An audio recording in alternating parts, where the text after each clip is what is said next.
Pull up, clicks, check, money talking, money talking, check, money talking. You wanna give me bitch? Money sound bad. I just fucked her in my grocery store. We pull up with Steve, yeah. I got all these ice traps. We pull up with my, yeah. I'ma clean the spot up. We pull up with Steve, yeah. Dirty little money talking. Money talk to me. Nigga talk to me. Money talk to me. Money talk to me. Nigga talk to me. Diamonds on me, yeah. You not heard from me. We got hearing shots. You want to give me glitch. Diamonds on me, yeah. You not heard from me. We got hearing shots. You want to give me glitch. Pull up, pull up, pull up, pull up. Pull up, pull up, pull up, pull up.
Oh man, oh man. Shout outs to everybody here. It is thunderstorming like crazy out here. So my bad if I'm coming in a little bit staticky on today's show. Shout outs to everybody here. It's Player Talk Radio.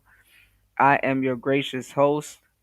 I have a head cold, but we are here. It's Player Talk Radio. Make sure I show up today. Got a lot of stuff going on. Been working on a lot of different things behind the scene, gearing up to put us in a great position this fall, So shout outs to everybody here.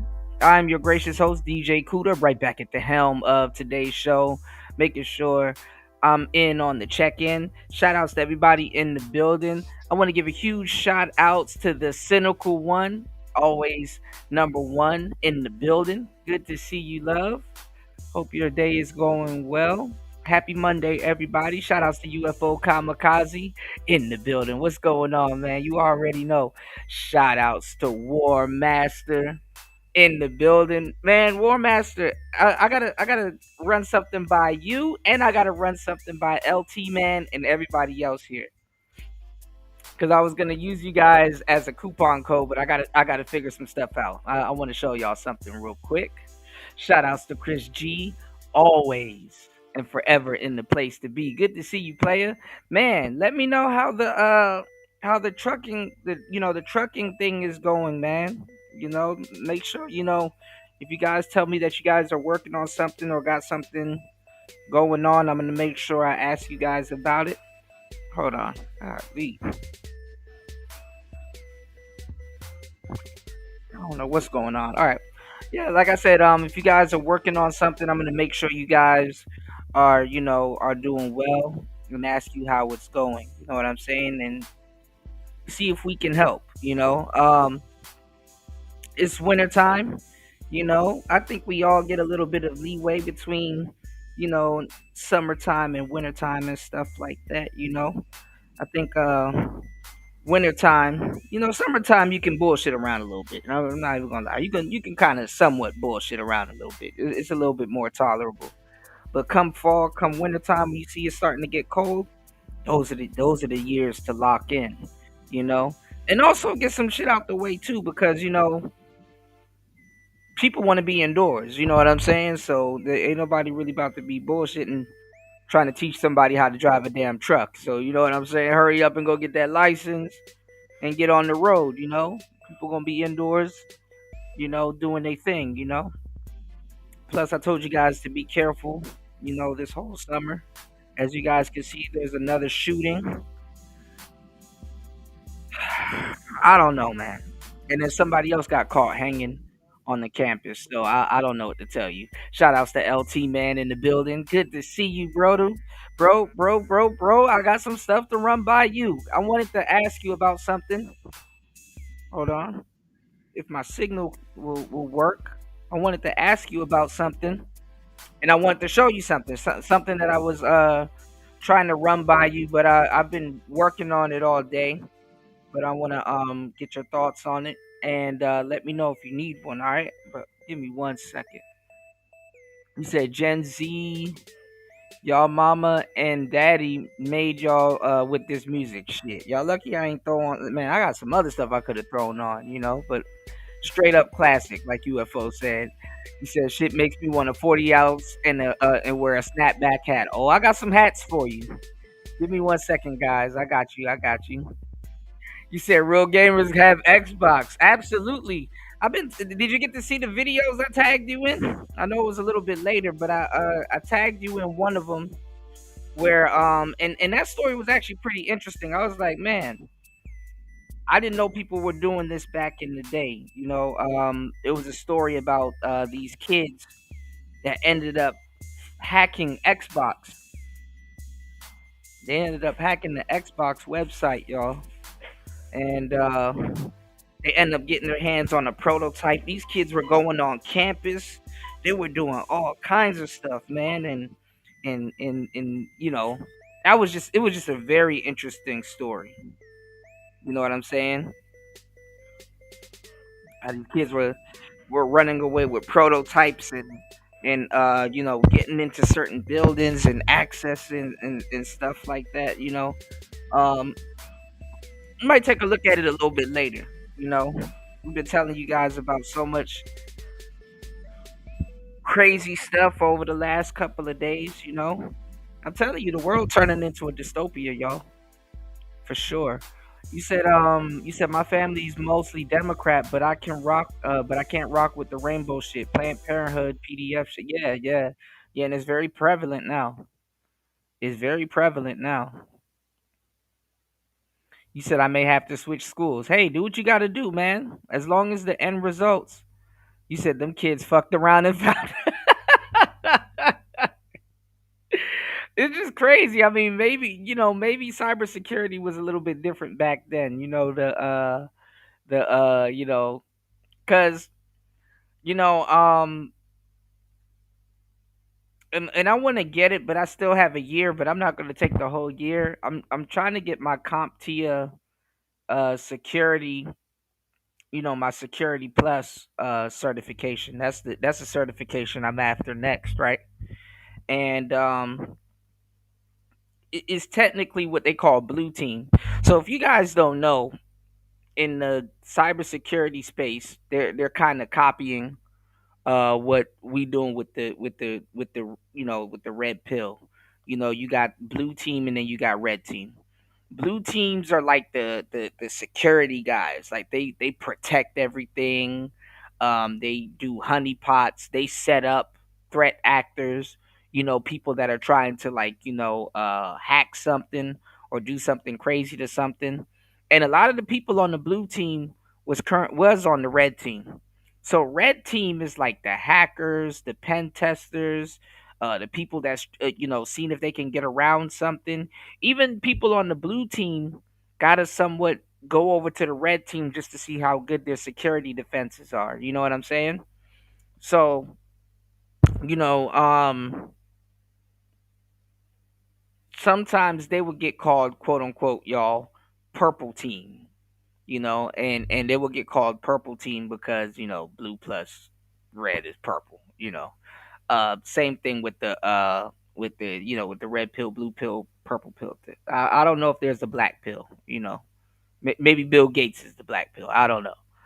But you got a lot of that going on. In that community. So it is what it is. Sometimes you'll start off blue team, end up on the red team. Sometimes you'll start on the red team, end up on the blue team. You know, but those kids were straight up red teaming, man. You know, and the crazy part is that they just wanted to play video games. Ain't that crazy? They just wanted to play video games. You said, damn, teacher's truck broke down and they may have to find another place to do the training. Stick with them. Stick with them because sometimes they'll just pass you, you know what I'm saying, because of the inconvenience. You know what I'm saying? They'll just pass you because of the inconvenience and they'll have a little bit more leniency with you. So stick in there. And I'm not saying to try to hurry up and get through school and stuff like that because I do want you to be super safe because you're driving a billion-pound vehicle. But the thing is that a lot of the stuff, just like anything else in life, you're gonna learn on the road. And sometimes that's the last place you want to learn. 'Cause, nobody wants to fuck around and find out. But you know how it is, man. You know how it is. Just learn what you need to learn and get to it. All right. Now, shout outs to everybody here.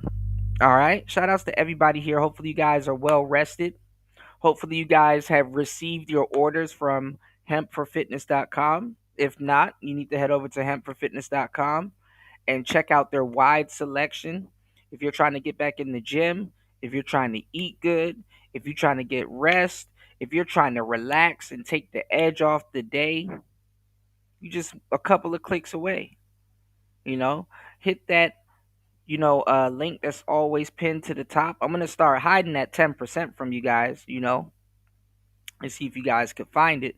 But you know, if you use code T-210, you'll get 10% off your order.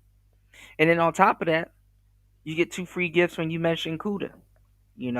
So you can't go wrong. Can't go wrong. All right, you can't go wrong.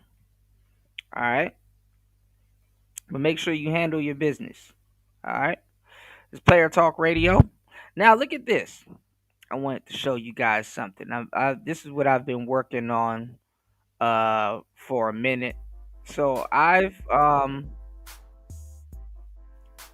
created another, and this one is better than the last store. So as you guys know, I had some merchandise, and I still have the merchandise, but it's from a different seller. You know what I'm saying?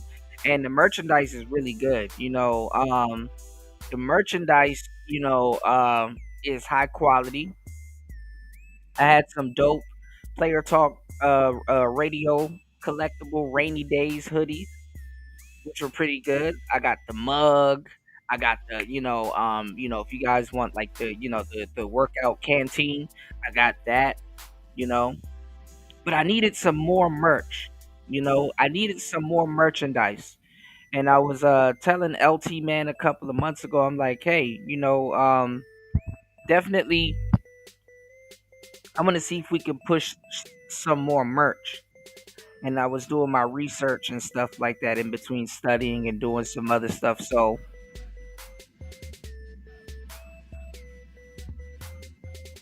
I found another seller, which is really good,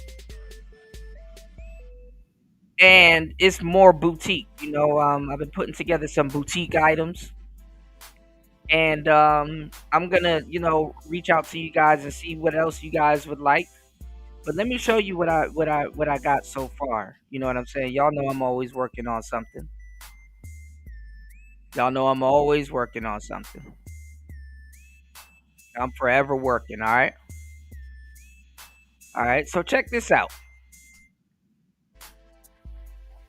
Check this out.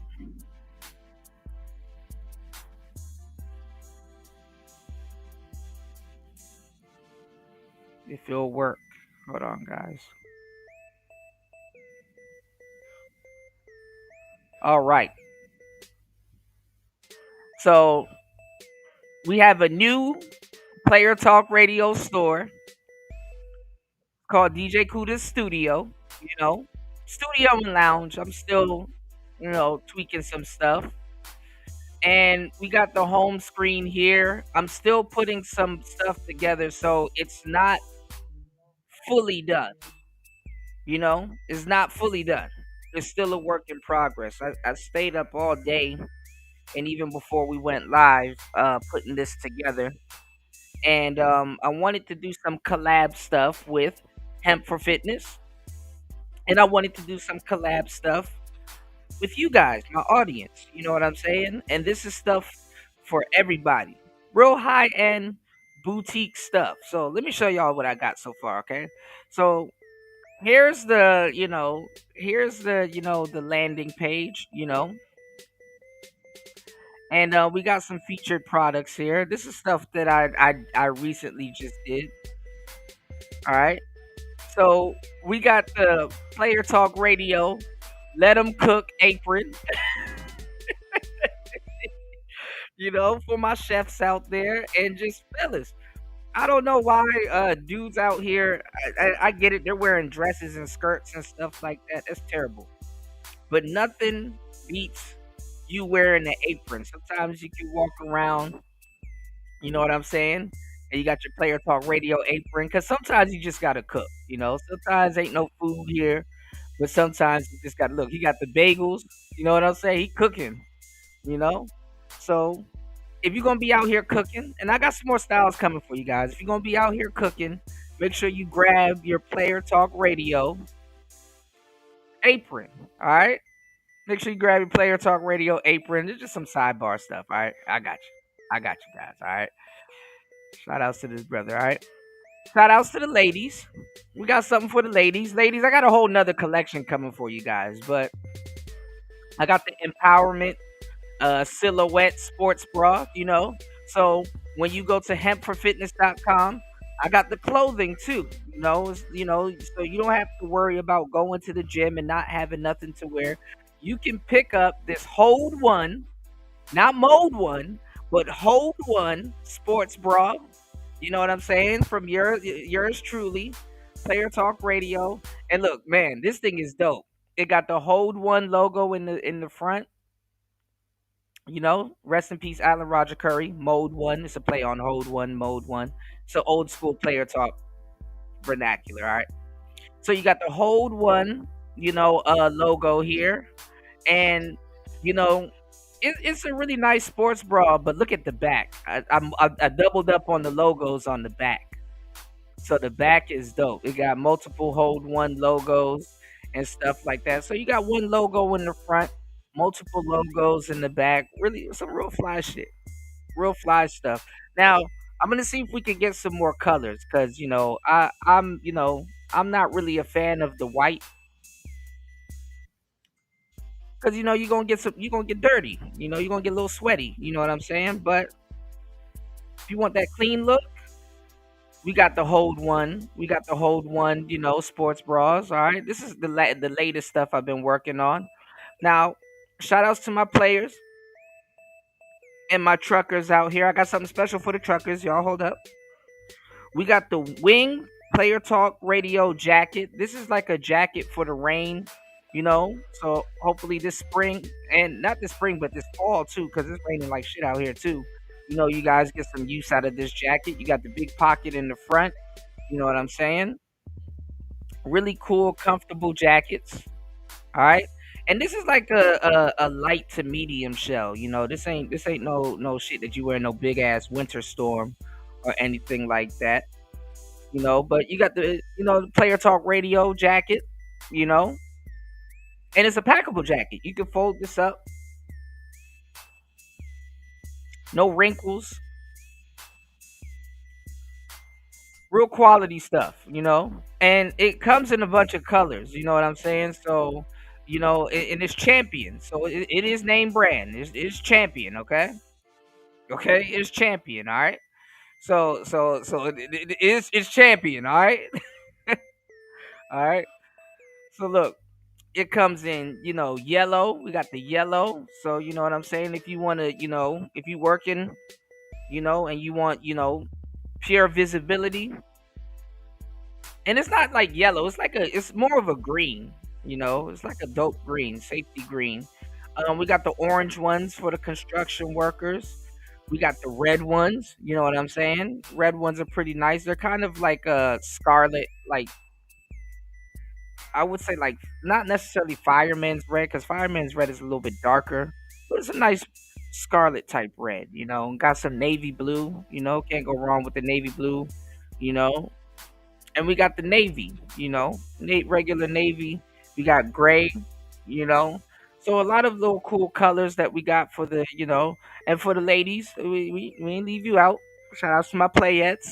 We got pink right here, color of bubble gum.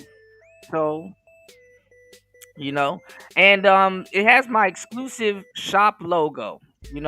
I got a couple of first and secondary exclusive logos that I'm working on, so it has the exclusive shop logo, so it's from moi.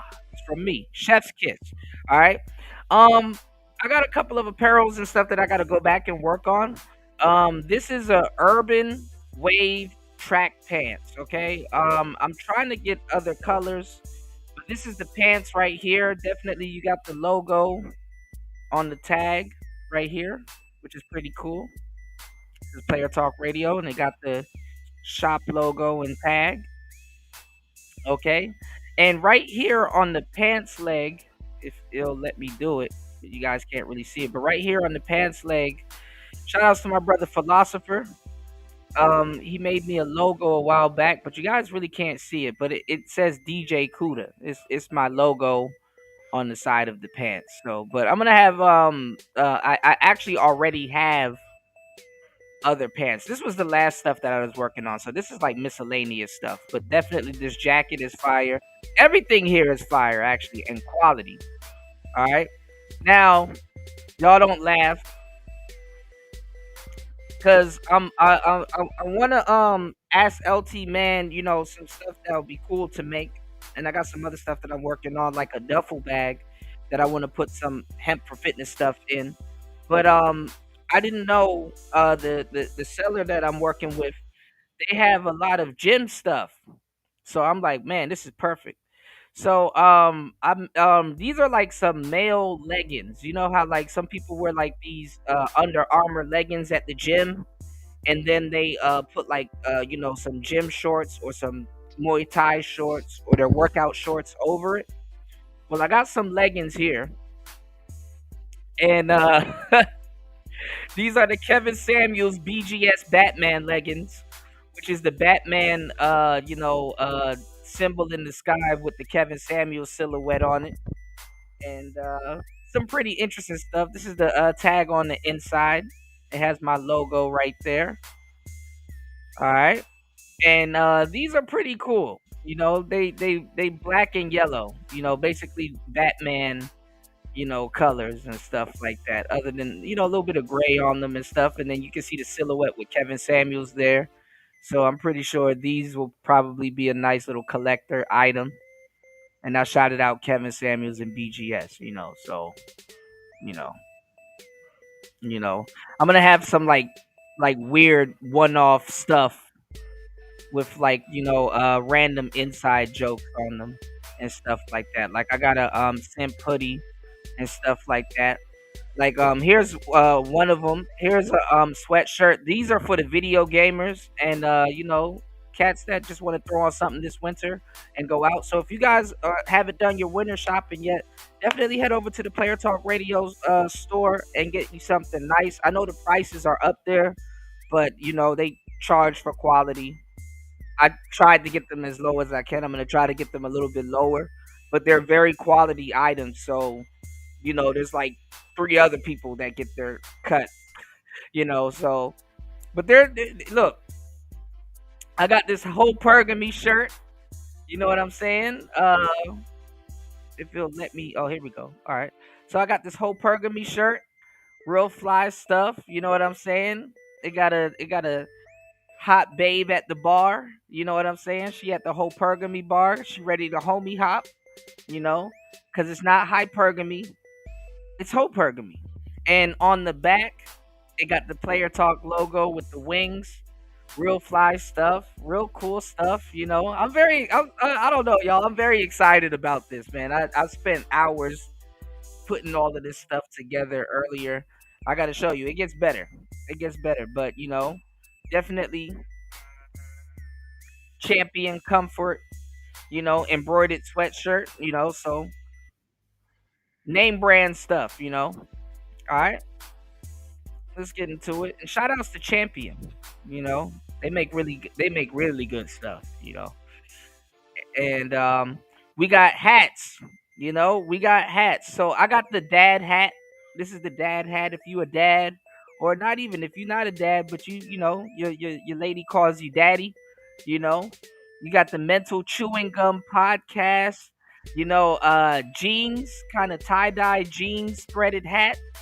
Really cool stuff. It got the DJ Kuda logo on the back, yours truly, with the Nvidia swirl. And on the side it says Player Talk Radio.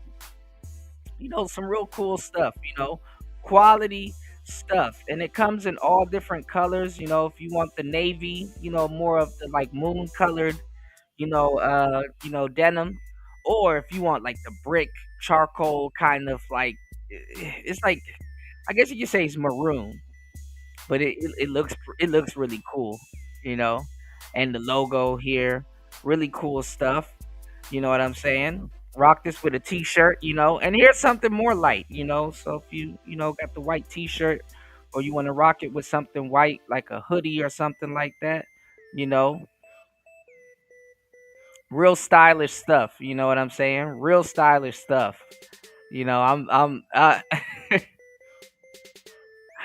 Man, I tell you, when I'm off air, I am forever working. It's winter time. Look, we got the beanie. We got some beanies and some more winter apparel coming out. Now, this is for my truckers.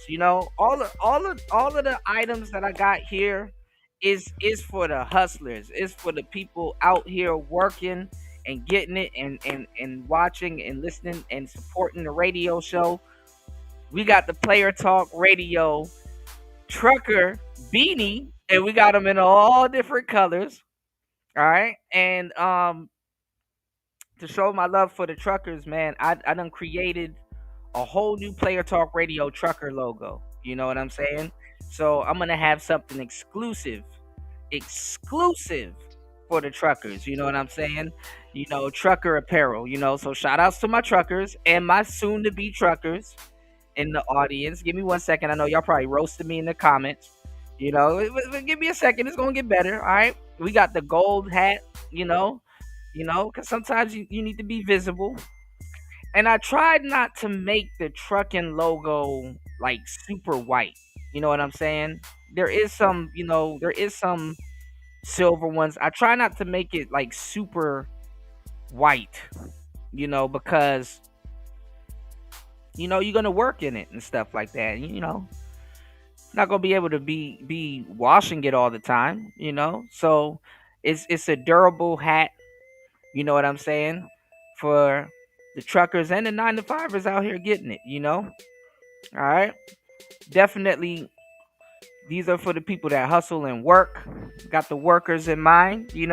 Everybody that listens to the show at work, at night, whenever you guys are tuned in, I definitely feel proud and honored to be able to say I get you through your workday. All right. So definitely check out the apparel. We got the bucket hats. If the fitteds and stuff ain't your, or the dad hats ain't your style. We got the Player Talk Radio bucket hats. You know what I'm saying?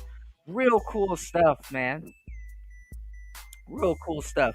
And I can't wait. I'm gonna reach out to LT man and let's see if we can do some hemp for fitness apparel. Because people are weird, I mean sometimes they gotta see the clothing, before they. Advertisement is advertisement. That's all I can say. But we got the Player Talk Radio, you know what I'm saying? Clothing logo. And we got a couple of different logos, so don't just think it's just one logo, guys. Now this one is cool. This is like a crew. I'm gonna try to do some crew stuff, but I need to get different colors. This one happens to be white, but it's a DJ Cuda bomber. It's a boombox bomber jacket. So we got the Player Talk Radio logo here with the boombox. It's a boombox bomber jacket. And I have an inner. Now this is weird. I put the Player Talk Radio logo on the inside of like the hoodie. You know what I'm saying? So you can see like the blue logo on the inside of the hoodie, but it did something dope. So on the back of the bomber jacket and on the side, you can kind of see like the inner pockets or the out part of the pockets got pieces of the logo on it. On the back of it, it got the truckers logo, which is fire. You know what I'm saying? It got the truckers logo, the full truckers logo, and on the bottom part it says radio, which is cool as hell. You know, but I wish it wasn't white. You know what I'm saying? Shout outs to Chris G. Chris G said, "I wish I was white. I wish this wasn't white." But the white one is actually pretty cool. Definitely I guess don't wear this one to work, y'all. And it comes in all different kinds of sizes and stuff like that. Really cool stuff, really high quality stuff. Definitely soft shell, you know what I'm saying? Soft to medium shell, you know. Also too, I got a calendar, you know, for everybody that wants to keep up with the show and definitely follow the show yearly and do your thing yearly. I know sometimes you have to have a physical calendar before you guys get something done because you can't rely on your phones.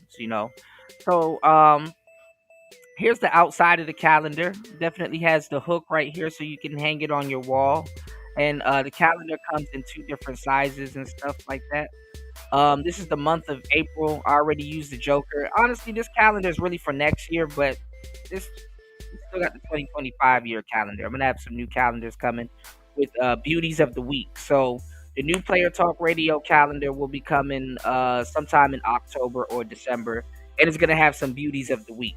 Some of them might be your favorite. You know what I'm saying? Wink, wink, nudge, nudge.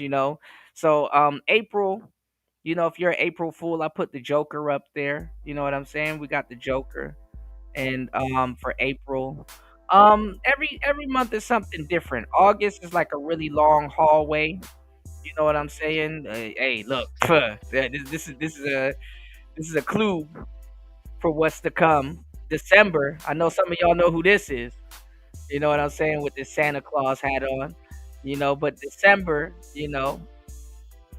yeah, and February, you know, we got the whole Pergamy logo on there. The whole Pergamy. I got a couple of more whole Pergamy hoodies coming too. January, that's my birthday, so I just threw my logo up there, right?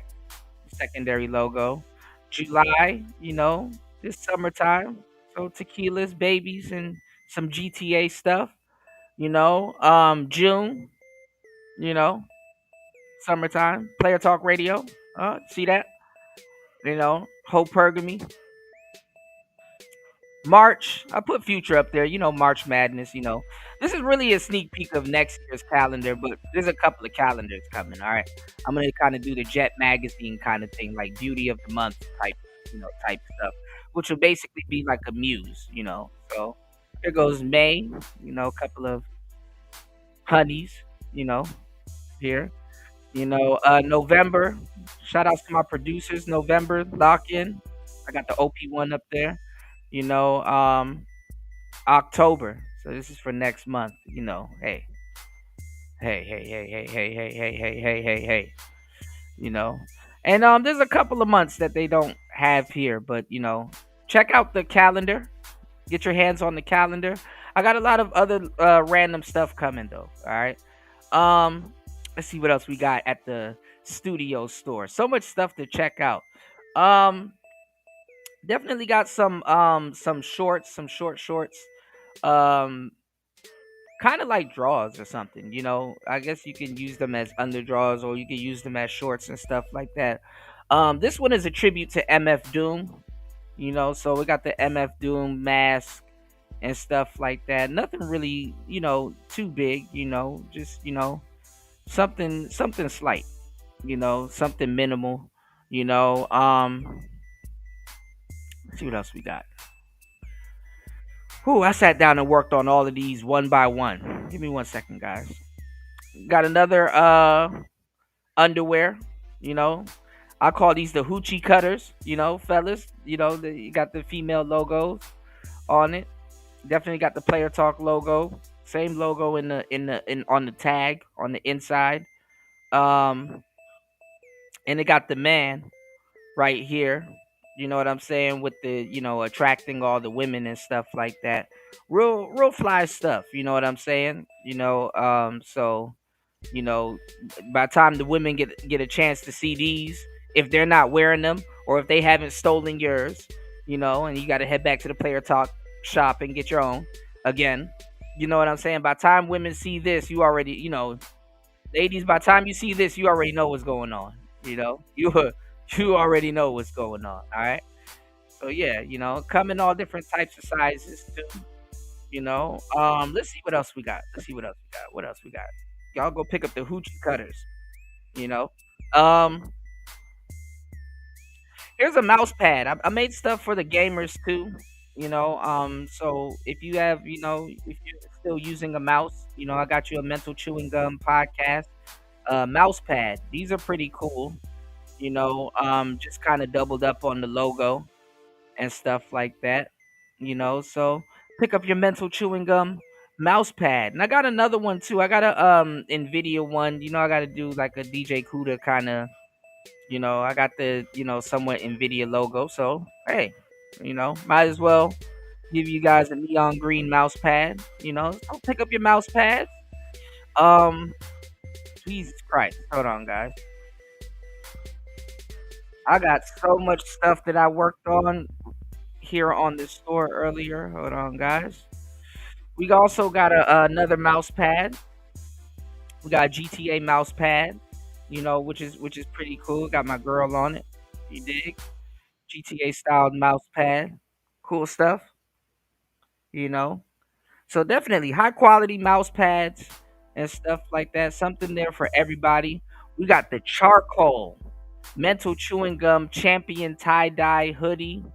You know what I'm saying? Again, like I said, quality, and this one doesn't really have the huge logo padded on the front, just minimalist, you know what I'm saying? I might come out with one on the back, I don't know what I might put on the back, but definitely high quality stuff, you know, definitely high quality stuff, so definitely check it out while you're listening to the podcast. And yes, we got some other colors, you know what I'm saying? Navy, you know, and we got like a weird red, you know. like a weird berry kind of red, you know. So definitely nothing ordinary with the charcoal hoodie. All right. Now I also got a simp clothing line coming out soon, like a simp. So this one is called Simps Panda Bears. You know, so this is the Simps Panda Bears logo. I know you really can't see it because it's a little bit small, but it's basically a simp panda bear on it, and like I said, we got all kinds of colors and stuff like that. So the logo kind of goes with everything. You know what I'm saying? So if you're getting your simping on, might as well put the hoodie on. I got some dope joggers. These are some sweatpants. These are some dope joggers and stuff like that.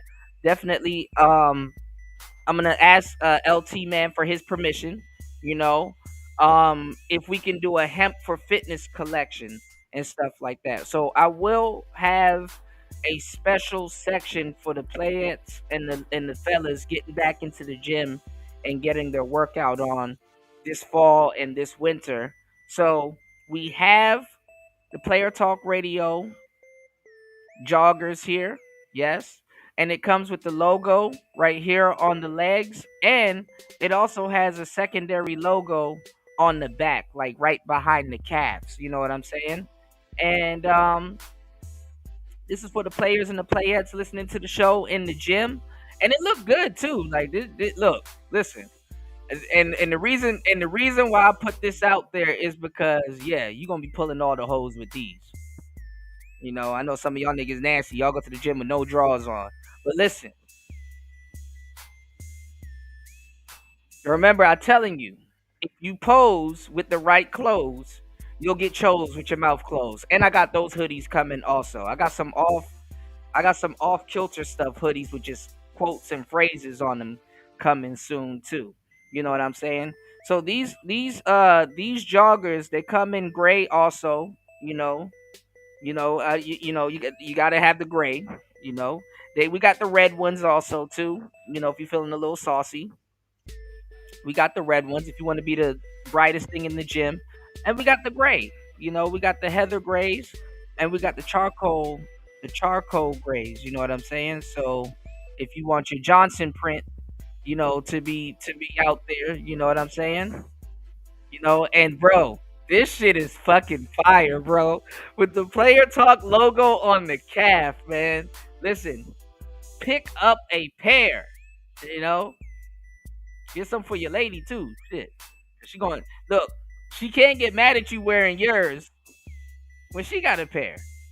You know, so she can't hit you with the who you trying to impress and all this other stuff. No, baby, I got you a pair too. So you know, now, shout outs to the players pulling the ladies. We got the Hold One and we got the Player Talk Mental Chewing Gum podcast tag, you know. But we got the Hold One shirts right here, you know. Real cool stuff. The Hold One shirts right here. And we also got the logo on the arm. Like I said, high quality stuff. I'm gonna do another Hold One shirt with the logo on the back. You know, I know sometimes you guys like having the logos and stuff on your back, but I didn't want to overdo it. Just nice, cool, minimalist stuff. You know what I'm saying? We got the logo on the arm. You know what I'm saying? So people know. You know, it's a lifestyle, man. You know, and the Hold One shirts. Oh, I went stupid with the colors, man. You know, I went stupid with the colors. We got purple, which it looks really good in purple. I like this. You know, we got definitely emerald. Something not too bad. We got the blue right here. This is tight. I really like this blue. You know what I'm saying? And it kind of makes the logo pop a little bit too. And the tag is fire too with this logo. You know, and then we got the cardinal red. You know, kind of like a drabby brick type red, you know. Then we got the red, you know what I'm saying? If you want to definitely be bright. Mental chewing gum, you know, definitely got to have the bubble gum pink. Can't go wrong with the bubble gum pink. And look, the logo,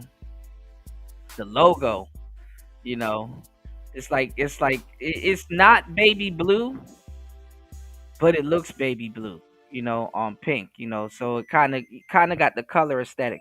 I wanted the aesthetic to be nice because, you know, if you're styling, I want it to match some of the stuff that you guys, would wear. And then we got like a scarlet type of, then we got like a nice green, pretty lime green.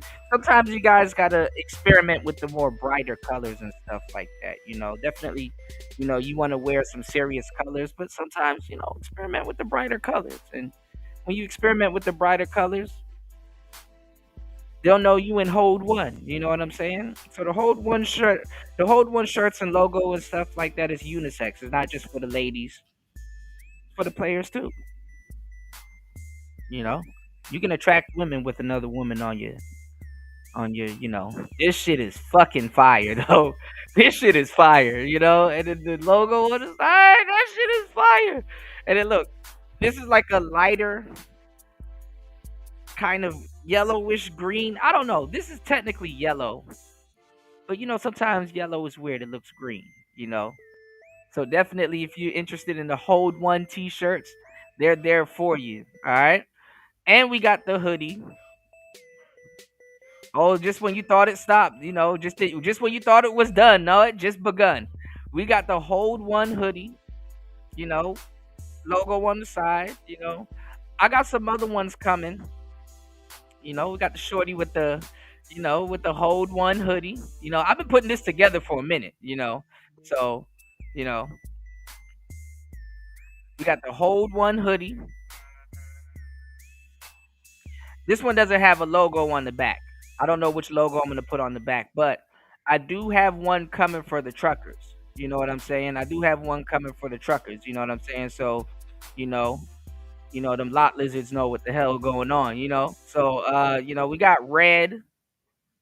We got blue. We got white. You know, um, I try to do like a not a straight up white, but like a oatmeal leather, like a oatmeal kind of color, and like a beige kind of like thing. But they still kind of come off as white. This is allegedly gray, but hey, you know, this is gray to me. But there's a variety, and we got way more stuff coming. Just when you thought it was done, it just begun. We got the Hold One hat. All right, we got the Hold One trucker hat. You know what I'm saying? This one's pretty good. It's a snapback, and it's breathable. You know what I'm saying? Get your Hold One on, and it has the Hold One logo. So if your lady want to steal it from you, she can steal it from you, and it comes in different colors. You know what I'm saying? If you want some, Poindexter type stuff, Roddy Piper, you know, we got the red and the white. Red, white, and black. And the mesh on this one is red, which is actually pretty cool. I like how the mesh on this one is. So if you on your Ash Ketchum, you know, but we got the matte black. So definitely putting in that work, y'all. We got the Hold One stickers. I don't know where you gonna stick it. Where you gonna stick it? That's what she said. But hey, we got stickers coming too. Hold One. You know, so slap this on something or someone. All right, Hold One. All right. Also,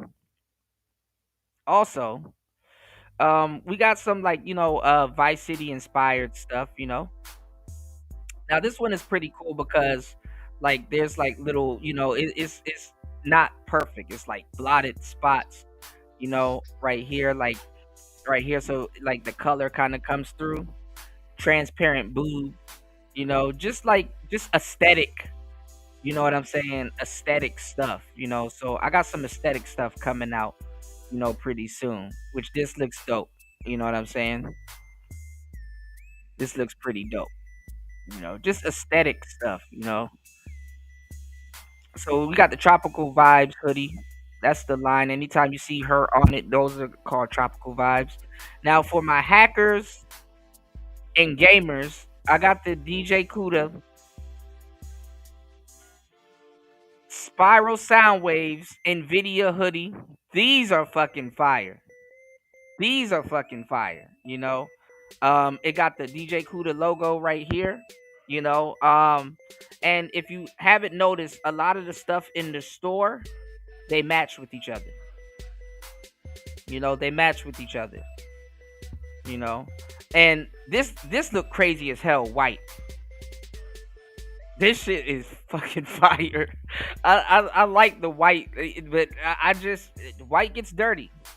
But if you feel godly one day and you want the white with the black strings, hey, we got the hoodie for you. And also, I gotta it doesn't show on here. I gotta, like I said, I gotta tweak some stuff and fix some stuff. But I got the mug that comes with it. So we got the forest green also, and we got the navy. The navy, navy color. It's not necessarily navy blue, you know, but definitely pick up your DJ Kuda Hackers hoodie, Nvidia. Now here's the mug. This is the mug that's supposed to match with the white hoodie. And these mugs are pretty cool, but you can't really see it. So maybe I might do a double-sided. I don't know. But on the other side, this shit is fucking fire. This shit is fire. With the logo, and it's the black, white, and green. I don't know how the white just makes it dope, but we got DJ Kuda, coffee mug, So if you want to enjoy one with your cigar, hey, got a whole coffee and cigar mug. And also too, you can change the handles and the inside, So, if you guys want different colors on the handles and on the inside. This one actually looks cool too. This one, if you haven't noticed, it matched that hat. So I might come out with a hold one version with the hat, but the colors is cool. The red, white, black, and green and black is crazy. We got a lime green one. Not really close to the color, but hey, it is what it is. This yellow one looks cool too. So got different types of mugs. So maybe I might slap the logo on both sides, but for now, the logo is on one side. So pick up your coffee mug. Pick up your coffee mug. Also definitely got the matte black. Can't go wrong with the matte black trucker hat with the Nvidia CUDA logo. You know, reason why I use the logo too is that Nvidia they have a processor called the CUDA, so I'd be wrong not to. You know, let me see if you guys can see this. Hold on, let me check them. I'm so into this damn store. I didn't even get a chance to look at the damn audience. What's going on, Andre? What? Dougie, what's going on, man? Hold on, let me catch up on the comments. Let me catch up on the comments, guys. All right. UFO said I had my CDL at 20 years old.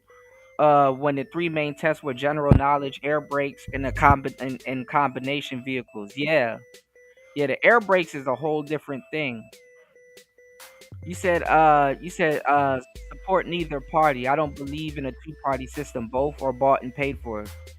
I agree. To a certain degree, they come off as two heads on the same snake. You know. Shout outs to LT man. Shout outs to the cynical one. You know. Let me know. I'm gonna put something in the Discord too if you guys have any suggestions. Yeah, men be wearing Under Armour leggings and stuff like that. Yeah, men definitely be wearing the leggings with the shorts and stuff like that to the gym. Well, Master said, pause. Come on, man. Y'all be seeing it. The basketball players, LeBron and all of them, they be wearing the leggings sort of under their shorts. But I guess for the sake of guys, it did sound a little homo. I guess we could call them Under Armour. I'll just call it Under Armour. Under Armour. It's not like I came out with a purse. A clutch. Yeah, yeah. Good call, LT man. Good call. See, I'm glad I ran this by you guys. Yeah. Compression pants. Yeah, that sounds good. That sounds good. Yeah, I definitely want to make a store and also something equivalent, for hemp for fitness. Because I remember I was talking to you about it, and I said, you know what, let me put this together and get your thoughts on it, and then take it from there. But I also got some stuff here that I want to show you real quick. That I was working on, and I was like, okay, let me put this on hold until I run it by you. You said I'm in the trades, so I normally walk around in warm work gear for the winter. Low key, you should look into that. Look into that. A lot of them dudes is red pilled even in Canada. Absolutely, absolutely, and that's why I made a bunch of. I'm definitely gonna be pushing it this fall. So that's why I'm like, definitely before you guys, go shopping, stop at the Player Talk Radio store and definitely get some of your fall apparel. You know what I'm saying? So I got jackets, I got coats, and they're all quality material. They're all quality material. You know what I'm saying? You said D Chicago definitely ordering those leggings. Oh man, oh man. Look, it's the Kevin Samuels. It's the Kevin Samuels leggings, man. Those are gonna sell. Look, I got some stuff. Look, I got some uncanny stuff that I'm about to put out. I've been sitting here in designer mode for like the past 70, honestly, the past week. But look, I got some stuff that I'm gonna put out, and it's not gonna make sense when you first see it, but once I explain it, you're gonna be like, "Yo, that's genius.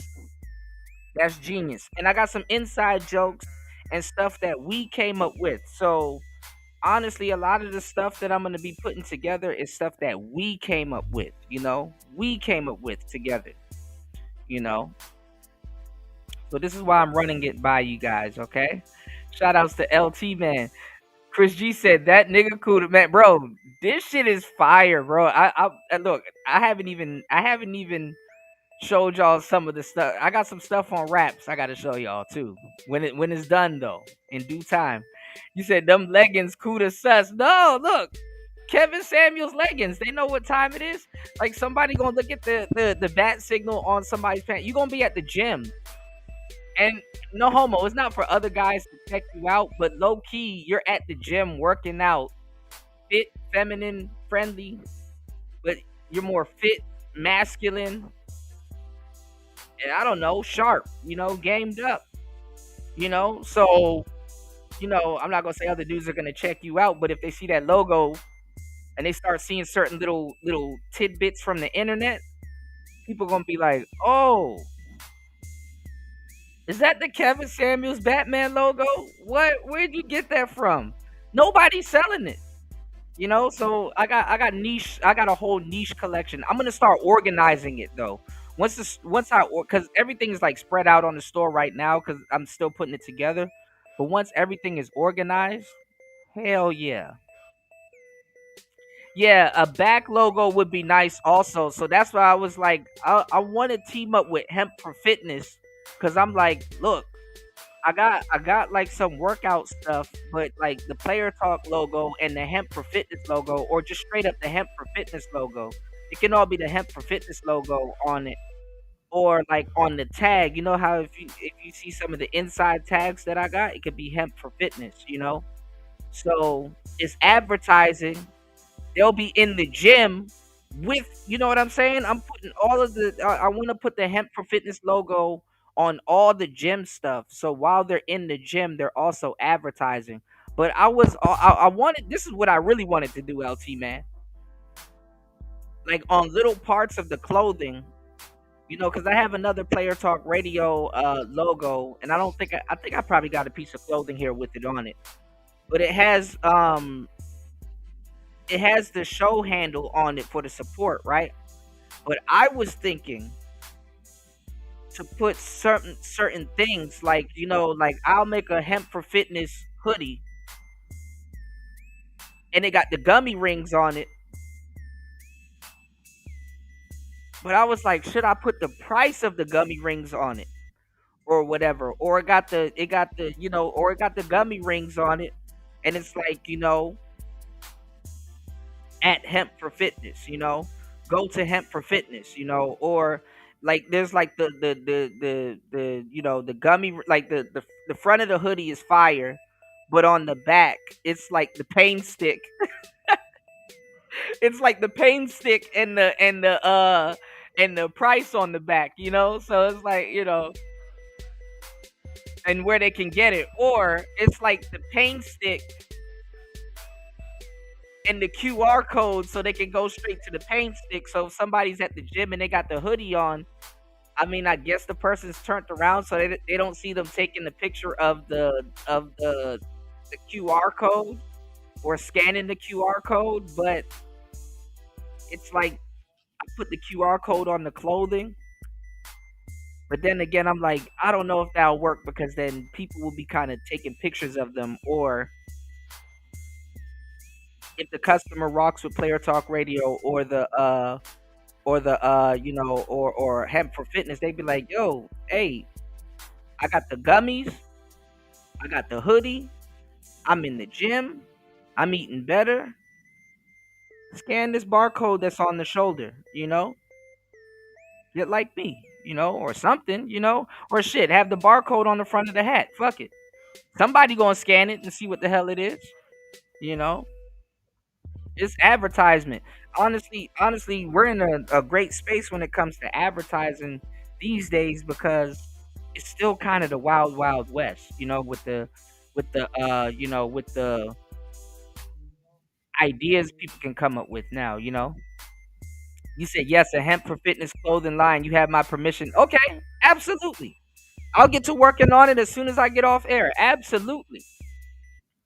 You said you need some brown in sale colors. Yeah, anything I work on, I'm gonna run it by you, and you give me the green light. You know, yeah, yeah. I definitely wanted to do like a hybrid hemp for fitness logo also with the green. You know, wink, wink, nudge, nudge. You know, the green. You know, what's going on, Jr. You said, Kuda, what do you think about all of these content creators pandering to white conservative races? That sucked off Kirk. I'm gonna tell you the truth. That's what I'm gonna be talking about on today's show. I'm glad you said something, Jr. Good to see you, my brother. Um, I was gonna do a show on how Abba and a couple of other people kind of turned on Kirk. Like was it Kirk Knight or not Kirk Knight, but Stevie Knight or something. I keep forgetting his name. Shout out to the brother. My bad, bro. I keep forgetting his name. But he did a not necessarily a debate, but it was a debate with Abba from Abba and Preach. And and I'm gonna start doing like niche clothing apparel for like for us, you know, for this, you know. I was gonna do a She-Ra 7 hoodie with the sprinkle, but she will sue. She the type to sue, so I don't know if I could use her likeness on a shirt, but I might use like a her mouth and the sprinkle and some other stuff. I don't know, but I might do like another Kevin Samuels hoodie or something like that. That's why I just use the silhouette and stuff like that. I don't want to be disrespectful. And rest in peace to Alan Roger Curry. Hold One was a playoff mode one that I used to use back in the day. But also I'm moving everything over to my store. I got like 3 stores, y'all. But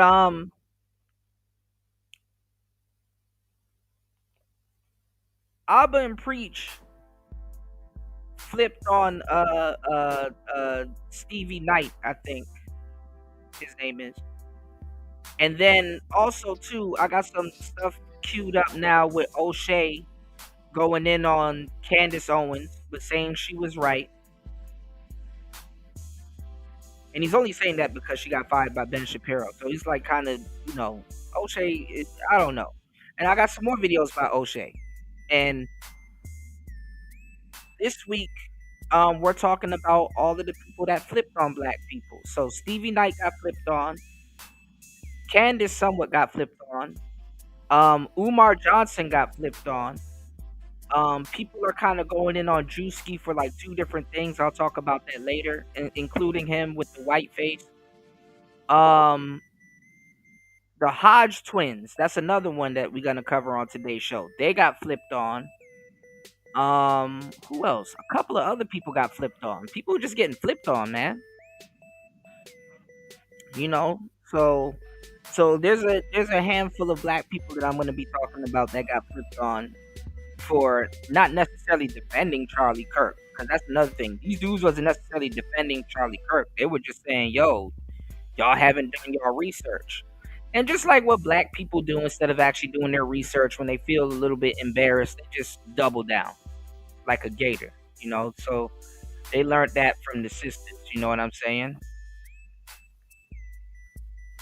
Hey, War Master, look, Diddy about to get out, hopefully on the 3rd of October. Ain't nothing like a Diddy party. What's going on, Drip? Good to see you, man. Look, I'm going over to Drip right now. Shout outs to Drip. Drip, hit me up, man. I got some stuff to run by you. I need to hit up Cut to the Chase also, too, because I told Cut I was going to help him with his store. And hopefully she shows up. If Beachy, shout outs to my girl Beach, if she's around, you know, I gotta run some stuff by her. So, you know, and Aunt T, I gotta run some stuff by Aunt T also too. You know. So you said LT man said on your hoodies you need your small logo on the front and left side above the heart and the huge logo on the back. Yeah, I got a couple LT man that's on the heart. I definitely got a couple that's on the heart, you know. You said you can make a special hoodie with all your sponsors and logos. That's see, see, I thank you guys for being my brain when my brain ain't braining, y'all. You know, even though it's on the logo, my brain don't be braining sometimes. My brain is goop right now, y'all. You said a hoodie or a sweater with your logo on the front and your sponsor's QR code on the back. It will take them directly to your sponsor's website. There we go. Yes. Yes. Yes, Drip. I got man, listen. Shout outs to Party. Party, I got something coming for you also too. Pause. God damn. God damn, that was super homo. My bad, bro. Shout outs to Party in the building. I got something special on the way for you also, because you know I got to do something for the producers also, and I got something for the stock guys. You know, if you guys are in the stock market and stuff too, I got some chart hoodies coming also too, and also I don't know if I can get away with this, but I got a calendar coming out, and I'm gonna try to finish off the book club. So I might have like a book of the month, like on the calendar. Each month gonna have a different book. But I was thinking about putting some of the book logos on the hoodies with the QR code to the Amazon. You know, so it's like, yeah, I use the book logo on the hoodie, like of some books people should read, but like on the hoodie it plugs, you know, and it's probably an affiliate link. I probably get like a kickback link, but it plugs, you know, the link to, you know, for the people to you know, hey, it's free advertisement, man. So you know, you said it's a master class on how niggas act when you go your own way. Uh-oh. I think Party probably said something in the chat and it probably is not popping up. This is why I need to put the chat on the screen, because sometimes it don't pop up when you guys chat, you know. War Master said F sprinkle sprinkle, use the use sparkle sparkle. Well, yeah, I'll probably change it. I'll probably change it. I got a War Master Xbox hoodie collection coming out. I was gonna look. One of the promotion codes was gonna be War Master's Xbox. Another promotion code was gonna be Mr. Hemp. You know, Mr. Hemp dash. You know, CBD. I'm getting creative a little bit, y'all. I just got to figure out. I got to get everything together and just figure it out. So I'm just showing you guys what I have. You know, um, LT Man said a sweater or hoodie with a QR code that will direct anybody to your YouTube channel or commercial for, yeah, yeah. I'm thinking more so the commercial, because anyhow they click the code, it will take them to the channel anyway. And also I got a commercial coming for you also, LT Man. Pause. You know. So that's still in the works, you know. So I don't want you guys to think that I forgot about you guys, you know. Absolutely not. Every time I look, I put in so much hours while I'm on air, and it don't stop when I'm off air. You know. So I want to thank you guys also for hitting the like button and supporting the show. You know. Um, Party said they going through it because niggas claim to be conservative. I was gonna put conservative up there. That's why I said right-ish and left-ish. You know, that's why I put ishes after it. You know, I should have explained it. You know, he said not even but Republican. Hold on, we're gonna go to the polls and see what people are saying. UFO said O'Shea reacts to people who don't give a shit about his opinion for views. Pathetic. Woo. I ain't say it. UFO said it. But I was thinking the same thing. You took the words out of my mouth, man. That's crazy. That's crazy. Cynical said, my politician views are center left. I was a part of the progressive sector on Twitter. You did mention that. I remember you mentioning that in the chat. You did mention that.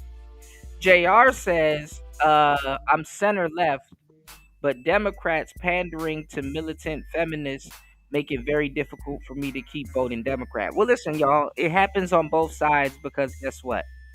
A lot of Trump supporters, they're finding it hard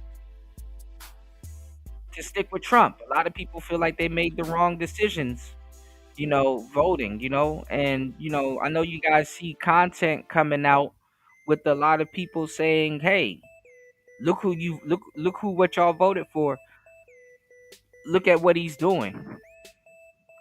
And a lot of it is like, meh.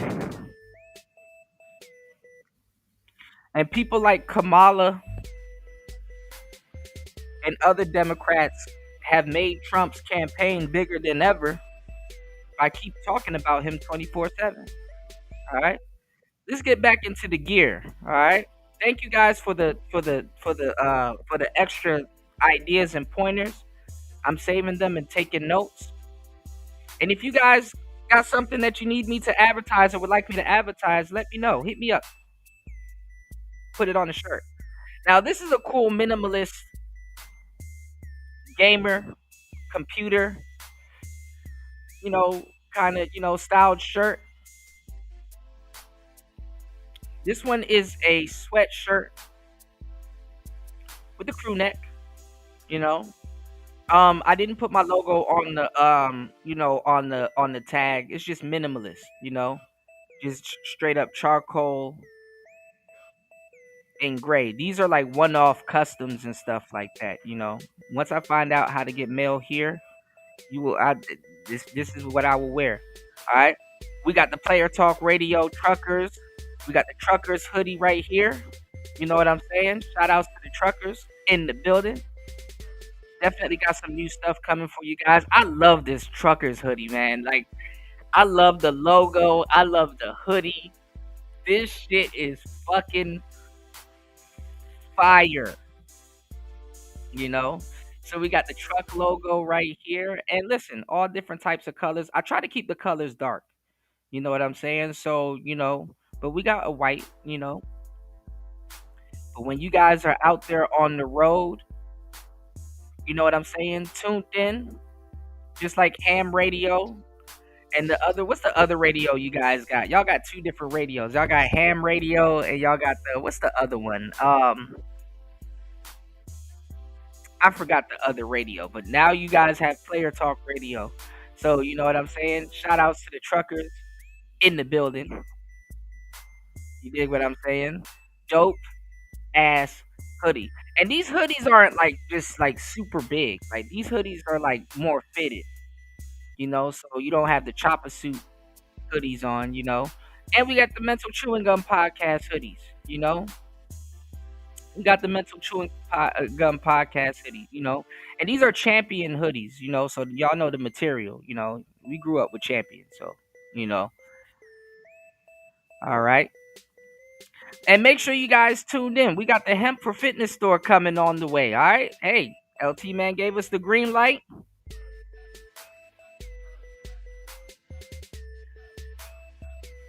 I gotta I'll set it up, LT man, and then give you all I'll give you the reins to it because I gotta figure out how to I'll just give you the email and the access to it and stuff like that. So the revenue heads your way, you know. All right, got some more stuff coming. Hold on. Lord have mercy. I clicked the wrong button. Hold on. Let's see if it'll do it. Can you guys hear me? Put a one in the chat if you guys can hear me. I clicked the wrong button, but it didn't move. Okay, we're still here. We should be. All right, so we got small, we got medium, we got XL, and I think we got triple double XL. All right. All right, all right, all right. Let's keep it moving. Let's keep it moving. More matte black player talk radio hats. All right, we got the matte black producer podcasting hat. You know what I'm saying? Dope podcasting hat. And like I said, I kept it minimalist, just the regular mental chewing gum. You know what I'm saying? Logo on the front. And we also got the red ones. You know, I don't want to do too much white, but white is all right. You know what I'm saying?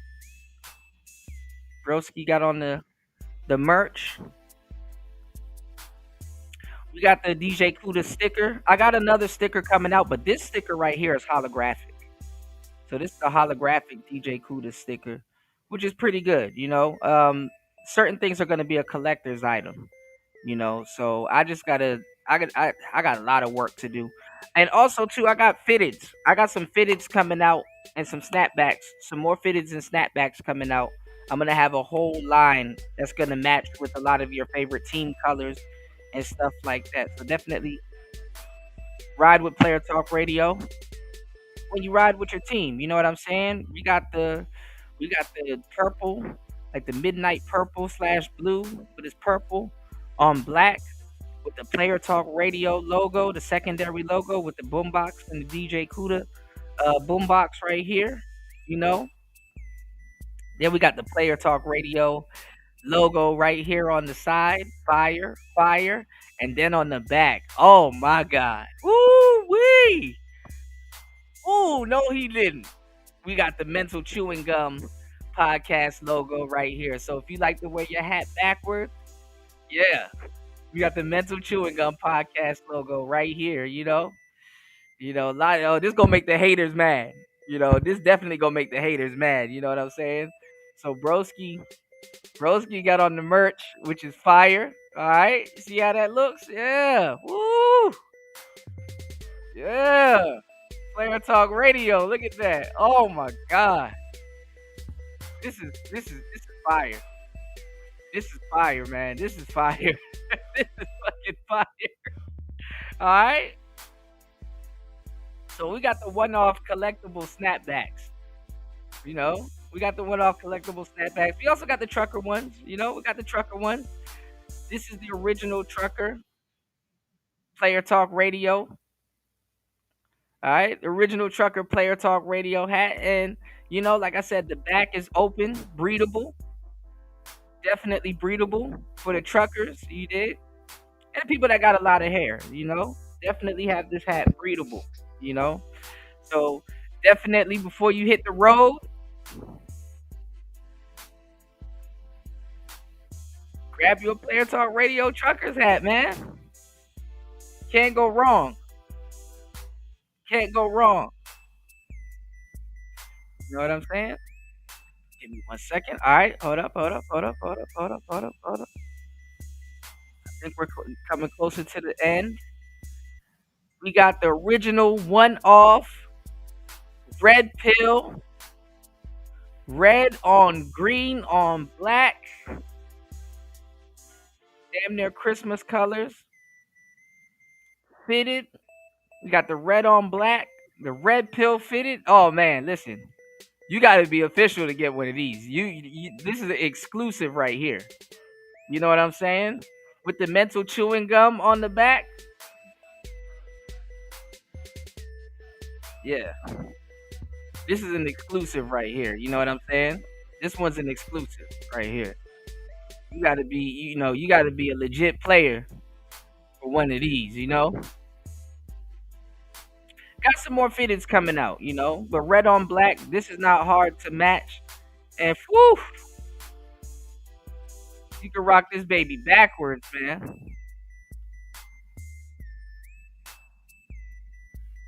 All right, let's read the description. Front and back, all brain and all beat. This DJ Kuda X Mental Chewing Gum hat puts the signature DJ Kuda logo up front with the Mental Chewing Gum podcast stitched across the back for a clean double sided flex. Woo wee. It's more than a hat, it's a statement. Rock it at the show, in the studio, or while you're lost in thought with the podcast in your ears. Comfortable, adjustable, and built for everyday wear. We got the embroidered, my bad, DJ Kuda logo right here in the front. You know what I'm saying? The Mental Chewing Gum podcast in the back, right there, embroidered in. Classic fit with adjustable strap, durable fabric, and it's minimalist. You know, I didn't do too much. Not like it's logos everywhere. You know, CEO hat. Then we got the Mental Chewing Gum podcast. You know, we got the stickers. You know what I'm saying? So if you want to throw a bumper sticker on your truck, throw it on your notebook, on your laptop. I actually got some cool stuff for my bookkeeping store that I'm working on. You know what I'm saying? So but it's not gonna be on in this store. You know, I'm gonna keep the bookkeeping stuff separate. But but I gotta clean some of the stuff up. Gotta clean a little bit of it up. But I got some more stores. Okay, it's 444. I got some more stores. I'm kind of transferring stuff from my Gumroad store over to this store. But this is what I wanted to show you guys. Shout outs to LT, man. Let me show y'all my behind the scenes. I'm really not supposed to show y'all this, but like I said, I just set this up. But look at this. Let me see how much is on y'all's screen. Okay. I got this duffel bag, LT, man. And I was like, dang, this should just be a hemp for fitness bag. So here's this duffel bag I've been working on, right? It's the neon boombox duffel bag. I was thinking that the duffel bag should look more like a boombox. And you see how like I put the boombox on it right here? This will look good with the hemp for fitness logo on it, like right here. You know, because some people they like the merch. And I was thinking about like the rollout for the merch. I'm gonna have more ideas. Obviously, I just said I needed to run it by you. Um, I definitely wanted to put the discounts on the merch. You know what I'm saying? Like if they pay for a bag and they get like free shipping, they get like an extra code for like let's say 10% off or something. You know, and there's like places like I will put in like the description like these are places where you can put the products that you buy from Head for Fitness because like there's an inside pocket that I was gonna put the logo on. But check this out. So I don't know if it's gonna show up on y'all screen, but I was gonna put the whole Hemp for Fitness logo here, but let me see. I don't want this to come up if I let me see. Let me see.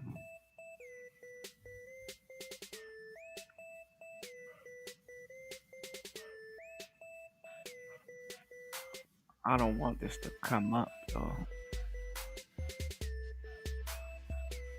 Y'all, I've been working real hard on this stuff all day. You know, please hit the like button, support the show. We're gonna get into the show soon. I'm just very excited about this, so my bad, y'all. So here's the duffel bag, and there's a back side of it, right?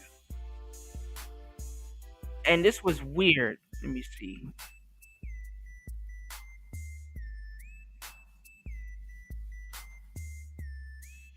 Let me see if this comes up. Give me 1 second, guys. I want to see if something's popping up.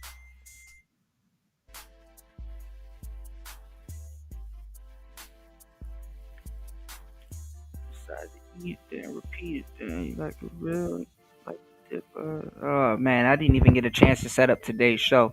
Please hit the like button. Support the show. Hold on. Let me see if it came up. Let me see.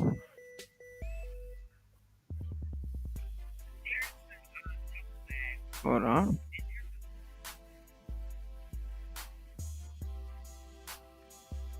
Let me see if it popped up.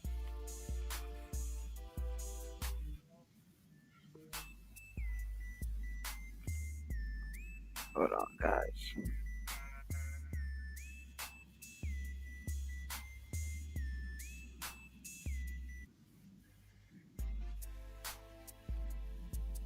Okay, it didn't pop up. Okay. All right. Well, let me see if I can do this. Hold on. So check this out. Um,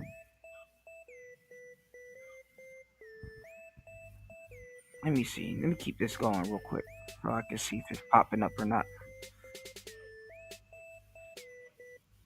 Hold on.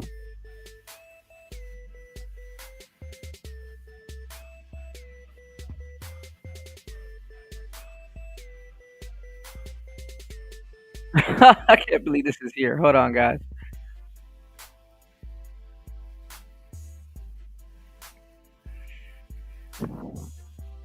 Hold on.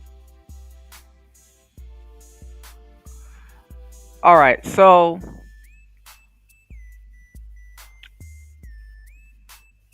I want to. I can't find it. Hold on. I want to put the logo because this would be one of the items that I definitely would do like a DJ Kuda slash hemp for fitness collab because it's a duffel bag, but it's like a workout bag. It's like a bag that you bring to the gym.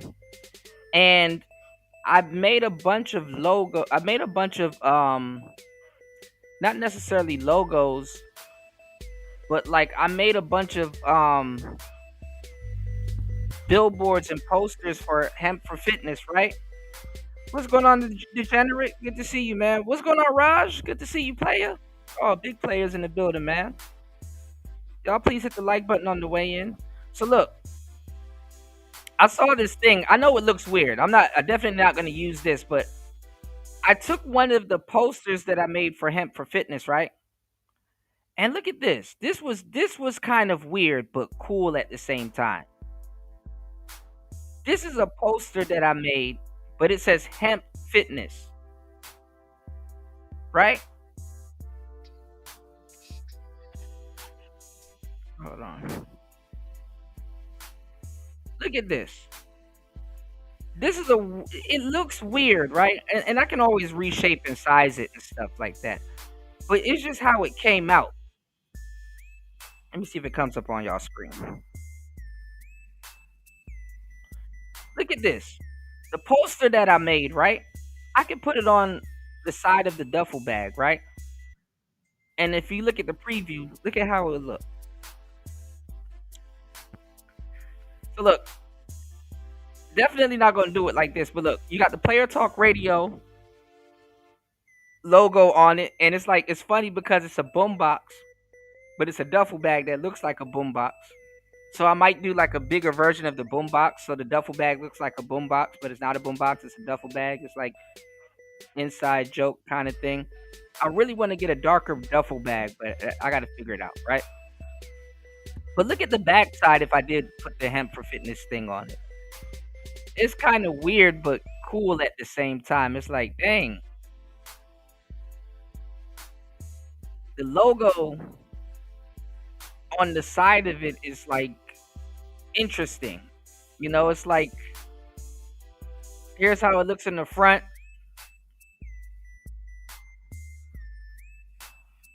and then the logo on the side of it. Like I could slide it over and put the hemp logo right here in the middle, and then it'll just have like the side of the girl's like eye. Let me see if we can do that. Let's see what that look like. But it's gonna leave an open spot, right? It'll leave an open spot. Hold on.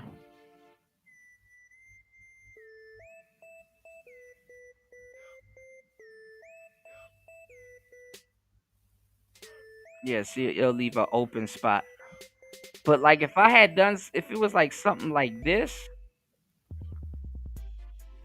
and this is not the correct logo because it says Hemp Fitness with one S. But look,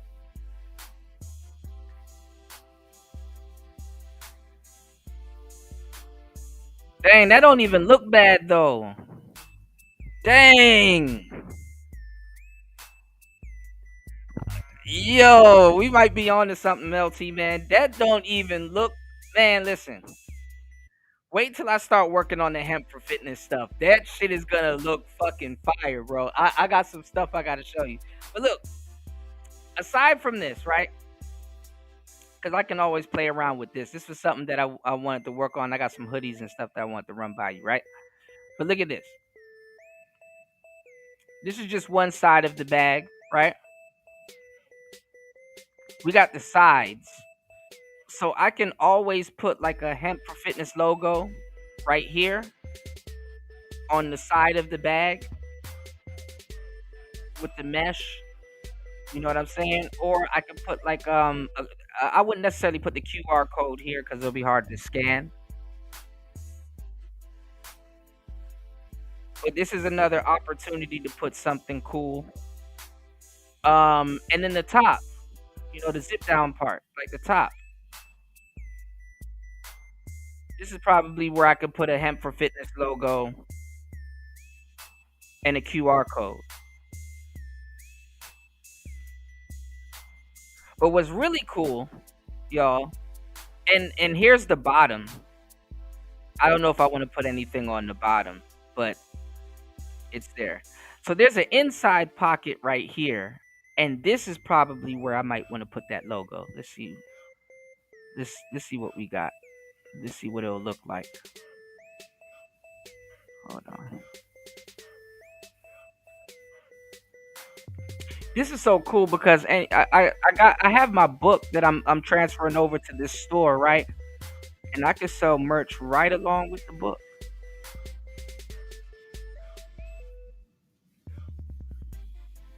All right, let's see.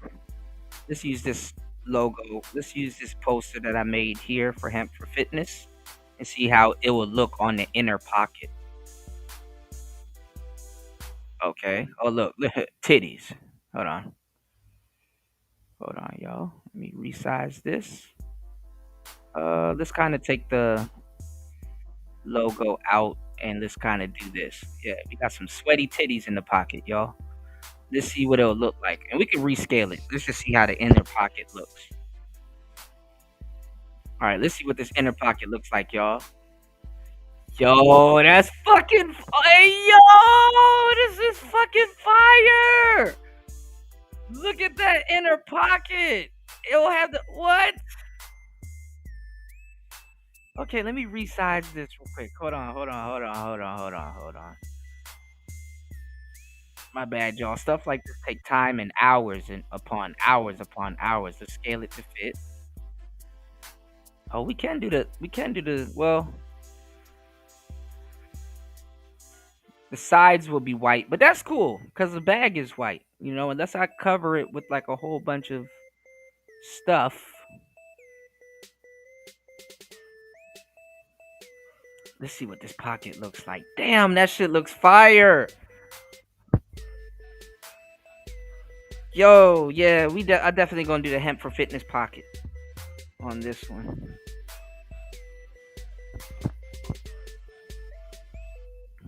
Okay, let's see what the inner pocket looks like now.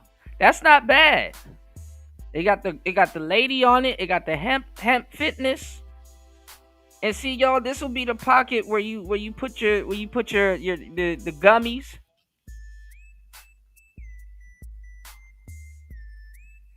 Pain stick definitely goes in this pocket.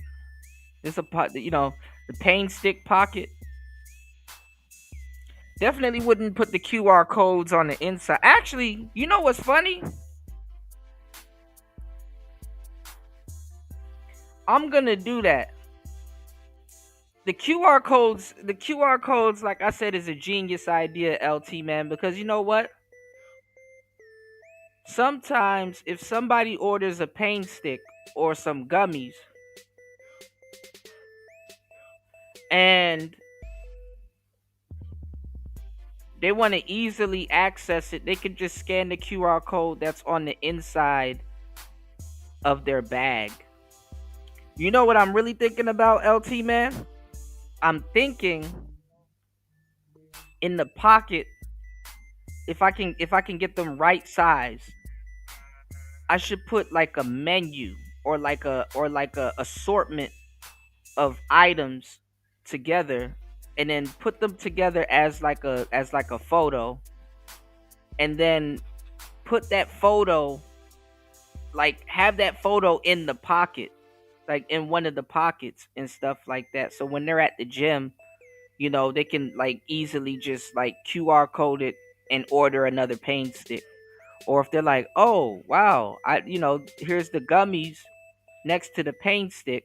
Usually they just buy the pain stick, but now the gummies is advertised right there in their bag that they got to see all the time, overtime while working out with the pain stick. And then all you know what, and it's really funny. All you really got to do is put like a somebody meditating, like a meditation logo or the meditation emoji, and you can do pain stick plus gummies, and just do like the meditation emoji. And if they only buy the pain stick, subconsciously you'll tell them, look, if you mix the pain stick with these gummies, nirvana. Anyway, there's a lot of thinking that goes into it. But this pocket is fucking fire, y'all. A hemp for fitness pocket on the inside, like a nice high quality logo on the inside with a picture. That says a lot right there. I don't know. We're gonna play around with it, and trust me, the final result is going to be good. So make sure, I'm not gonna have this live on my well, I will. It'll be live on both. Make sure you guys check out the hemp for fitness duffel bag coming soon. We got some hemp for fitness merch on the way. Shout outs to LT man, dropping the green light on that. All right, hold on, guys. My bad. I'm still in designer mode. Hold on, y'all. We're gonna get to today's show. I know you guys want to hear something else, so give me 1 second. And the inside label. Let me see. This is where the hemp for fitness logo will go. But let's use the.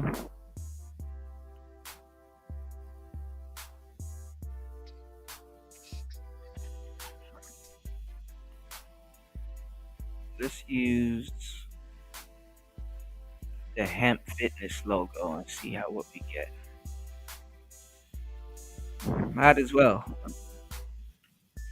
Oh, here's my certification badge that I got. Let's see if we can do the hemp for fitness logo. Let's see what we got.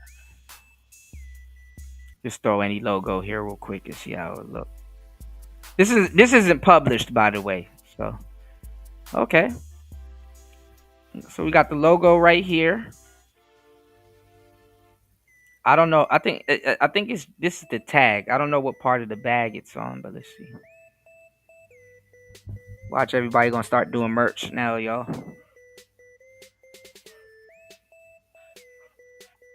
Okay, so this is the inner pocket. This is the top. Oh no, this is the bottom. This is the top. This is the other side. Definitely. Oh, the QR code can go right here. I don't know. I don't see where the tag is, but I think the tag is like. Let's see.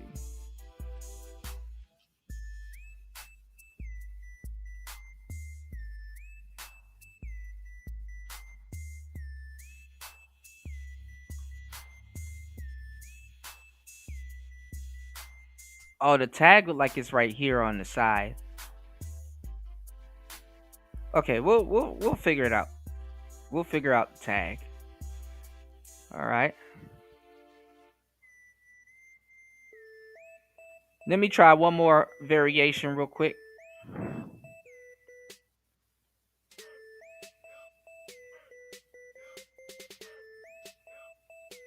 Let's do the side.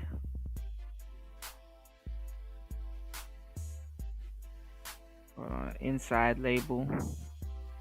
I'll put Hemp for Fitness as the inside label regardless.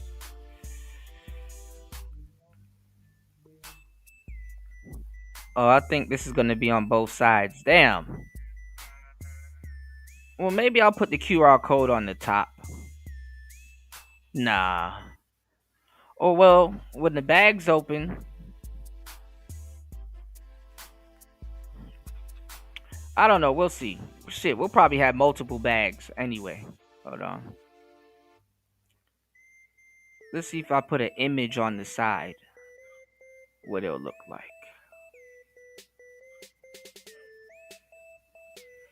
Let's see. Let's put Hemp Fitness on the side.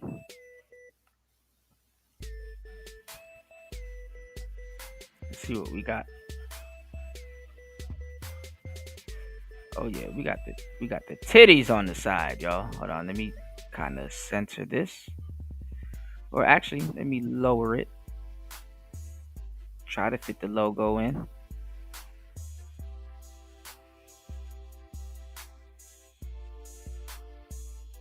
Let's preview it.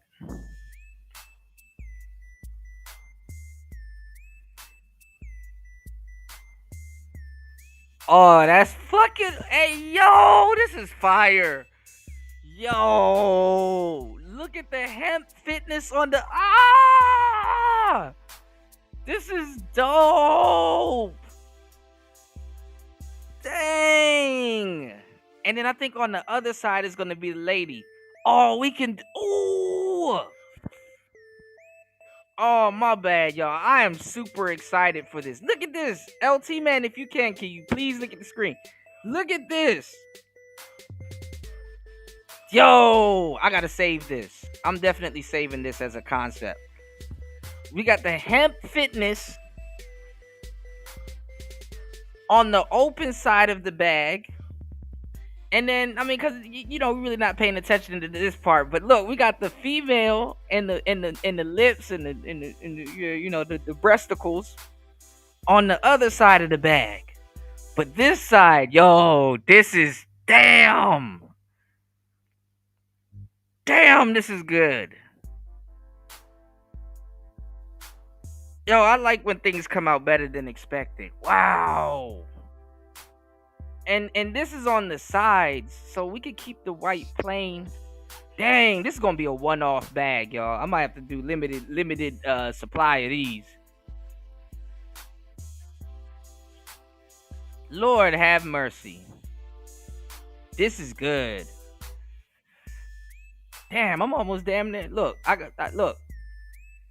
Shit. We could design this while we live right now. We almost damn near situated. So look, you got the Player Talk Radio logo right here on one side. We're gonna do the Hemp for. We're probably gonna do another Hemp for Fitness on this side, or should I put the QR code on this side? Actually, this is gonna be the side facing the.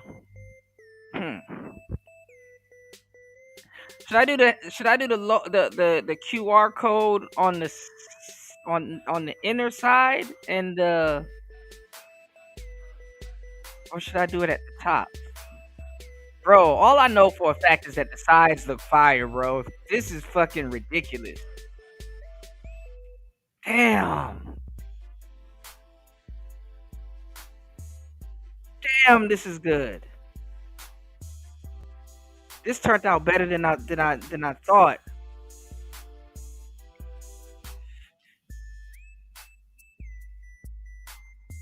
Yo, what the fuck? This is good.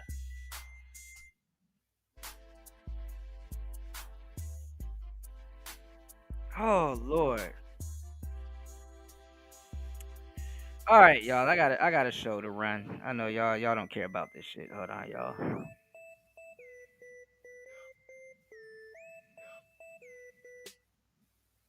Hold on, guys.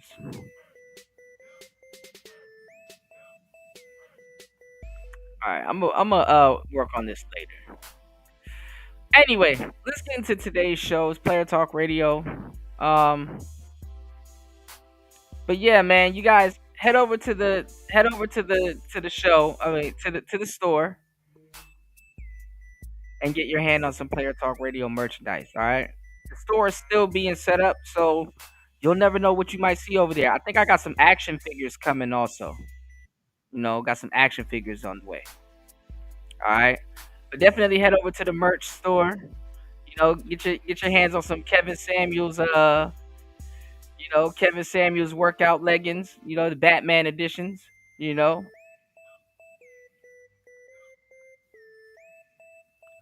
can't go wrong. And the funny part is that it looks like it's camo. It looks camouflage.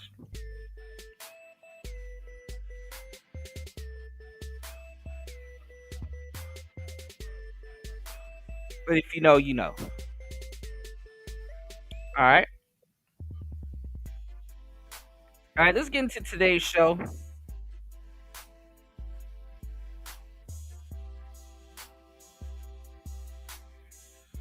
Get into all these people that are getting canceled because they took up for Charlie Kirk. Like people care. Most people don't give a damn. UFO says a dude with a channel called Celebrity Junk, where he's basically the male Wendy Williams, has been watching him from the clouds, making content off of it. The irony. Niggas can't stand fairness and objectiveness after they've already picked sides in a perfect reflection of the current political climate. That's true. Let me see. Let's see what you guys pick. All right. What party do you lean more towards? 18% says far left, 45% says Republican ish, 18% says Democrat, and 18% says far right. Far right. Okay.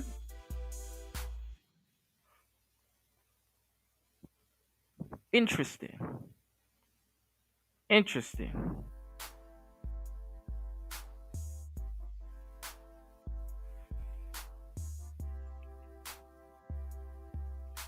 All right, let's get into the game. It's Player Talk Radio.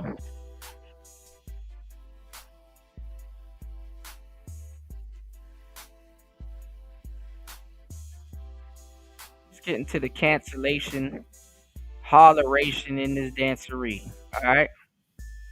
And I like the conservative twins or the Hodge twins. But let's go.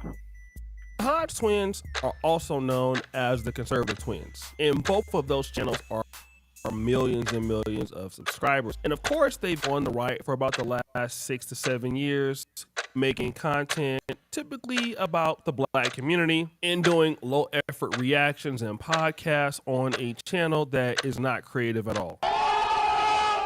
But I digress. Once you're grifting, you don't never have to really innovate what you do because all they're trying to do is pander to their audience. But that's what they've been pushing back. O'Shea talking about pandering is crazy. It's not true. They are not panderers. They are not anti-black. Hold on, guys. In their video, Abba and Preach says Hodge twins hates blacks for whites. They even say that. Yeah, just because I have different opinions on men, I sold out. Yeah, a sellout is a person who says something for money. Yeah, I'm saying this because that's my opinion. Yeah, that's how we see the world. I've monetized my opinion, but it's nothing. wrong with that. I'm a capitalist. In this clip, Twin says specifically, listen, I'm not a sellout, all right? My opinions are genuine. Now, I am a capitalist, and that is important because he is going to monetize what he's doing. And before he even, got into this, he was always Republican, and both of them were Republican. So they're not saying something that they don't believe. They are saying something that they actually feel. And then this comment came up. I'm anti, you know what? But I'm not anti-black. Yeah, I wouldn't say I'm anti-black. I'm hard on black people. Yeah, y'all need some criticism. Seriously. And I am prejudiced, but everybody's prejudiced. Yeah. I just put my prejudice out there because I want black people to do better. We can do better. Yeah. It's not wrong when having a bias or your prejudice. Mm-hmm. It's only wrong when you use your biases and your prejudices to discriminate against people. Belittle people, denigrate them. I'm not denigrating people simply because of the color of their skin. Yeah. I'm denigrating these people because of the way they behave. Your behavior. Now he acknowledges that he is prejudiced, okay? And he's hard on black people. Hold on, guys. Because guess what? We need. He openly expresses his views because he wants black people to improve. Now, this is interesting because both of them are black. I believe both of them are married to Hispanics. You never see them doing anything to show that they want black people. Now, O'Shea gets mad at them for being married to Hispanics, but he pushes passport bros. Question would be this. What evidence do you show that you're trying to help black people to improve? Because he's not trying to help black people to improve. You automatically admit it, you're prejudiced, and you're not prejudiced towards whites, you're prejudiced towards blacks. So if you want people to improve and you're already prejudiced, then what do you do to actually make sure that you can remove your prejudice to help that particular group that you're criticizing, in this case blacks, to improve? He also talks about that he's not malicious. You see, he's not talking about black people because they are black. No, he's talking about black people because of what they do. He's simply just critiquing behavior. Fast forward. Recently, I didn't. Hold on, guys. Some comments from a brother by the name of KT. I don't want to tell his entire name, but he basically had been trying to get in contact with me because he wanted me to see something. He even sent a Cash App, according to him, that still right now I have not checked. But I did tell him to email me, and this is the email that he gave me. Hope your day is going smooth. This clip may be useful in any other upcoming Hodge Twin videos you may make in the future, or you make in the future. So you know me, I downloaded it and I pressed play. So he's pandering to his base. Yeah, I guarantee it. I thought it was more. There is. I you stopped it. My bad. Oh yeah, you got to see it. You got to see it. Yeah, I pandered to my bases. I pandered to white people. Damn, I lost track of the pandered to white people. Yeah, I pandered to people, right-leaning white people. I say, I don't want to shake the boat. Sometimes I shake the boat, but yeah, that's just. Bills got paid. You got to get paid. I got bills. I don't know why he's wearing it. He's trying to be funny. Uh-oh. Did you guys see that? So wait a minute. Hold on. So the Hodge twins are talking about Cameron. It seems like they're doing one of those lazy reactions that they typically do that require no effort. I mean, anything to make money with no effort, right? And so they're saying like, oh, well, he's pandering to his audience. I'm pandering to my audience. And he even says it. White, middle class, middle-aged, white people, right? In other words, I'm pandering to my audience, which is white, anti-black, as long as it gets money, it doesn't matter. At the same time, he's a guy. What is going on? Hold on, guys. See, black people do better. Okay, then what you're doing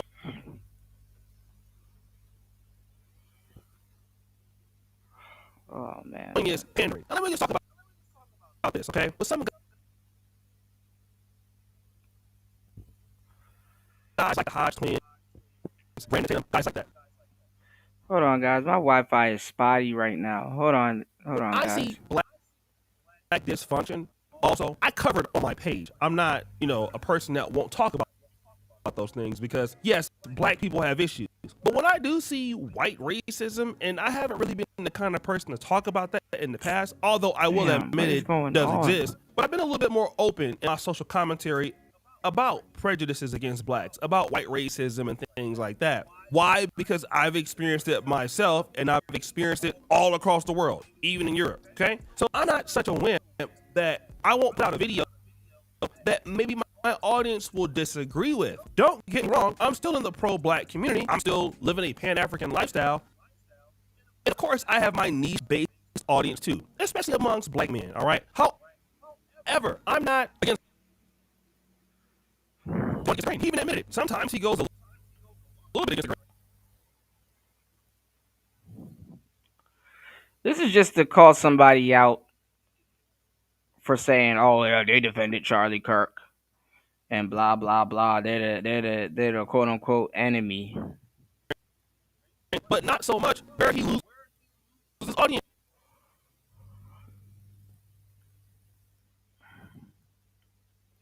And why? Well, if he goes against the grain, those people are never coming back. All right, and you don't want to fumble the bag. You see, it's different with creators who think freely and think for themselves. I will give you the best example. Alvin Preach put out a video, or they can put out a video, and completely go against what the audience is suspecting. All right, Corey Holcomb is very similar. He don't care what the audience thinks. Tariq Nasheed is like that. Right? But Alvin Preach, I think that for them, they do it as a commentary channel because they offer more commentary based on the style of stuff that they do. Hold on, guys. Let me their catch up. opinions are a lot of times oblique. You don't even know where they're going to go with it.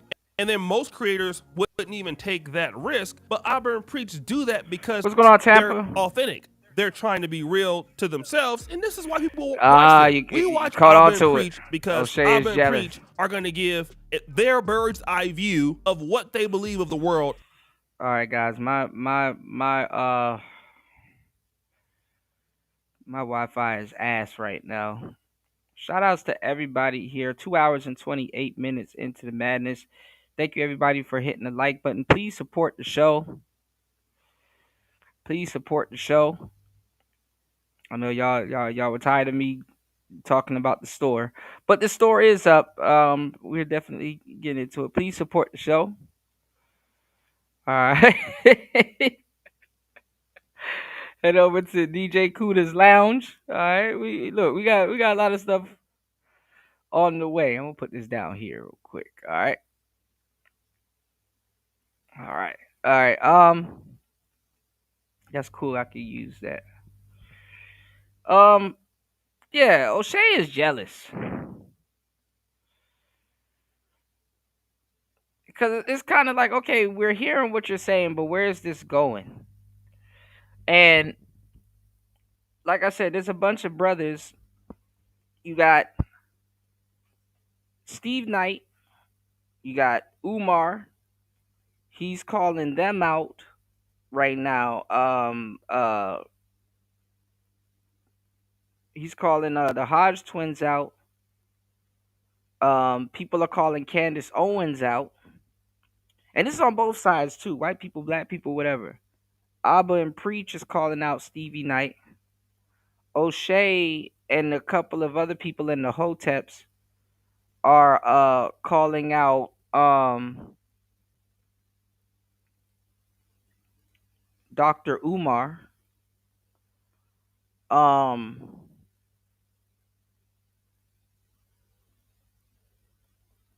And you got Sonetta and Captain Tazariak and all them dudes over on Fatty's and Tommy's show. I think Tommy's back now. Tommy has a whole show. I see Tommy doing more content. And you see them now getting red pilled. All of the black pill brothers now are coming over to the red pill sector. Or at least getting schooled on how black women are acting and shit like that. And it's like, oh man, we're gonna have to do something about the sisters. And it's like, oh, you think? So I think that carousel has kind of came to an end. They can't. You can't even be a proper simp nowadays. That's it's fucked up. We were talking about it on the last show. You can't even be a proper simp nowadays. But that's another reason why dudes simp a lot too, fellas. Remember, it's an escape. You know, any part of copium is an escape. So remember that simping. Simping was an out. You understand what I'm saying? Simping was an out for brothers. And it's a damn good escape too. I mean, the topic nowadays. This is what the topic is. And I talked to y'all about this before. There's a guy and there's a couple of guys, right, on Twitter, right? And a younger guy, and even the guy, because I don't know the guy's name, but he's cool. The guy that came up with the drizzle thing, he actually moved on to becoming a content creator, and he drops like some really good content and stuff, right? When people are in trouble, what's the first thing they say? They say, "Oh, women and children first," right? And shout outs. I want to actually chop it up with the brother over at the dumper. I know Ed shots him out a lot, but I want to talk to the brother because he's cool. I covered some of his stuff, and he kind of got into the manosphere late. But over at the quote unquote dumper, I think he was talking about it also because this is a trending topic, right? So the guy that did the drizzle thing, right? Or the grizzle thing, because they added in the bear thing, right? Um, the people was talking about for example, and I'm glad that the men are waking up, right? They were using the Titanic as an example, right? They were using the Titanic as an example, but when shit happens, right? Obviously, they said that, oh, women and children are protected. Oh, let's get the women and children to safety first and stuff like that, right? And you got a lot of men that are single nowadays and people that just don't give a damn about no goddamn family. And it ain't even about they don't give a damn about no goddamn family. It's just that they're not looking forward to start a family, or they are, but it's like they gotta hold out or whatever. 51% of black men are single still, fellas. You know, so the majority of men are seeing certain things, right? And I have some of the same sentiments too. Okay. Now look at this. Okay. Now the real reason why they say women and children got to get up out of the way, because the thing is that the men got to sit back and think, and they need silence. They need quietness, or at least to be able to die, quote unquote, with dignity, right? So a lot of the brothers were saying that, yo, fuck that. If I was on the Titanic, using the Titanic as an example, I'd jump in one of them fucking lifeboats, which is which is duh. Some of those lifeboats didn't even get a chance to be used too. People was fucking them up. They were capsizing. So a lot of the lifeboats went to waste, right? Now me, I have an old soul. I've had dreams, and the Titanic was a very vivid movie for me growing up. I felt that I was one of the passengers on the Titanic, but I think I was white. I'm sorry. I don't know. I actually had, this is some sidebar shit. I actually had a dream of that I was one of the crew members on the Titanic. I don't know. Titanic was a big movie to me when I was coming up. But anyway, came with two cassettes. Anyway, two VHSs. Anyway, think about it like this, right? Because Andrew, a lot of people are debating and have been debating. We've talked about it to extent here, and we're the men that's moving the chains forward, y'all. And we talk about this stuff. You know, this is a secret society, and it's a life that people don't know about. The things that we talk about, right? About how women are running around saying, "Oh, bodily autonomy, bodily autonomy. Oh my God, I can't do my body, my choice. I can do whatever I want. My body, my body, my body, my body, my body." They Summer Walker in it up, right? They body, right? Cutting up their bodies, fucking up themselves, all kinds of shit.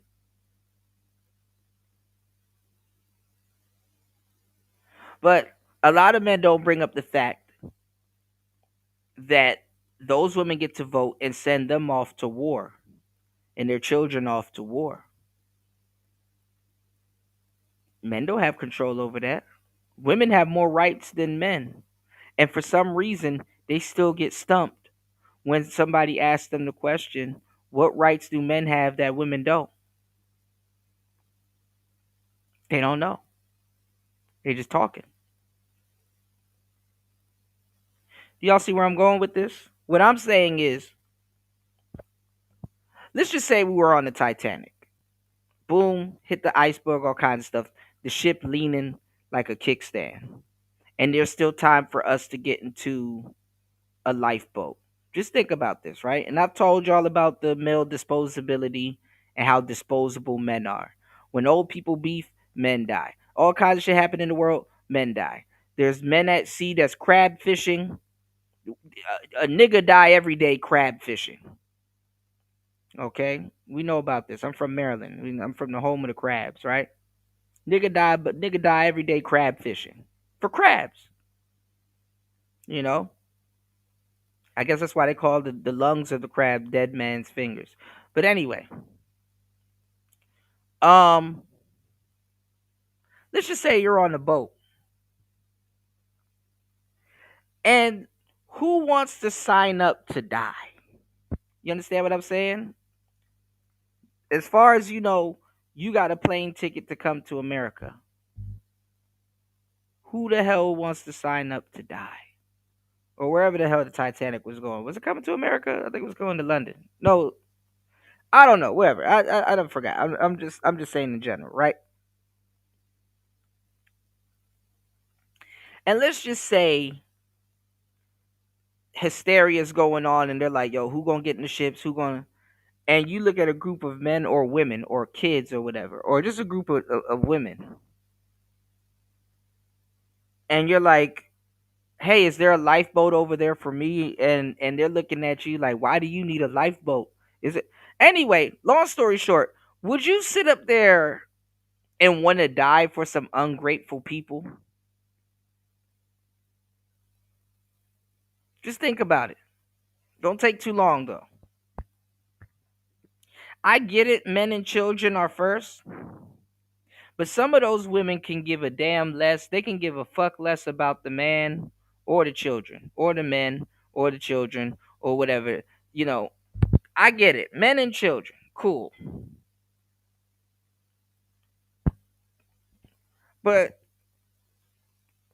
I, you can't expect, I ain't gonna lie, you can't expect men to be in a rush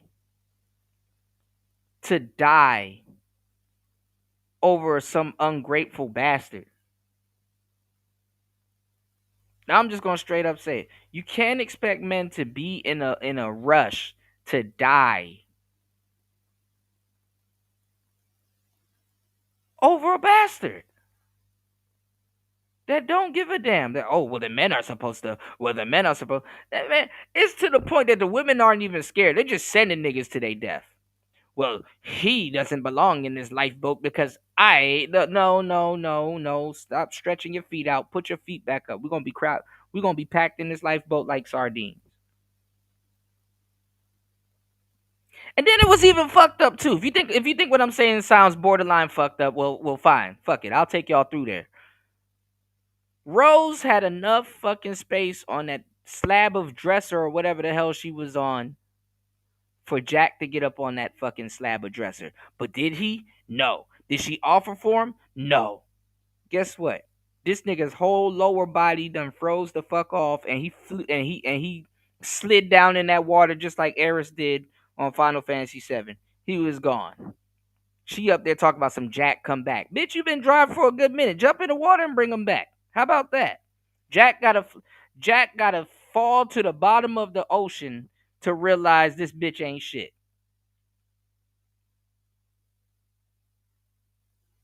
He can't hear you. His ears are clogged with that cold ass water. He done drew pictures of you. Your old ass sitting up there talking about some. It's been 70 years. It's been 70 years. But I will give Rose credit. She threw her jewel at the bottom of the ocean too. You know. Shout outs to War Master. War Master said O'Shea think we don't have ears. We've all heard what they said, for fuck's sakes. Yeah, and now all of a sudden this week, all the black people that were wrong about certain shit last week gotta get their licks in on other black people. All you're gonna see is black people get attacked this week. You know, you said he on that brother polite bullshit. Anyone who believes he wouldn't smash a Becky is a fucking idiot. Mm. I'm not saying it, y'all saying it. I'm just reading y'all comments. UFO said a lot of niggas low key jealous that they can accumulate and keep a large white audience. Niggas do the same shit in business when you. That is so true. That is very much. That is true. Yeah, like I said, if you open up a black carryout across the street from another black carryout, and let's say the black man stop going there, but white men start going to your carryout, they're gonna say you cooning, and that's the reason why they not coming there.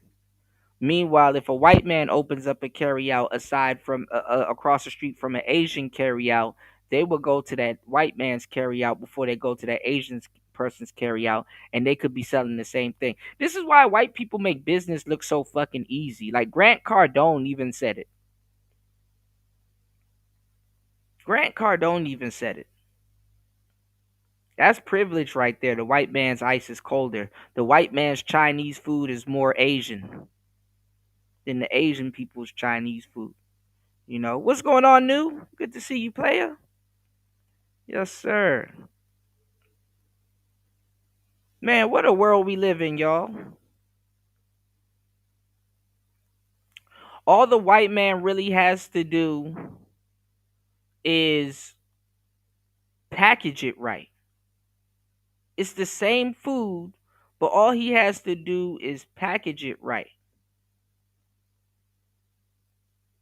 And that don't take that much because, you know, his complexion helps with the protection. You know, is protection from complexion. And this is what I want to say. You know, because there's some truth to what I'm saying there. Not always true, but there's some truth to what I'm saying. Everybody here, y'all need to know your worth. A bottle of water is worth more in the desert than it is at a grocery store where there's water everywhere. A bottle of water is worth more in the airport than it is at a water park. You understand what I'm shit? Even at a water park, they jack up the bottle of water. You understand what I'm saying? So, and this is what artists like Virgil and a lot of people do. You know, they will take an object, and the object will be completely okay, and they would just change its surroundings. You know, and then now that object that was common stands out. You know, now that object that was common stands out. Shout outs to War Master. I was just about to say something about Apple. Apple, they got these new iPhone 17s coming out. I thought I had an iPhone 11. I have a 12. I don't think anything's better. But look, there's this other iPhone. I'm not sure if it's like the 15 or the was it like the 15 or the Which iPhone is it? There's actually an iPhone that it's a specific iPhone that they want back because of the materials. And the phone is, I wouldn't say it's indestructible, but it's an actual very durable phone. I think it's like the 14, or is it the 15? I don't know, but it's one of the newer models.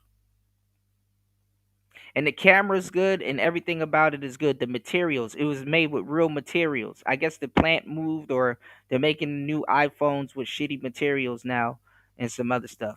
But this always happens with Apple. This always happens with Apple. And um and I understand why War Master calls it crapple. But the older Apple was better. Like the iPhone 4, I think I had an iPhone 4. That one was good. And it was made with metal and glass. These new phones got like this weird plastic glass thing that cracks, but it's like, waterproof. It's weird. And I understand why War Master says it's a crapple. I understand the hate for Apple, but let me tell y'all something. You want to know what Apple does very good? And this is the whole thing. Like, if you guys are going to be an entrepreneur, and I'm learning this now, even with the store that I just showed y'all, it's about marketing, man. It's about marketing and knowing how to sell something, you know. The items that I have in the store, you need those items. Those items are a necessity. You need those items, you know. Definitely shop and grab those items. There's something that you guys saw that you may need. Go get it. But this is the thing. It's about packaging. Apple, although it's irritating, like I had to pay for this guy to take a look at my laptop and see if he can fix it. He specializes in Apple. He said, "Do I have Apple Care?" I said, "Hell no." Apple Care done went out on laptop, phone, everything. You know, warranty. Even then, it's some bullshit too. But and he was and look and I swear I was looking at him like, don't say it, because I just keep hearing War Master in the back of my head. Apple sucks, crapple. Apple is horrible, right? Because there's a lot of truth to it, right? And I'm looking at him like, don't, please, not you. Don't say it. Don't say it. Do not say it. Cause it looked like he just wanted to say it so bad, he just wanted to roll off his tongue. Like these computers are some bullshit, and they kind of are, because they change up. So Apple does suck. There's times where Apple sucks, but you want to know where they excel at? Customer service. If you go to any Apple store in America, they're in the world, they damn near all the same. There's some dude there with a tablet doing an intake. You get to sit down at the quote unquote genius bar. They have their own geek squad and they call it the genius bar. You can even set an appointment on your phone. So when you go there, it's damn near like a doctor's appointment, because people have insurance on their phone and their electronics, but they don't have insurance on themselves. You know, somebody can fall and bust their ass and nobody thinks twice. But when somebody's phone fall, everybody's like, "Ooh, I see other people's phone fall and I cringe."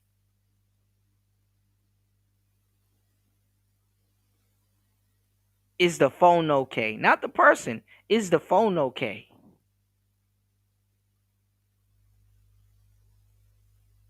And it's one of those things where it's like, we know what a phone means to us. This is why it's called the external organ. And this is why I keep calling it the external organ.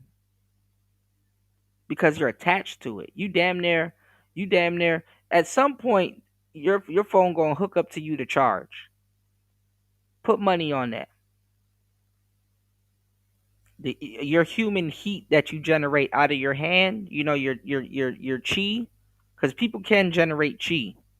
We're gonna get to that later. Dragon Ball Z wasn't fully wrong, and it comes from the gut. You don't know what your phone's sucking out of you, but their customer service, bro. It don't matter how shitty a product is.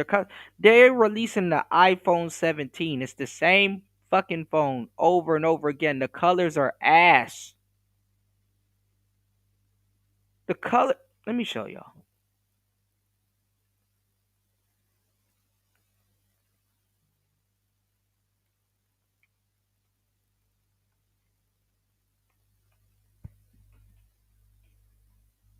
I don't even think the camera's better. They say certain things are better, but this is what the fuck is this?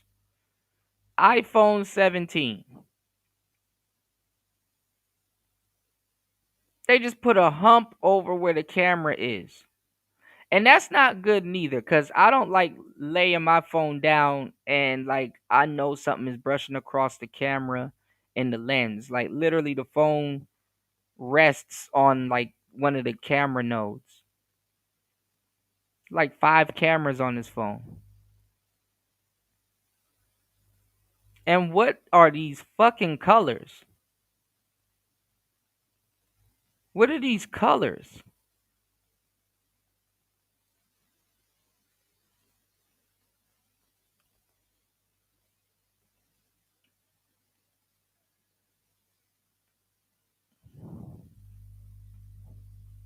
These are prison colors. Nigga, this is jumpsuit orange.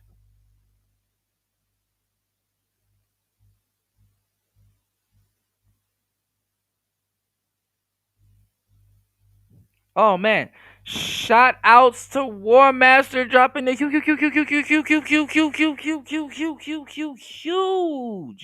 As always, sponsoring the show. 100 ball on the cash app. Thank you so much, as always, for supporting Player Talk Radio. I got a War Master collection coming up soon. All right, I got a whole line of clothing for you, War Master. Shout outs to War Master. Thank you so much for supporting the show and always sponsoring the shows, Player Talk Radio. Let's get it. Let's go. More. Wendy? Thanks, Chuck. We're standing here in front of the Olympic Liquor Store in Queens where scores of African Americans have been lined up for hours. We spoke to a few of them earlier. Ladies, may we get a word? Hide the money, y'all. There's poor people around.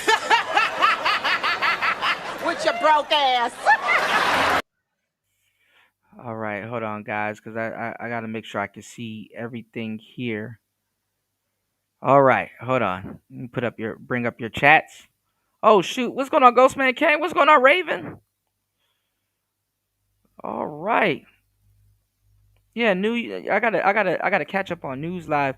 You said arguing with dysfunctional women is just gonna keep open dysfunctional communication with them. Real productive men have evolved beyond that shit and not looking back. Yeah, that's why you see Charlie Kirk was on campus. That's why you see Charlie Kirk was on campus. Are those kids not the future?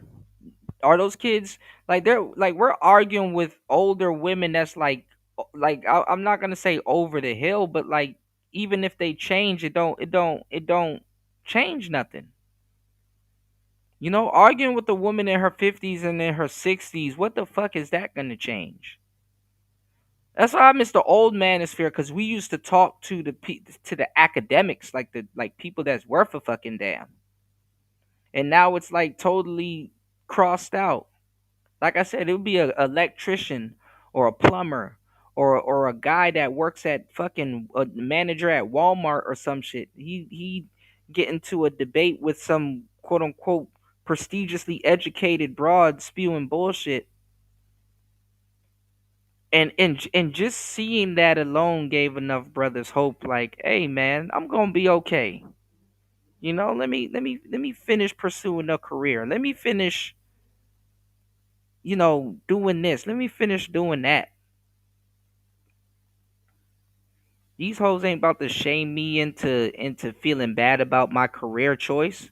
Because at the end of the day, when them colleges fall through and all of that other stupid shit fall in, they gonna need us. And this is what the manosphere was teaching the man, average value man, regular value man, Henry's. Shout outs to Kevin Samuels. Henry's, high earning, not yet, not rich yet.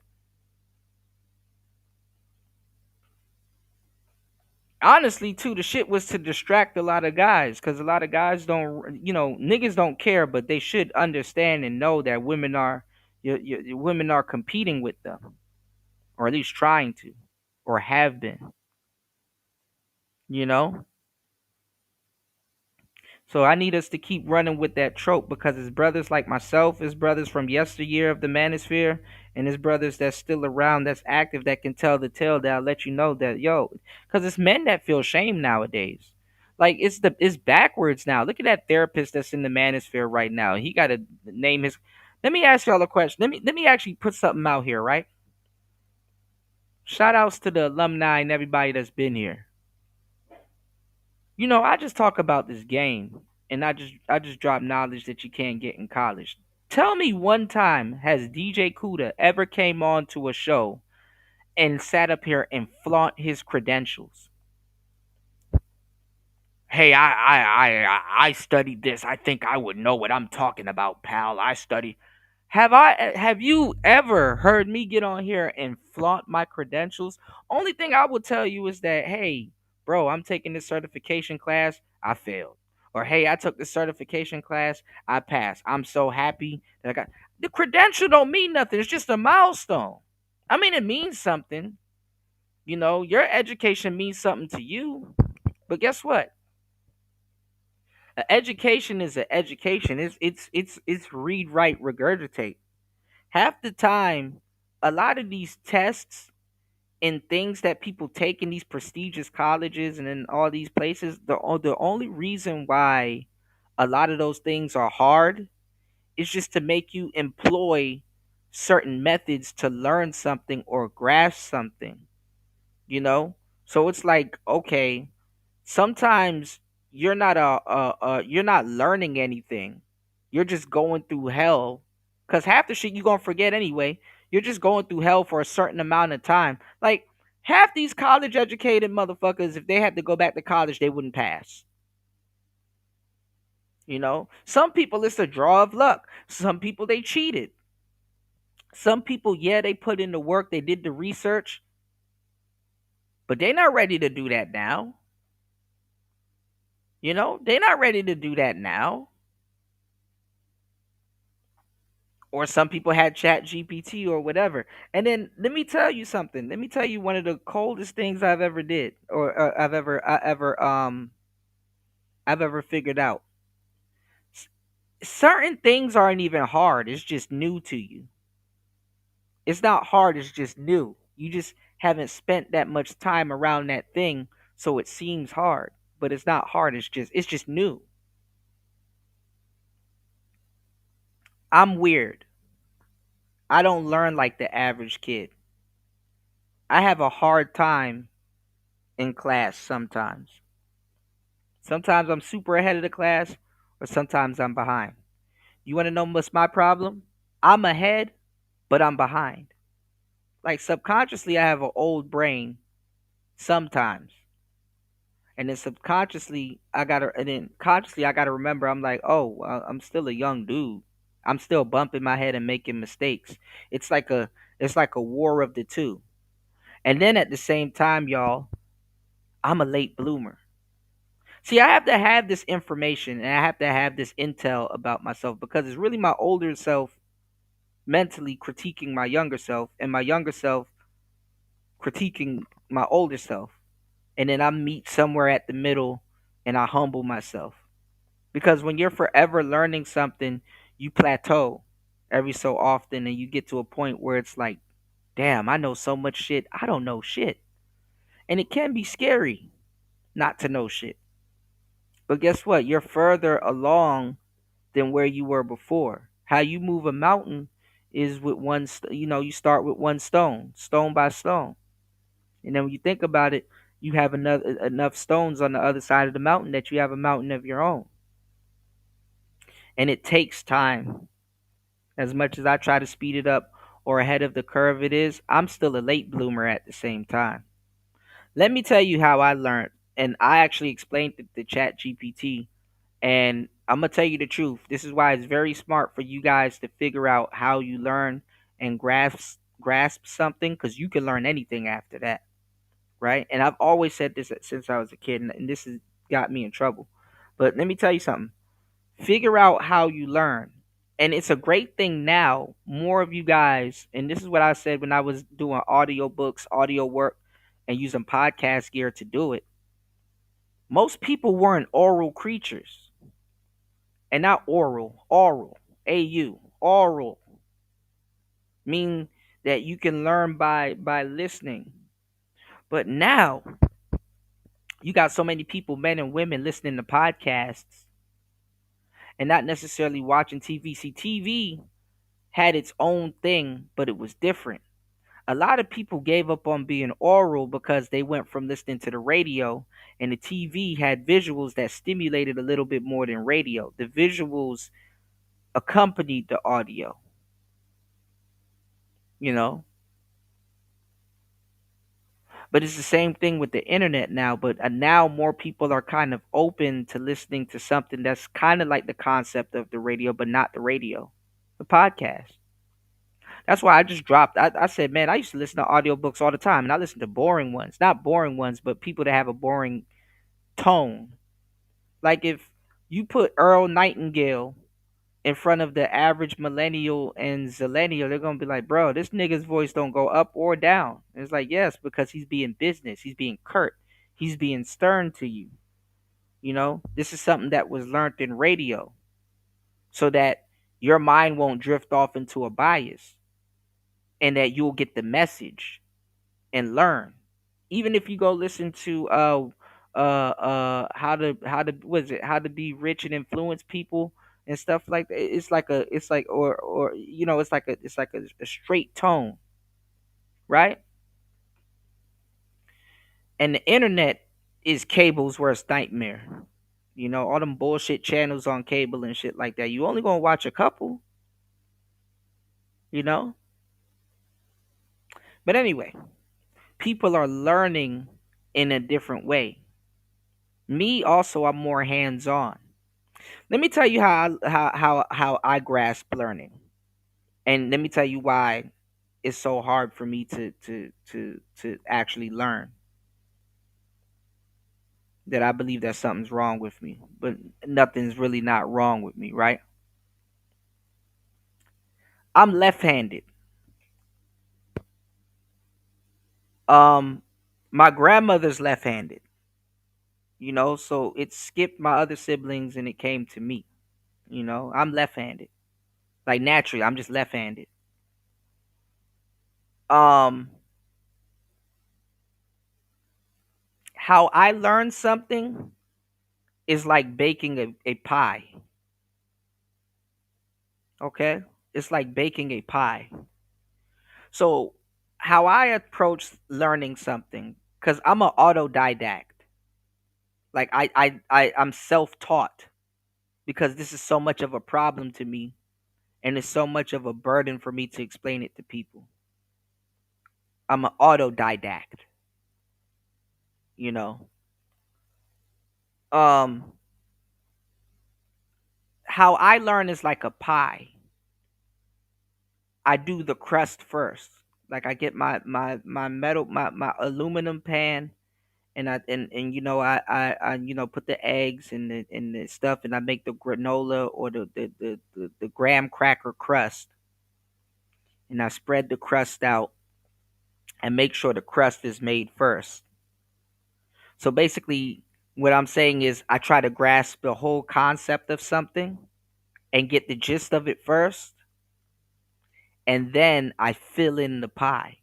So I do the crust first, and then I fill in the pie. Then I do the pie next. You know, where people are kind of doing it outwards, like they're making the pie, and they're kind of laying everything down and doing it all at once. I do the crust first, then I make the pie, then I put the pie in, and then I do all the the designs and all the stuff on top of the pie. Meaning, I kind of just basically, in long story short, I learn backwards. You know what I'm saying? Like if this was a karate class, I'll be doing flying kicks. I'll be doing all kinds of different bicycle kicks and all kinds of stuff. And then it would take me to get, and this happened to me before in real life. Um, just like that Asian girl that I played on the last show that was just doing that one kick and she was spamming that one kick, right? The whole Bruce Lee thing, right? New. Fear not a man that knows 10,000 kicks, but fear a man that's practiced that kick 10,000 times. It'll still be an epiphany to me, the basics, you know? Like, no matter how much advanced shit I know, the gist, no matter how much stuff I've learned, the basics still amaze me. Or I learned backwards so much to the point that I will have an epiphany about something that was there the whole time, or find a better case usage for it. A basic thing. And I'll be like, oh, wow. Or I will find a better way how to utilize something basic. See, the crazy thing about life and man and how the brain conceptualizes things is that some things we deem useless, and it's not necessarily useless. It's really things have to grow into existence for that thing to have a use, or things that thing that were used for become obsolete. Before our eyes, the phone is becoming obsolete. Glasses are next. Can't really do too much with the watch. Fuck, the phone was supposed to replace the watch. Why you still got Audemars and Rolexes going for tens of thousands? You know, it's funny talking about this. I'm looking at this book that I have to pick back up and read that I have on my bed from Don Miguel Ruiz and Don Jose Ruiz called The Fifth Agreement. The Fourth Agreement was good, but they all kind of say the same thing. Y'all pick up the book, The Fifth Agreement. Really great book. Almost like another Bible, you know. But let me catch up on these comments. I'm so behind. Kuda, what's the best moment in the Manosphere history? It's a lot of them. It's a lot of them. You just kind of had to be there, which you already know, Tampa, because you were there. What would you say is the best moment? Y'all help me come up with some ideas. What was the best moment in Manosphere history? You said all that pointless argue is just to negotiate a deal. Harsh reality. Yeah, I'm not negotiating with no goddamn femininity. I like niggas only get like 73, if that. Niggas only get like 73 good years on this planet. I'm closer to at this age I'm at right now. I'm closer to 73 than I am being young. So I gotta get on the ball, y'all.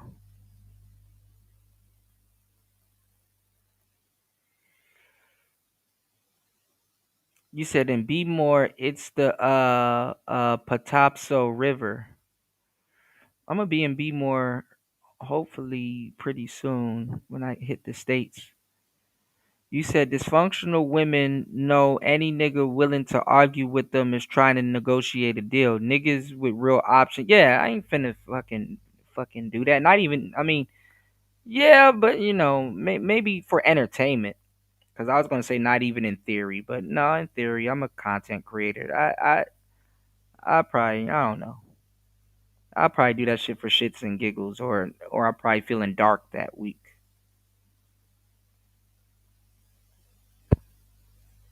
But I ain't going to be like panel furniture. I ain't going to be like fantastic in them. Every week, some goofy no name broad that can't be changed and don't want to change arguing with them. Hell no. Man, Raven, yeah, Jack was a simp. He definitely was a simp. You know. What the hell, man? Nia Jax done threw Jade Car. How much times Nia Jax is gonna destroy bitches with the fucking steel steps? Nia Jax is a clumsy big woman, man. Jade Cargill about to have a gnarly ass scar on her head. That whole match was some ass, bro. That whole match was botched. The fucking look, the referee, the referee wasn't even looking at Nia Jax. This is something I learned from Maven. If y'all are watching wrestling, right? The wrestler that's being pinned have to look at the referee. If the wrestler's not looking at the referee, they're gonna take the 3 count. You know, at some point the wrestler or the person doing the pin is gonna fake. You know, Nia Jax got pinned. Actually, you know what? I can get around the copyright by doing this. Let me show y'all. I can get around this copyright. Hold on, y'all.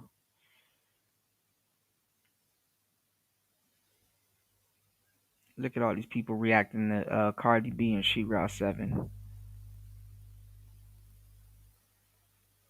Let me see. I think WrestleMania did something on. Look at this shit. Done hurt my baby. What is going on, guys? It is WrestleMania here, back with some more news. Join us now as we look at the wildest news stories and rumors you need to know, including a WWE star defends Nia Jax, WWE's booking called out by a big superstar, the truth behind the big SmackDown botch, a former WWE champion semi-retires, a released WWE star making more money than top WWE stars, an NXT referee wins a bodybuilding championship, and much more. Be sure to subscribe and hit that notification bell for daily wrestling videos, and follow us on Facebook for exclusive lists. Now let's do the intro and get straight into our first story.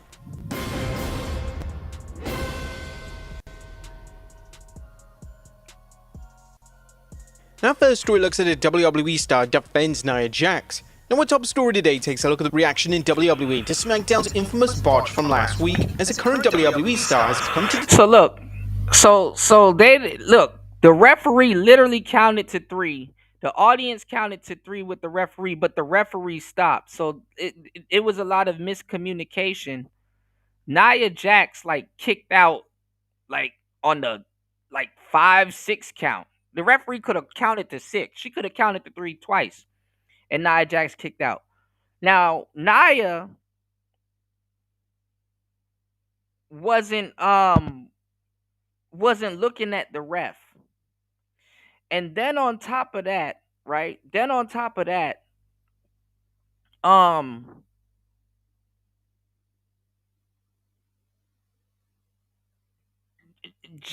was getting looked at by the EMTs. But Jade and Nia was cursing out the audience, putting up her middle finger and shit. But this is the thing. Jade wasn't out. So Jade, she got hit by that opening part in the steps. So she caught it. She caught a thud, that shit was bad. But Jade was still wrestling. Now I don't know if Jade was still going on script because she was leaking. But I don't think the referee knew who was supposed to pin who. And Nia Jax, she fucked it up, or the referee fucked it up. But let's go. Defense of Nia Jax. Nia Jax has come under hot water since SmackDown for a performance in the match, with a lot of fans labeling her as reckless and unsafe. And now Chelsea Green has responded to the backlash directed towards Jack on X, and even stated that WWE is to have her as a locker room leader. The internet not knowing Nia is one of the best is the biggest travesty. We're lucky to have her as a locker room leader. This hasn't exactly stopped fans from throwing criticism at Jax. Nah, Nia is sloppy as fuck. Nia is sloppy as hell. I'm not gonna say Nia is a bad person. I think Nia is cool. She seemed like she a cool person when she not wrestling. But nah, bro, no. She is she is hurting. Vince would have been fired Nia. Nia wouldn't even have been there. I think the reason why they say they keep Nia around is because she's friends with The Rock. Fans continue to comment on her work, with one post on X saying, "If she was a cousin of Spike Dudley instead of The Rock, I doubt you'd be saying the same thing. And blink twice if Nia is in the room or with you while you type." Jax receiving mass criticism for her work isn't exactly a new phenomenon, but this is the first time in which it's been revealed that Jax is the locker room leader within WWE. Next up, WWE booking called out by a big superstar. Now, speaking of Chelsea Green, Green had a rather interesting interview with Cinema Blend recently, and whilst Green is usually WWE's biggest cheerleader, she decided to offer extensive criticism to one key element. Now, it's no secret that WWE have massively dropped the ball when it comes to titles such as the Women's US title, and according to Green, WWE needs to be doing more with the championship. Do you think that we're doing all that we can with them? No, I would love to see more being done with them. I want Julia to be wrestling on TV every single week with that title. I want Zelina on TV every single week. I want Misha to win the title and be on TV every single week. Green would continue by stating that there's so many hours at WWE programming and there's a place for the title if WWE actually tries. There's so many hours at WWE and we can find a place for those championships if we try. It's tough, it's not part of the creative meetings, I don't know how that looks. So all I can do on my end is make the title mean something. I hope that by putting it out there on social media and making storylines on social media, it garners the attention that those titles deserve.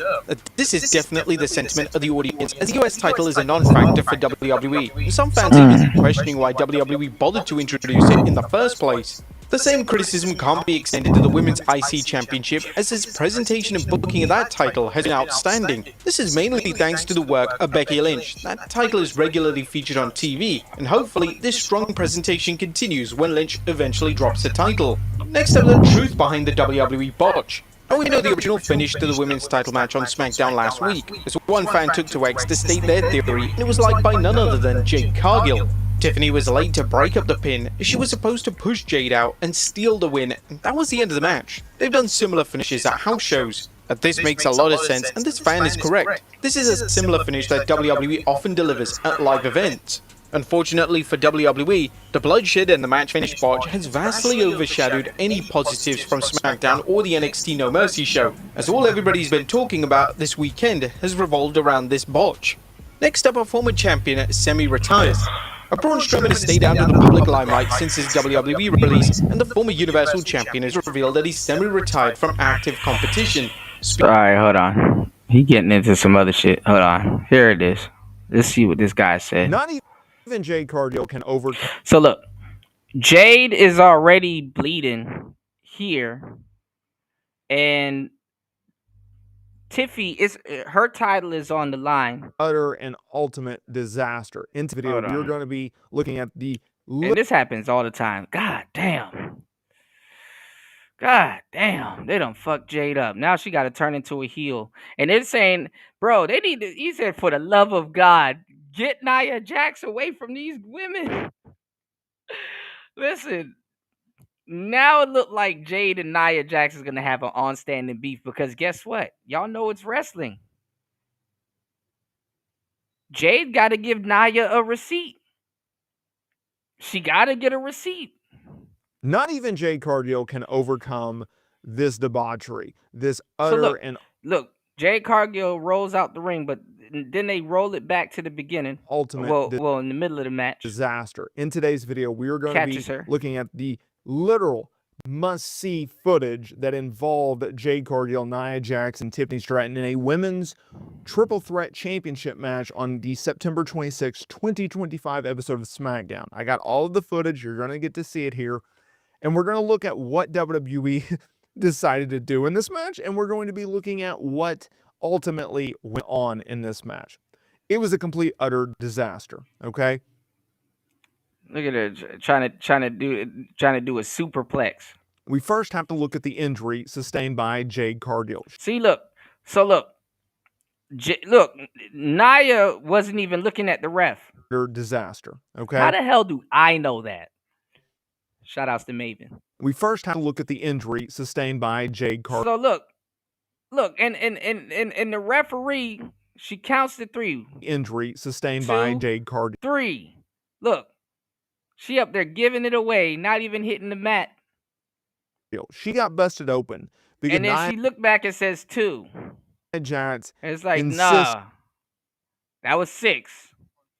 On throwing her opponents into the steel steps, just continuously injuring people. This time, there was a And see, you got to be ready before you get thrown into the steps, because you know what they do? They put their hands in front of their face. Like, if you guys ever seen that match, I don't know if it was just, I think it was like a triple threat match or something. Did y'all see when Shelton Benjamin caught that sweet super kick from Shawn Michaels? He put his hand in front of his face. He put his hand in front of his face. It is that quick.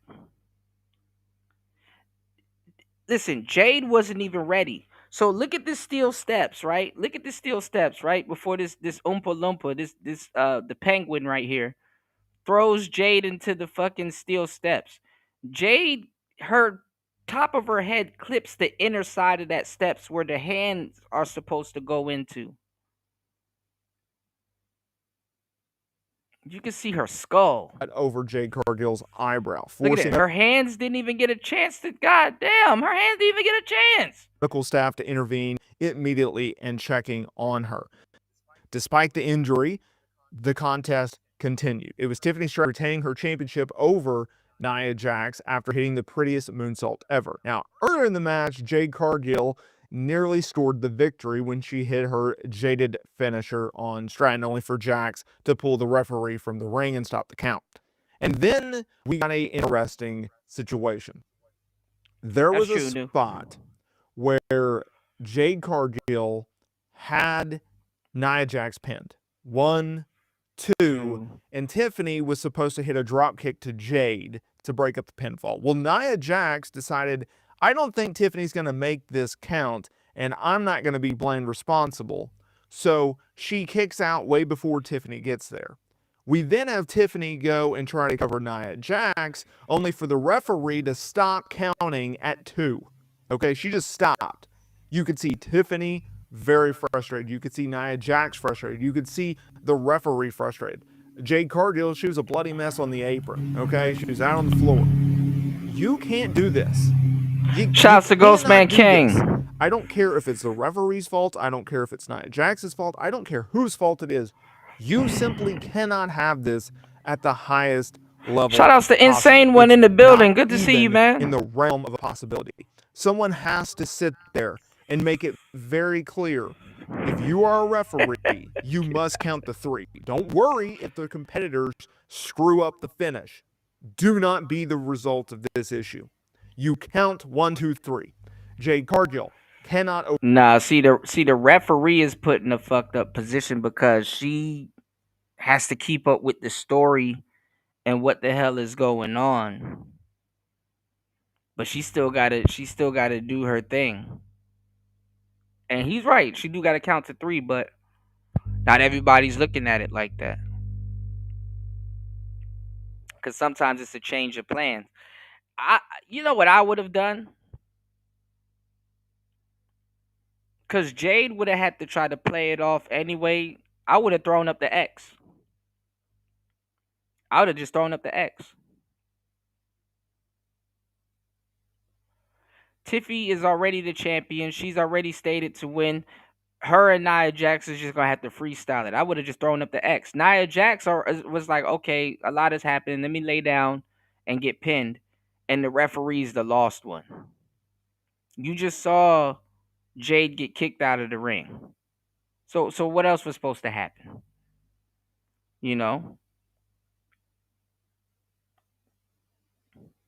You said they got smoke with homie talking on campus because they got to put their guns down in the crowd. Yeah, that's true. That's very true, party.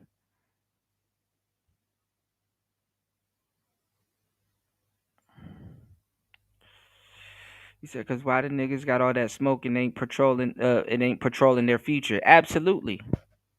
They're too busy worrying about black women going broke, not realizing,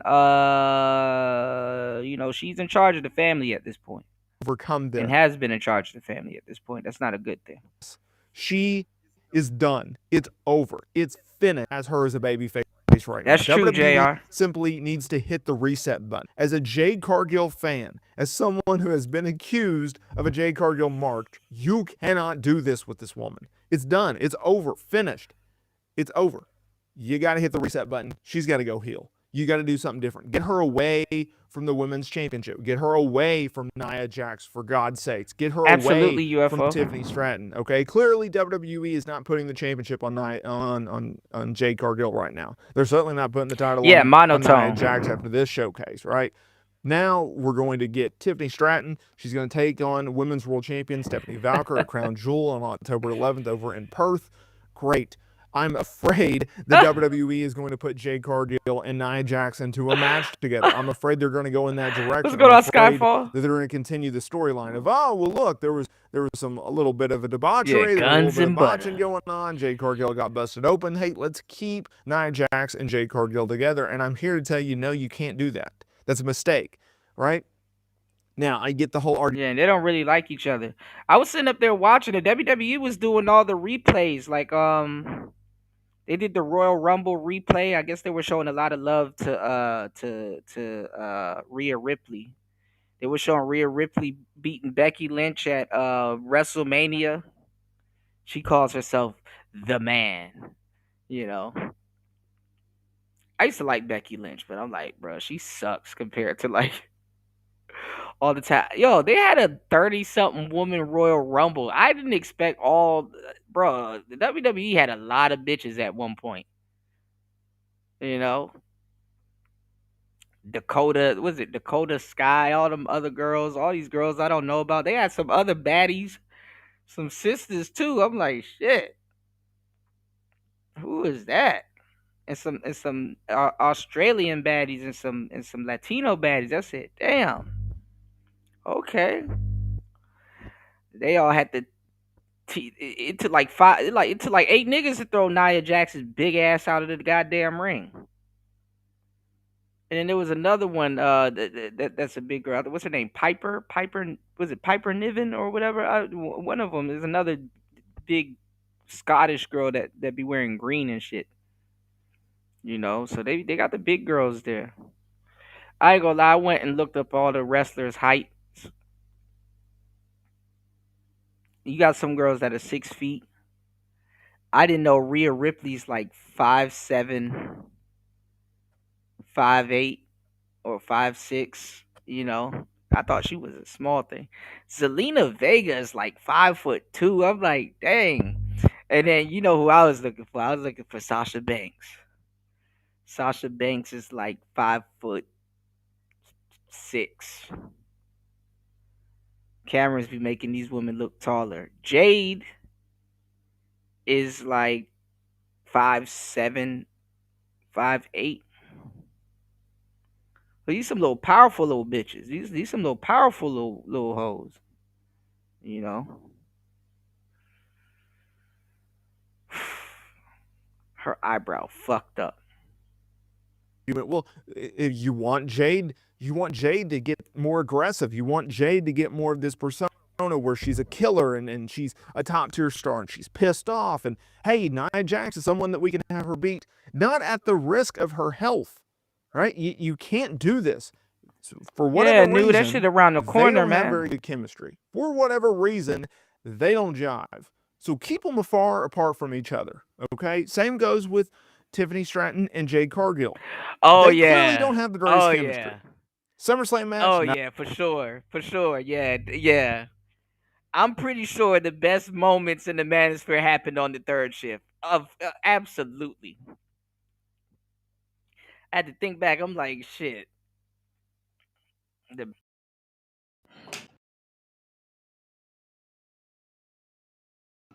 Hold on, guys. I had to switch over. The best moment had to come from the third shift. For sure. And I was thinking about that show, too. I got clips of it I need to repurpose.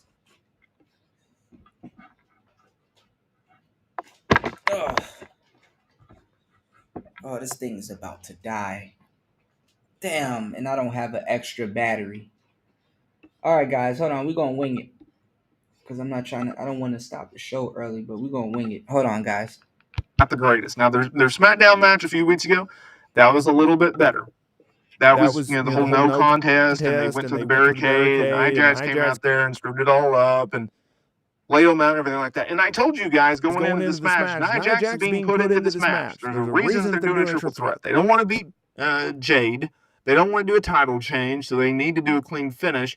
And they have no one else for Tiffany to work with. No one. She's primarily, think about it, for the most part, in her women's championship reign, she's feuded with Nia Jax for the majority of this time. I'm so sick and tired of seeing Tiffany Stratton and Nia Jax. She feuded with Charlotte Flair, which was a great program leading into Mania. And then she's feuded with Jade Cargill, and it's been a disaster.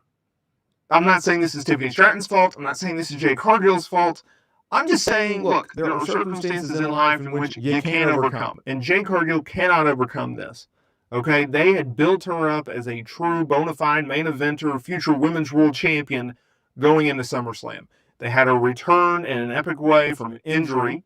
She feuded with Naomi, had the best program of her career, okay, beat Naomi not once but twice, including at WrestleMania, goes over in the Queen of the Ring tournament to beat Asuka in the finals.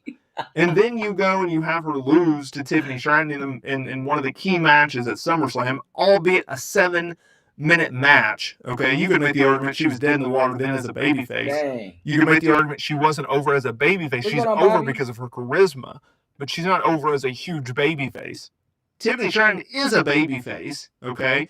Even though she acts like she's a heel. Fans just love her, right? So WWE's like, oh crap, we have to have her as a tweener. And you continuously... Somebody was like, yo, when did you first find out about Stone Cold Steve Austin? And everybody was like, when I first saw him, he was in the middle of putting Vince through hell. You build up this program and you continuously do this feud. And it's like, no one's really buying it, right? And there's just... You outside of SummerSlam, you don't want to do a clean finish. You have to bring in someone else because you're trying to protect the two competitors. It's like...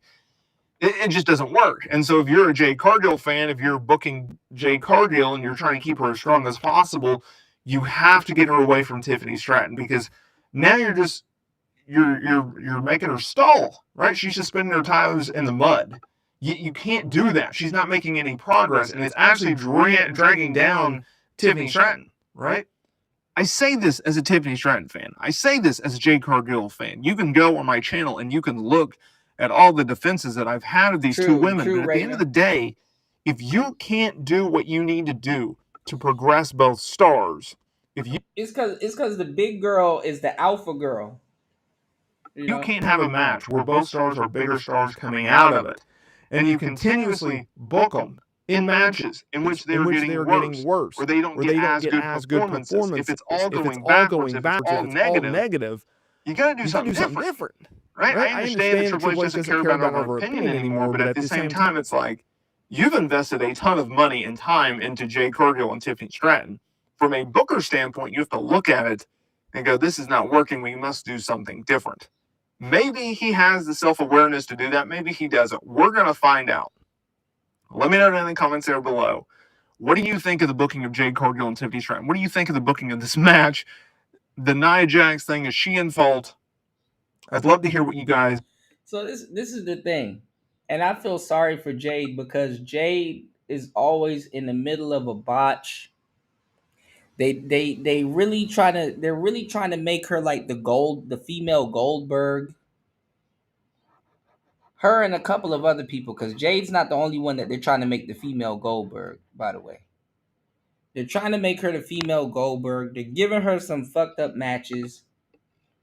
When you put her in the ring with a bunch of talent to try to get her up to speed, it shows how like stiff she kind of is and not really talented. The same thing happened with Goldberg. You know what I'm saying? Goldberg, he really couldn't. You know who really can't wrestle, but he's just good at what he does? John Cena.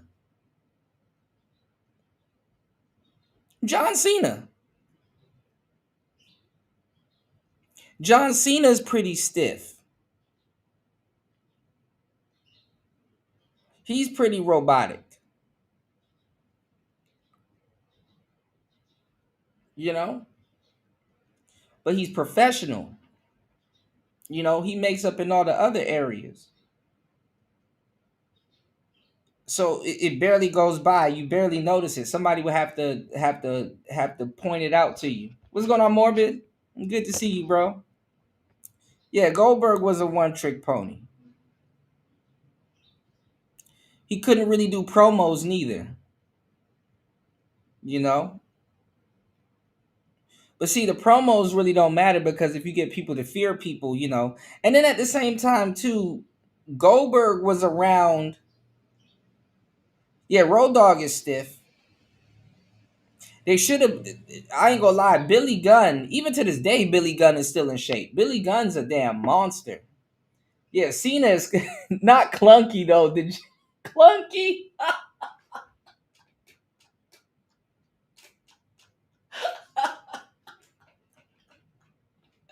Not clunky.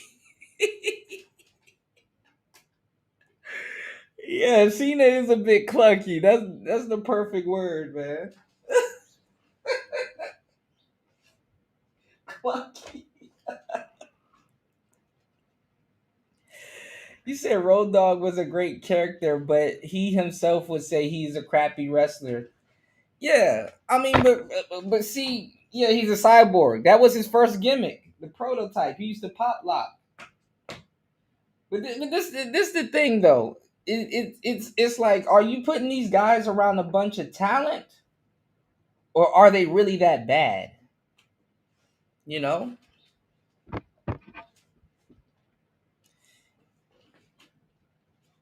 And then it's not like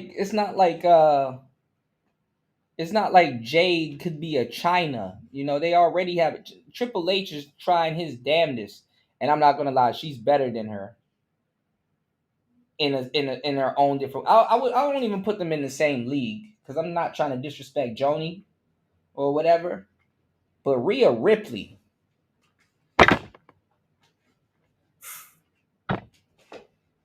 that's different type of talent right there. And my girl Liv. I know a lot of y'all don't like Liv Morgan. I love Liv Morgan.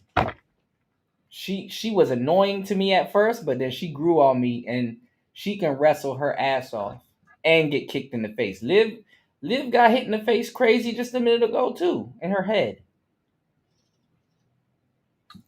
I just listen. Rhea surpassed China. China was clunky. Did you see the Big Show? This nigga knees is done. I was watching the Big Show take a couple of stunners, and I'm like, that's why his knees are done. This nigga knees, he bent down sideways. Big Khali knees are done too. You said Liv won me over when she beat Ronda Rousey. Ronda Rousey is clunky too. Yeah, she dislocated her shoulder, yeah. And still hasn't been cleared. Ronda Rousey is clunky too.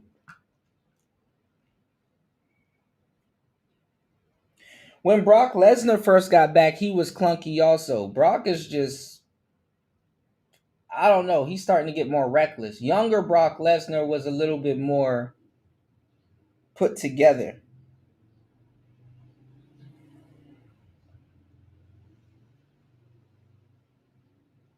You know?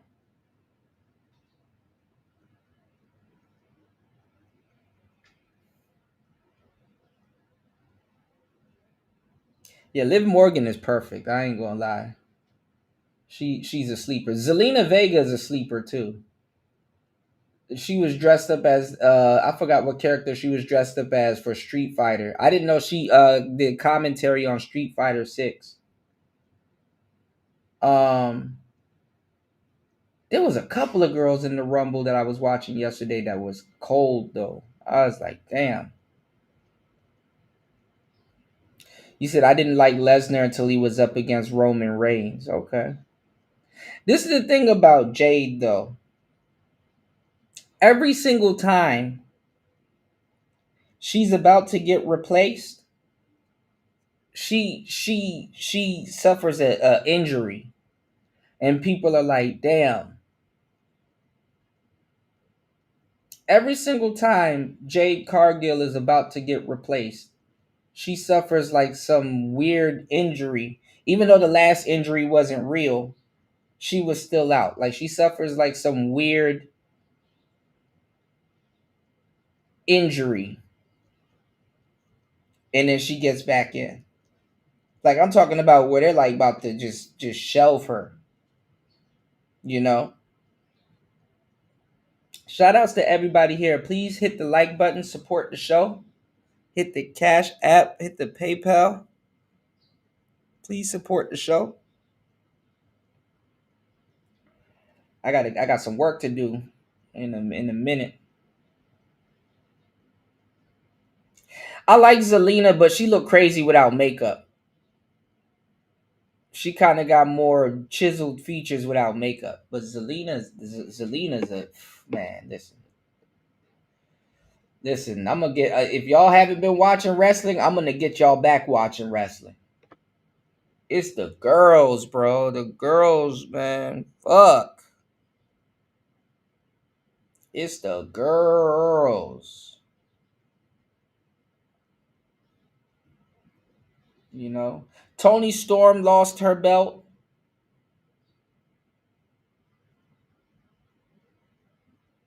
You said y'all seen the WWE Evolve yet? It's really good. It's all newbie and indie wrestlers, so it's way different than the main shows. There's too much stuff going on with the WWE. I just keep up with the girls. The women are holding the women. The women are carrying the WWE on their backs.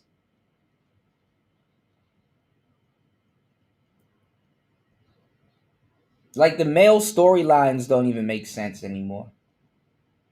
Okay, you said it's a Harlem action movie. Okay. They said Jonathan Majors reckless. I saw O'Shea going in on Jonathan Majors, you know. But let's cover some more topics, you know, before this thing dies real quick. We're gonna come back on. I know I started today's show a little bit late. Did y'all see Bill Burr roast Jimmy Kimmel? Let me show y'all something real quick. This was funny. Let's take a look at this. Handle Trump. What do you mean? You should shut up. He's a narcissist. It feels like Jimmy Kimmel has become the main target on his own show, and the results are hilarious. Watching his closest friends throw him under the bus makes you wonder if he has any real allies in the industry.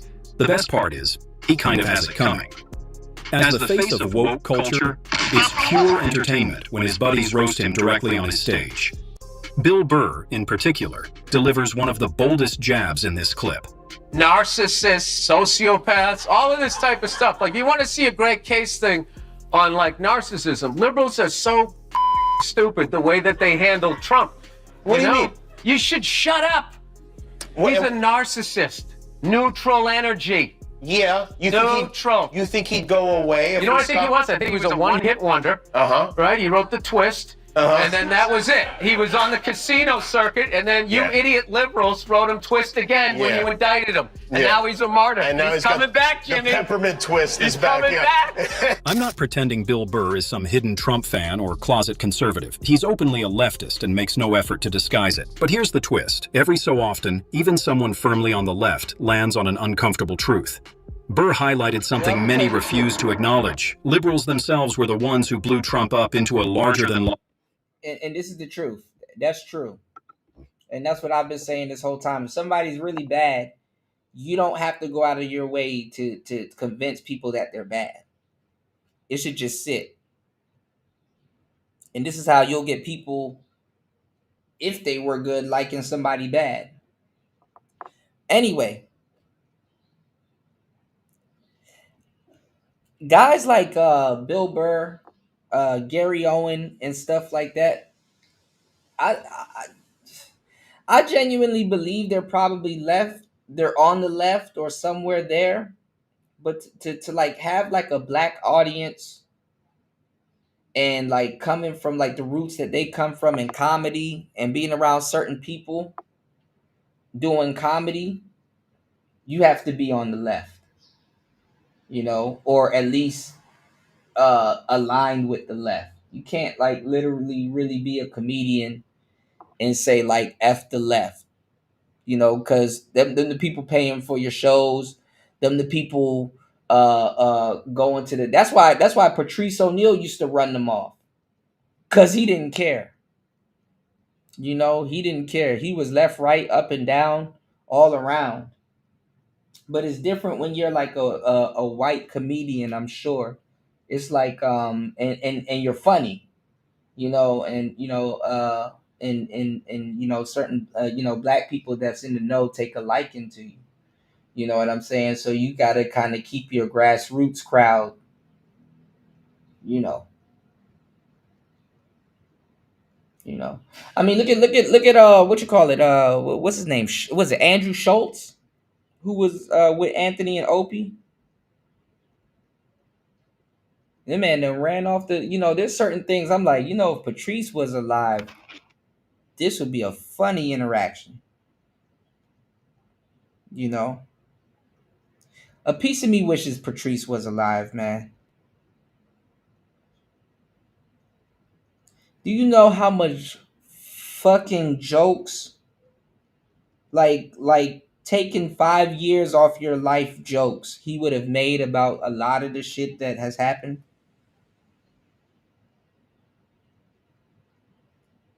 You know what's crazy? A lot of people that are on the left, if Patrice O'Neal was alive, they'll be gun ho on the right. Just because they listened to him and they kept it real. You know? Okay, JR, I appreciate that, man. Yeah, let me know. Are you gonna go live and share it, or are you just gonna share it? I appreciate that, man. Thank you for sharing the stream. That means a lot. Or you gonna share it on Discord? But yeah, you know, man, I miss Patrice, y'all. But to a certain degree, this is actually technically he was, but he got canceled by black people so much. Patrice would have been on the right. He would have been on the right.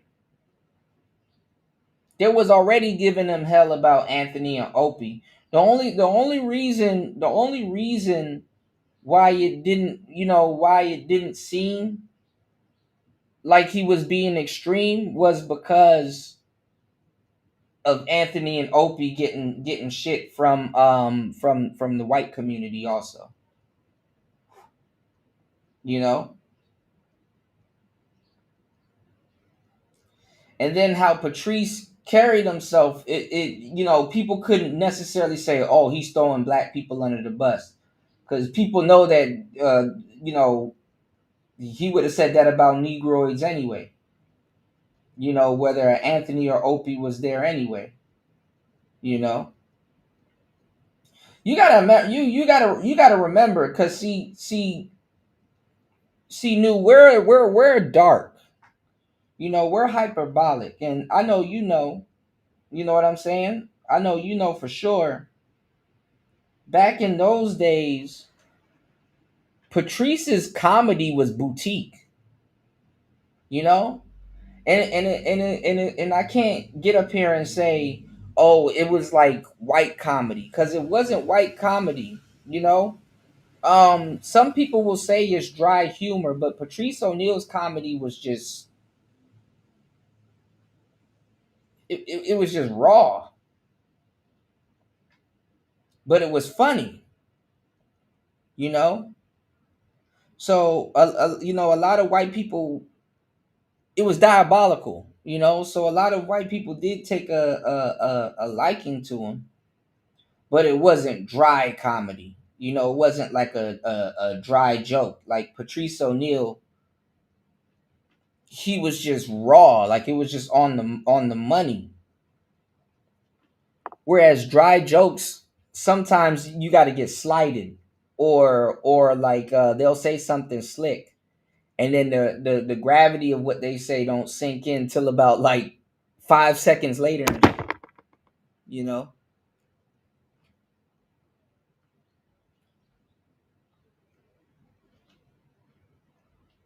You know. And if you guys check out the last couple of episodes of Dave Chappelle, man, Dave was gonna make a lot of fucking money. Dave was gonna make a lot of fucking money right before the Chappelle show went off air.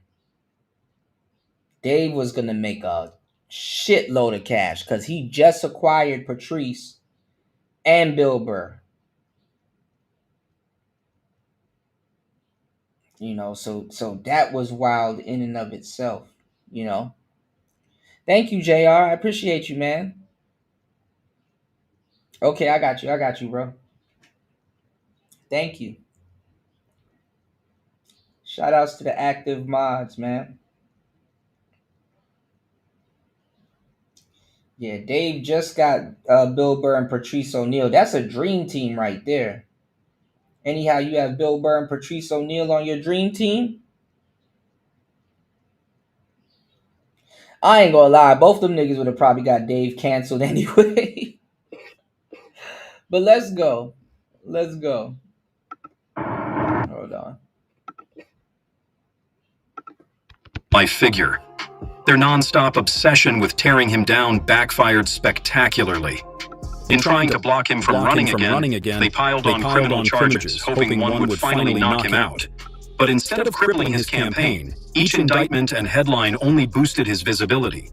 In the end, they gave Trump more attention and screen time than Kamala Harris, fueling his transformation into a political force they couldn't shut down, no matter how hard they tried. Can't believe like these are honestly going to be our two choices, because I really try to with each thing to try to be like figure out who I'm going to put. I mean, it's got to be. I want somebody in their 40s, somebody that's going to have to live with their decision. I don't want like with any luck, they'll both die of natural causes. And maybe you could get somebody that still has something to live for. Wow. You know? For Bill Burr, this should have been an easy call. He's a left-leaning comedian after all. But it wasn't so clear-cut. When pushed to choose between Trump and Harris, he didn't fall neatly into place. And that hesitation revealed something deeper. On the surface, he played it off as a joke about both candidates being old, a sly shot at Biden himself. But beneath that, the frustration was obvious. What really came through was Burr's weariness with the Biden administration's nonstop push of woke policies. Like many others, he wasn't eager for another 4 years of ideas that seemed to clash with tradition, common sense, and even basic logic. His remark went beyond comedy. It echoed a growing cultural fatigue that's getting harder and harder to ignore. Bill Burr is here. He means no harm. How long you been wearing suits? You're supposed to unbutton the coat when you sit down. No, that's not bugging true. me the whole time. All right, I'll unbutton everything. More with Bill Burr after this. We'll be right back. Jimmy Kimmel looked visibly uncomfortable as Bill Burr started unloading truth bombs that pierced straight through the Hollywood bubble. The nervous energy was written all over him, fidgeting in his chair, tugging at his suit, and itching for a commercial break. He had brought Burr on, expecting the usual safe routine of Trump bashing that late night thrives on. What I didn't see coming was Burr flipping the script entirely. Instead of playing along, Burr fired shots back at the very narrative Kimmel leans on. His raw, no-nonsense commentary didn't just sidestep the script, it tore it apart. That's why Kimmel seemed so shaken. He thought he was hosting an ally, but what he got was a comedian unafraid to poke fun at the very system Kimmel profits from. In doing so, Burr flipped the spotlight and left Kimmel stuck in the awkward tension he thought he had avoided. We saw the dismissal of a very well-known chat show host in America last night, Mr. Kimmel. Is free speech more under attack in Britain or America? Well, Jimmy Kimmel was fired because he had bad ratings more than anything else, and he said a horrible thing about a great gentleman known as Charlie Kirk. And Jimmy Kimmel is not a talented person. He had very bad ratings, and they should have fired him a long time ago. So, you can call that free speech or not. He was fired for lack of talent. Eventually, ABC cut ties with Jimmy Kimmel, and much like Stephen Colbert's situation, the outcome was hardly surprising. His ratings had been in steady decline, and television at its core is still a business. Once a show starts losing millions year after year, neither political loyalty nor star power can keep it afloat. Funny thing is, and shout outs to Vaughn. Vaughn is somewhat of a feminist also, but she kept it under wraps with Patrice. You said Patrice was gonna cuss Burr out about marrying that black feminist. That's why, yeah. I'm pretty sure they would have either fell out or he would have divorced his wife faster. Let's go. If someone were to Hold on.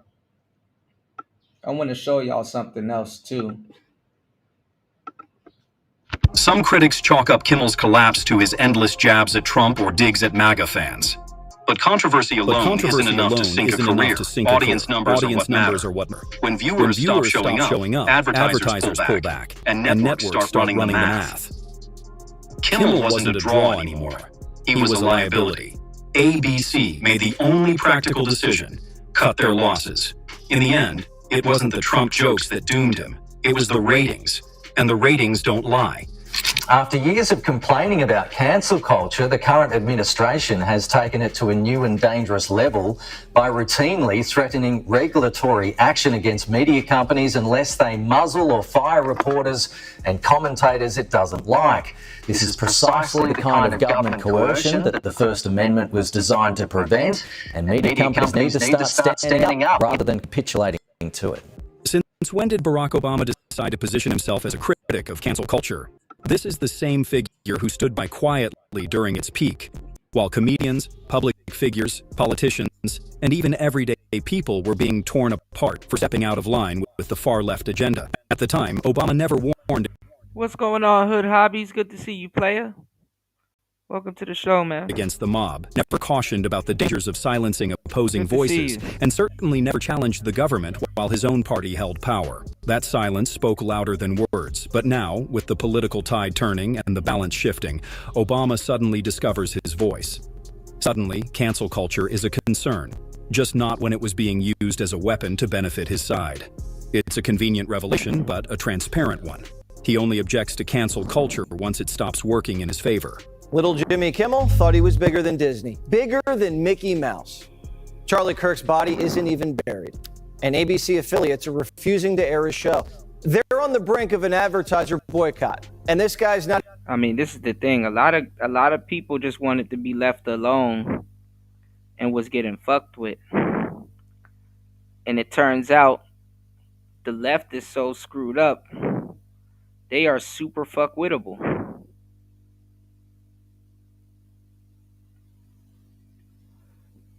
Oh, man. Even in first place. And he says, let's go another round. So the boss said, take a breather, Jimmy. You're costing us a fortune and making you don't have a conscience. By this stage, audiences were already worn out from Jimmy Kimmel's endless rants about MAGA. It's not even that.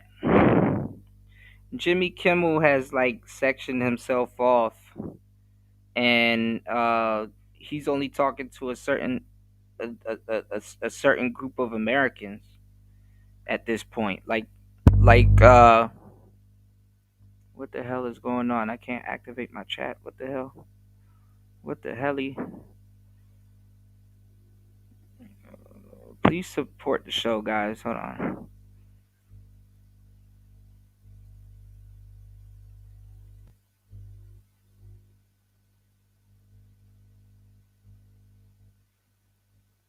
No, what the hell is going on?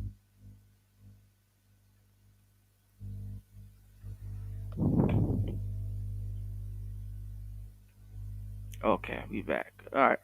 Yeah, people have it's not even that. The thing is with the Tonight shows and stuff like that, people outgrow them. You know, people outgrow the Tonight shows. The Tonight shows are they kind of always been like this, but they were more raw and funny. The Tonight shows are for the people that miss the daytime television shows. It's the Tonight Show is The View, just at nighttime and shit. You know what I'm saying? It's oh, I miss Whoopi. And speaking of Whoopi, Whoopi said she got to work for the rest of her life. I said, damn.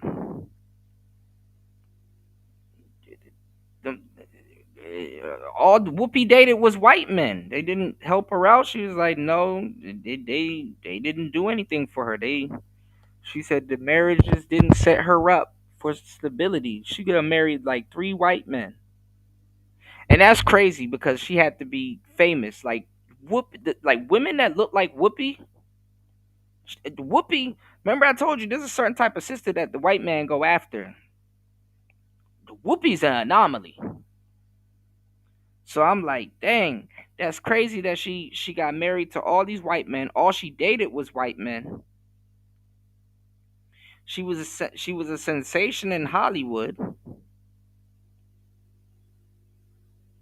You know, how the hell did Whoopi get herself into this? You know, and I'm like, dang. And then my player instinct kicked in. It's like, you know, it's like wisdom. It's like, you know, my player instinct was like, well, Kuda, if Whoopi was an anomaly, don't you think that, yeah, it seems like they winning at first to them, but then there's a whole back end to it? And I said, there it is. There it is. You know, while the getting was good, she was getting it like she should. But there is a back end to it. So always remember that, fellas, when you see somebody winning now. I'm not telling you to hate on them. I'm not telling you to not wish them well. But just remember that shit got a price with it. You know? You know. Y'all go look at y'all go listen to the old Richard Pryor. I love Richard Pryor. Richard Pryor is my favorite comedian. He used to do this skit called Mudbone. And I remember one time he opened up the skit and he was like, he was like, you know how he used to pretend like he was the preacher, and he was like supposed to be at a funeral. He was like, "Ladies and gentlemen, we are gathered here today to talk about some things." He was like, "There's something in life called the ultimate test." He said, "There's something in life called the ultimate test. And some people don't pass the ultimate test. Least of all, this motherfucker right here. I've been here for 2 days. He hasn't moved a muscle." That shit was funny. Oh man, we gotta go, man. We gotta go over to Rumble to listen to that shit, because I know YouTube gonna copyright the hell out of me if we sat up here and was listening to some old Rick James, bro. I used to listen to the cassettes. I had all the Rick James, not Rick James. I said Rick James, Richard Pryor DVDs and stuff. Did I say Rick James? All right, it's time for me to go sit down. What's going on, Link? Shout outs to you, player. Welcome to the show. As always, welcome to the show. My bad, y'all. I spent the whole first half of this show geeking about this Printify store. I can't wait to start making some of the hemp for fitness pieces. Those are gonna be good. You said I didn't watch any of that mess. I don't watch any of that mess anymore. What do you mean, Link? What do you mean? Like the Tonight shows? What's the other guy? What's his name? Bill? I think he was on Channel 9. I mean, Jimmy Kimmel is funny. I like Jimmy Kimmel, but I kind of, you know, I'm kind of cool on Jimmy. Jay Leno was funny, you know. And I think rest in peace to him. Is he still alive? Drew Carey. I know every so often on TV they do Whose Line Is It Anyway? But or was that Louis Anderson? I don't know. My brain is putty right now, y'all. I got to see how I could fix this thing so this thing don't die on me. I'm not trying to have this computer die on me, y'all. Give me 1 second. You said Warmaster said the left behave as if they can endlessly F with conservative Fuck around and find out. That's it. Yeah. We're seeing this now. I gotta show y'all something. We're seeing this now. You said and they were small hats. Uh oh, party. Get out of there. LT Man said Ted Danson dated Whoopi in '95 for only 18 months. He thought he would be in control of her after watching The Color Purple. See, she put them fingers up and said, she'll never let a man do that. Why he think he could control her after Color Purple? Riding off the wave of that movie. Whoopi was probably a nigga's nightmare after The Color Purple. That's probably why the black man wasn't popping at her. But no, I digress. Whoopi is not the average type of woman. She's not that bad though. Whoopi is not the average type of woman that the white males go after though. But she was a sensation. When was Color Purple? Color Purple came after the Sister Act, or Sister. Which one came first, Sister Act or Color Purple?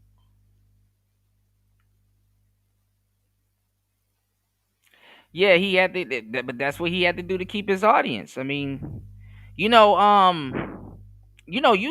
was gonna replace us with Jimmy Kimmel and a lot of those Tonight Show cats from Comedy Central.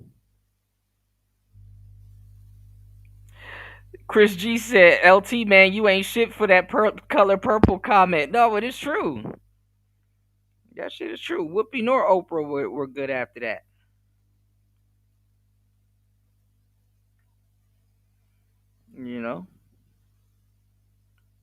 I think what I'm trying to say, right? If you could, if you could say, "Hey, Kuda," then who's the anomaly now? Like, who would be the modern day whoopster? Who would be the modern day Whoopi?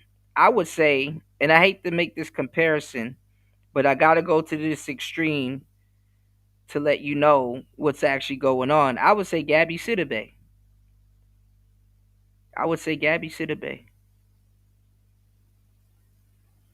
Because the white man she got is an anomaly. Well, not necessarily an anomaly. We done came up with a name for them. He's a bottom shelf Brad.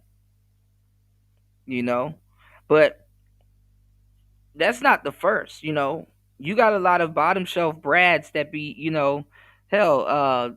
Look at Serena. Like, there's a whole story I just passed up today that I'm gonna do on the next show about Serena trying to be white. Remember, we were just talking about that shit.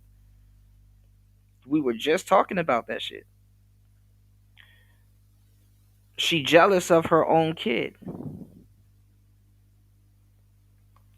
But listen, let me tell you something about the white players. And I gotta give them their props. I gotta give them their props. I don't make race a factor. You got bottom shelf Brads that will stay down till he come up, with like a Lori Harvey or some other, like a Stacey Dash or some other woman in Hollywood, some other cooped out woman in Hollywood, some other woman that's on the verge of going nuts. Bitches be losing their mind when the white man leave them and shit. Sometimes a bitch turn into Voltron when a black man leaves them. You know what I'm saying? They little spirit be intact. But when Brad leaves them unabruptly, after she done bragged to all her friends and talk cash shit about her man, that shit hit different. That shit hit. That shit hit beyond different. You know what I'm saying? They be in the sunken place. They don't know what to do. And sometimes too, Brad will stretch that shit out. It'd be months and shit. She begging him to help her act right. I don't understand how, like, I'm on the man's side, even if he's racist or not racist, because whole time they don't even be racist. But I don't understand how a woman can openly practice disloyalty and think that her man don't sit there and see that, even if he's racist. You know, I told you guys several times. If I don't even give a damn if a sister run over to a Ku Klux Klan man, if she claims that she's a good woman, it should show there. But they discount the fact that, see, men have this thing called integrity. Women don't have to have it, but if they do have it, it's a plus, right? It's a plus. You know, a woman that has integrity, some random dude will give her the world because, like, man, she got integrity. You know, it's a plus.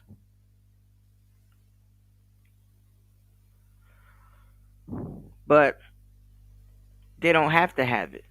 They don't care about having it, and that's not a good thing to actual men that's worth a damn. It's like, oh, okay, you moving reckless and don't care. You know, how can a woman openly practice disloyalty to her man and think that she's gonna get somewhere or not get played in the process? I.e., y'all go take a look at that Kenyan woman that used that brother and got a baby out of that brother. She don't even look like she give a damn about her kids. It's just, I think it's just him and the kids. You know. You said Amistad.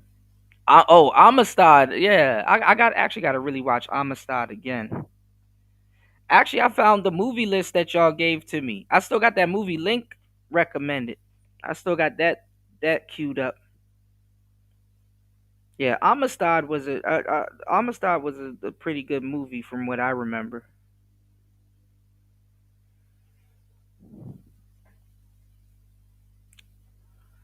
But yeah, I mean, you know, that's what I was saying. You know, if that Kenyan woman was to win at the BS that she's trying to do, she gotta get a man. She gotta get a dude that's so far from the epicenter of her bullshit. These women don't practice integrity. Integrity is a foreign object to them. You know. Okay, yeah, I definitely will be down to watch Amistad. But yeah, getting back into it, Jimmy went super left. He went super left. So did Obama though. Obama was just more blatant. You know, up until yesterday, Obama talked about you need to have friends with gay guys, but he's actually warning us about the future. But let's go. Night after night, his monologues stopped being comedy. Let me ask you guys a question if you guys answered the poll. And you don't have to explain, or you can. You could put a 1 or 2 in the chat.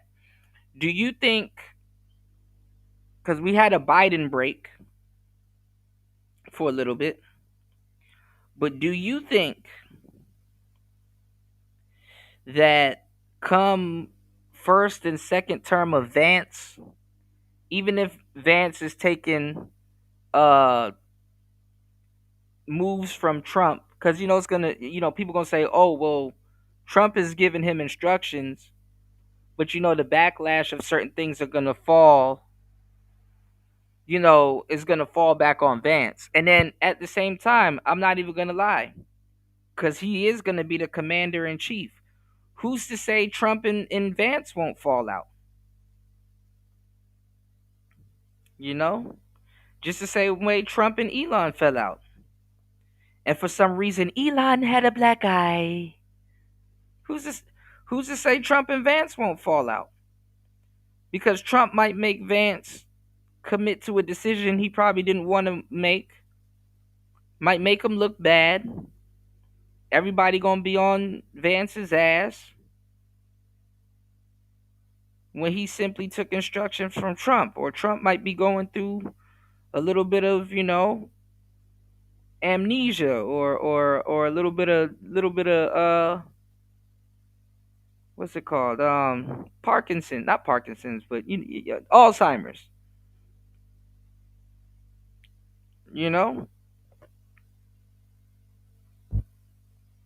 Millennials are gonna look to Vance for some stupid shit. So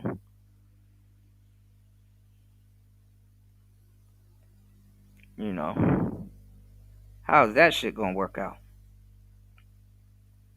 You know. So the question that I want to ask you guys is: do you think like a halfway through Vance's term, or after Vance's term? Do you think guys that are Republicans and conservative now? You think they just, do you think things ain't gonna go the way they should? And do you think people that are on the right now are gonna be like, all right, all right, all right, we get it, enough. Now y'all messing up the country. We kind of going Democrat because you got a group of people that just go left and right. They just swing back like a pendulum. They're like, oh, I'm left for the next 4 years. Don't talk to me. I'm left for the next 4 years. Oh, I'm right for the next 4 years. Don't talk to me. I'm right for the next 4 years. Like, nigga, you have no loyalty. Slowly but surely, or if we already all knew, political parties aren't like football teams, y'all. They're not like football teams. People are jumping ship every second of the day. They are not like football teams. Absolutely not.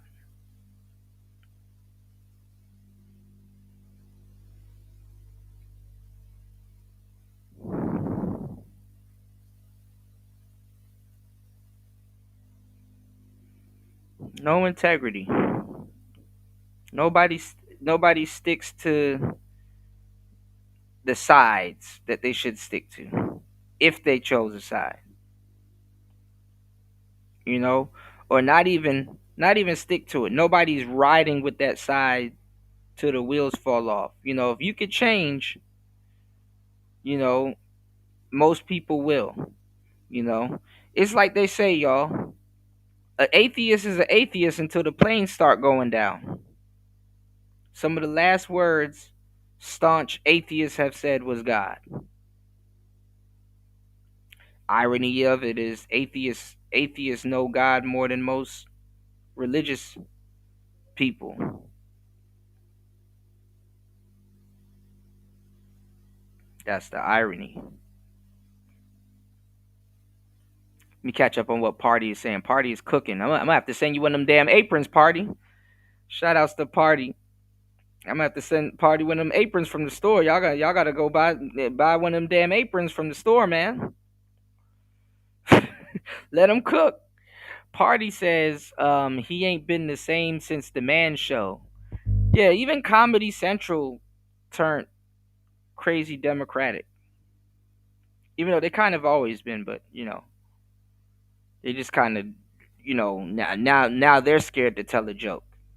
That's kind of where I'm getting at. Now they're scared to tell a joke. You said didn't him and Adam Carolla fall out? I think so. But Trump's security probably put Elon on his stomach like a gator. That's hilarious. Not like a gator though, bro. And Trump mushed him in the eye with those cankles and penny loafers. He got stomped out. You said honestly, I think this is the first time. This is the first time ripe for a third option. You said they're just words, like saying "holy shit." With that too, but I mean, I was looking at and I think this was a Bill Burr joke. There was a comedy special where they were like he was like, "Oh, black guys are cool." He was like, "But it's so backwards." He was like, "Cause we as white people, we say shit backwards." And he was like, "Let me explain." You know, when black people say something about Asian people or Latino people, he was like, "Oh man, that," and he's like, "Man, that Asian motherfucker, he did this, that, and the third. He did this, that, and the third, right?" And he was like, "But see, white people, see, we say the same thing, but we get told that we're horrible for saying the same thing because of where we place the curse word." He was like, we put more emphasis on the beginning. He was He's like, that Asian motherfucker. It's like, you know, and it's a funny joke because it's true. You know, it's a funny joke because it's true. It's the placement of the curse word, you know? When you put the curse word in front of, you know, of whatever epithet or whatever BS you're about to say, it makes it sound overtly racist. You know, instead of at the end, you know. And also too is tone. You know what I'm saying? Also too is tone. How you say it, you know. Anyway, man, we got a political show also coming up because Kamala did a slip up also. And then also too, I want to ask you guys a question because people are laughing at him and he's funny. He's a funny guy. But it is kind of sad. Damon Dash. You know, now this is funny too. They're saying that he might be suing the Breakfast Club. They're saying he might be suing the Breakfast Club. But let me point out something else that's funny though, y'all. Cause somebody brought it up and I'm like, dang, there is a little bit of truth to that. So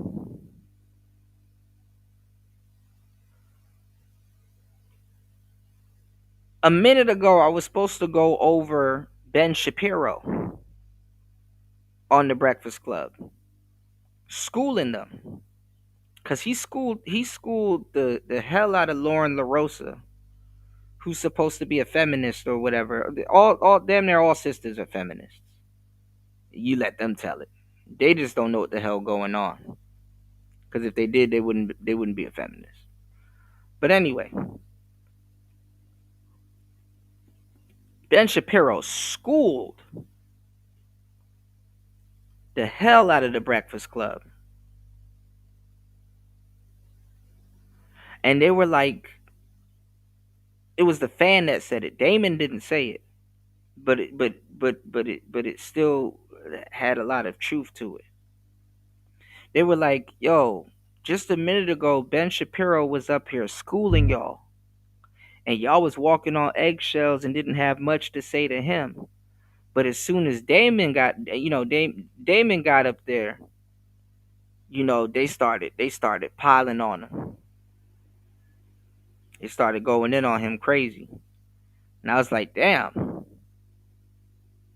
You know, I was supposed to go over that video with you guys, didn't get a chance to. But that was a good fucking point. You know, that was a good fucking point. They had all the smoke in the world for Damon, even though Damon did kind of curse them out at first. But he wasn't wrong. You know, I get why they would try to get back on Damon, but he wasn't wrong.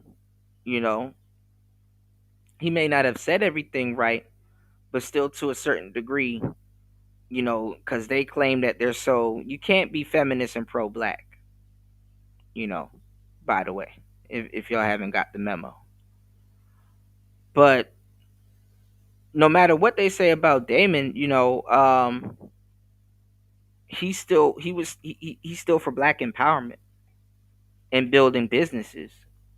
And instead of elevating him somewhere or letting him regain some type of power in the industry, because his track record is still undeniable. It's still impressive. You know, and he don't get the props that he deserves. You know. But hey, they you know, the same niggas telling you to love black people are the same one can't wait to tear one of them down. And let me tell you how you know the shit is real, right? If you shave your head and fuck your hair cut up, or if you go to another barber and they fuck your hair cut up, and you go back to your barber and your barber's like, yo, what the hell happened? You know, I thought me and you had a relationship. Pause. You know? I thought, you know, I took care of your hair. and you know, basically going to another barber is like backdooring your barber. You know, the backdooria, right? You backdoored your barber if you go to another barber, right? In his head. But technically it is a relationship because if he took care of your head. Pause. You know, he made sure your lineup was good. He made sure your cut wasn't fucked up. You know, he could get a little upset. He can get mad.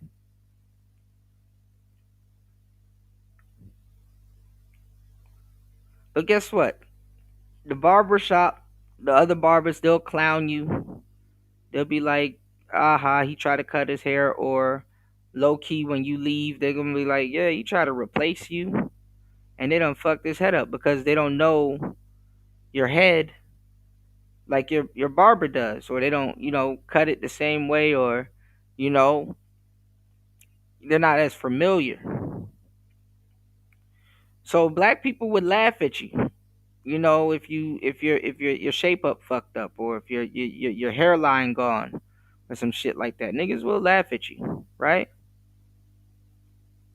But then after they laugh, they'll be like, all right, come on, man, all right, laugh's over. Get in the chair. Let's see if I can help fix this problem. Niggas ain't even trying to help fix the problem no more. They're just trying to laugh at you. Like if it's F you, it's F you. You know? If it's F you, it's F you in the black community.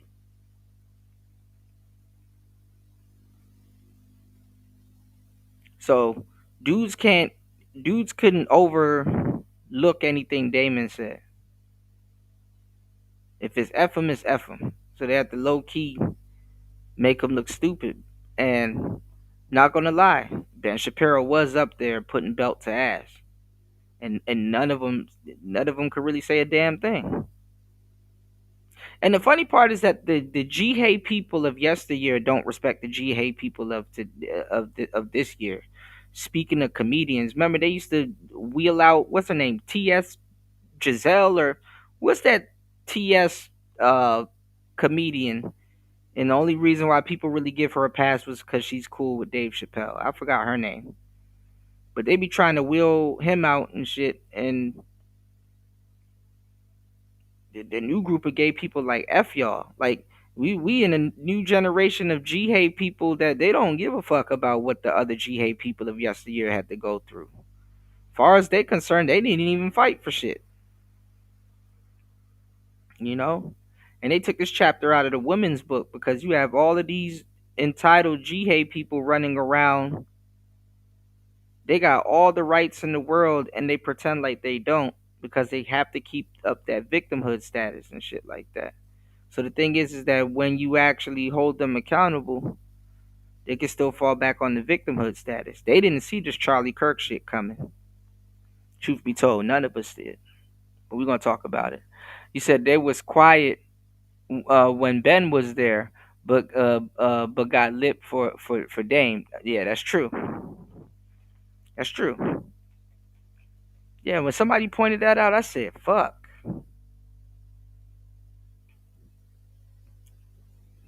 Got a point. Link says, but that ain't how it is, Kuda. Get on the black man, but leave white people alone. Yeah. Yeah. But then not even that. I mean, look how interesting it was. I think right after Ben Shapiro was on there, the Charlie Kirk thing happened. So guess what? That's what stopped me from playing that shit for y'all. It was like a couple of days later the Charlie Kirk thing happened. They wouldn't have had that stance if the Charlie Kirk thing happened and then Ben Shapiro was still scheduled to come up there. Ben Shapiro would have really made them look stupid.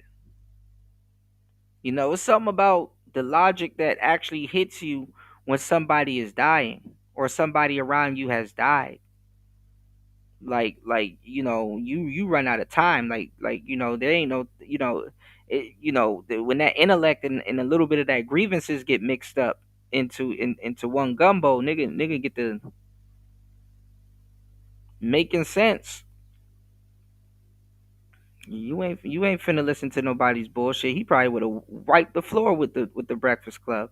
I mean, and I hate to say it, and because I like the Breakfast Club, I don't really got no problems with them. But let's just be honest, y'all. Let's just be honest, y'all. The Breakfast Club ain't no legitimized, credible platform like that with politics. And that's kind of where a lot of people are today. Like a lot of people that's talking about a lot of people that's like talking about politics shouldn't be talking about politics. I was getting hit up, you know, over the weekend and stuff like that. And somebody was pointing out the girl that I made over here on Player Talk Radio, Sexy Red TV. It was like, oh, her channel blowing up because she doing vertical videos, and every single video she's putting Charlie Kirk's name in it. Oh, she done passed you up in subs, Kuda, and blah blah blah. And I'm like, well, why are you telling me this? I'm not worried if she done it. Sooner or later, her newfound audience is gonna find out she a phony. She's a bird brain. Like, she really don't be knowing what she talking about. She's entertaining. I'll give it that, but she don't know what she talking about. Congratulations to her, but as a content creator, bro, that shit's suspicious, bro. That shit will fucking sabotage your channel. Now you gotta keep talking about politics. That's a horrible thing. Think about it, y'all. Cause and this is a YouTube thing. YouTube will do this quick, right? YouTube will do this quick. You'll have a bunch of subs, but a dead channel. You'll have a bunch of subs. Oh yeah, you got the subs, but a dead channel. And then them the type of worst people to take on, the political subs, because them niggas they be a snob for a reason, but they be a snob for no reason. Imagine having a chat room full of snobs that don't know what the hell they talking about. I sit there and I'm like, damn, just to conceptualize what I'm telling y'all in my head. I'm like, man, I'm blessed. I'm blessed to have the audience that I have, and it was hard work putting it, go hard Skrilla, and I'm glad that you guys hit the like button. I'm glad that you guys support the show and lock in because, bro,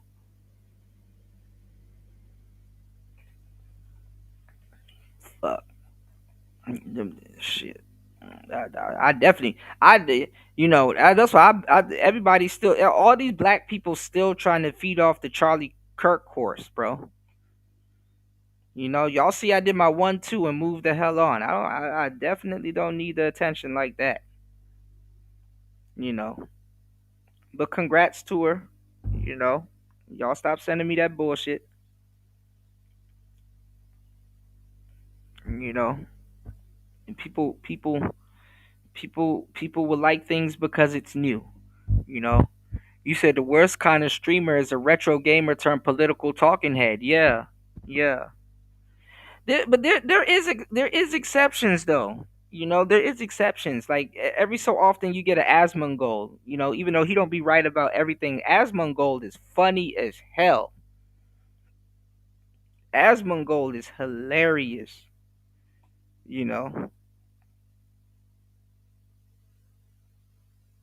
He's funny. And like he's like that nonchalant, shtick humor funny. But no, you're correct.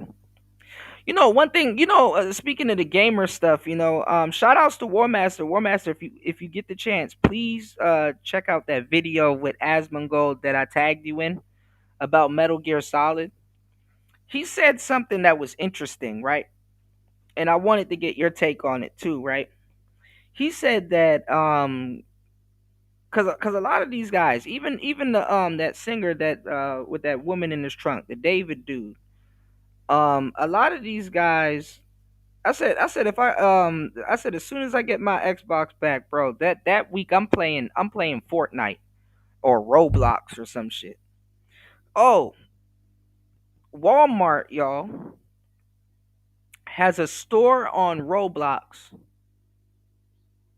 where they're hiring people to work at their virtual store on Roblox, and they're paying like $16 an hour. I'm like, wow, that definitely might be worth it. You get to play Roblox and you get to get paid, which I already knew. And we talked about it. People are going to get paid. Hell, NBA 2K is trying to turn VC into actual real coin. VC. They're trying to turn that into an actual real shacoin. Okay. But anyway,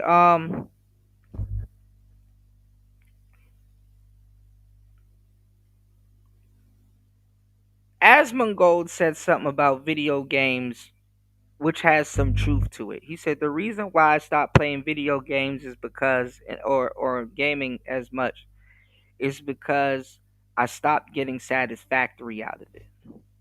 And he said the reason why he stopped getting satisfactory out of it was because you know, he said the reason why he stopped getting satisfactory out of it was because he realized to a certain degree that that games are designed to lose. Like the games are designed to make you win. You know what I'm saying? Like games are kind of like predetermined. He was trying to make, and I see where he's coming at, and I see where I get where he's coming from. Like games are created for the player to win. But that's not necessarily true. I'm like, I hear what he's saying. I hear what he's saying, but I'm like, bruh, you've never. I mean, obviously, the obvious thing is to play stuff in hard mode, right? Or all Madden or the hardest mode of that game. But I'm like, bro, it ain't even that. You probably never played Demon Souls or any of them Demon Soul type games. Cause it's not even, sometimes it ain't even about the game like whisks or because sometimes, yeah, I get it, the game got to move you along, so the storyline could be like cohesive and everything could kind of fit together and shit. But then again, you got diabolical games like Demon Souls and Demon Scrolls and whatever other weird demon game that comes out. You got games like that. Them games are fucked up. Them games are it requires you to be a different type of player, because some of those games will just fuck with you for the sake of fucking with you. And that's what one of them games will do. I got so tired of playing Demon Souls. I got so tired of playing that fucking game. That game is worse than the Citadel. This Demon Souls game, when you lose, right? And it be some petty shit. Like you would lose. You gotta fight your way through all the levels of fucking hell before you get back to where you just lost. And then that don't guarantee you gonna win. Then you lose a lot of other shit too. Yeah, I used to hate Sekiro. Sekiro sucked. Yeah, Sekiro was another one. I got pissed off with that game. First, I didn't like it because they could have made Tenchu. Yeah, Neo was another one. Neo was another one. I played it on Xbox. It was on the Game Pass, and I played it. I'm like, man, nah, man. And it's not that the game is bad, but sometimes you want an easy start to a fucking game. Like as soon as I played that game, and I'm like, man, I'm gonna have to sit down with this one. I'm like, I'm not doing this. I'm not doing this. What we not doing is this. Because they make sure you block as much as you're offensive. Like, it's not like you can't approach Neo. You can't approach any of them Demon Scrolls. You can't approach none of them games with the button mash theory. You know, this ain't God of War, and even to a certain degree, God of War makes you block. But like those games, it's like timed, and then it's like strategy, and then you got to be at like a certain place on the board or have a certain weapon, or if you haven't beat some random enemy and picked up some goofy ass orb, you're gonna keep dying because you need 3 orbs to win this battle and shit. The dumbest shit ever.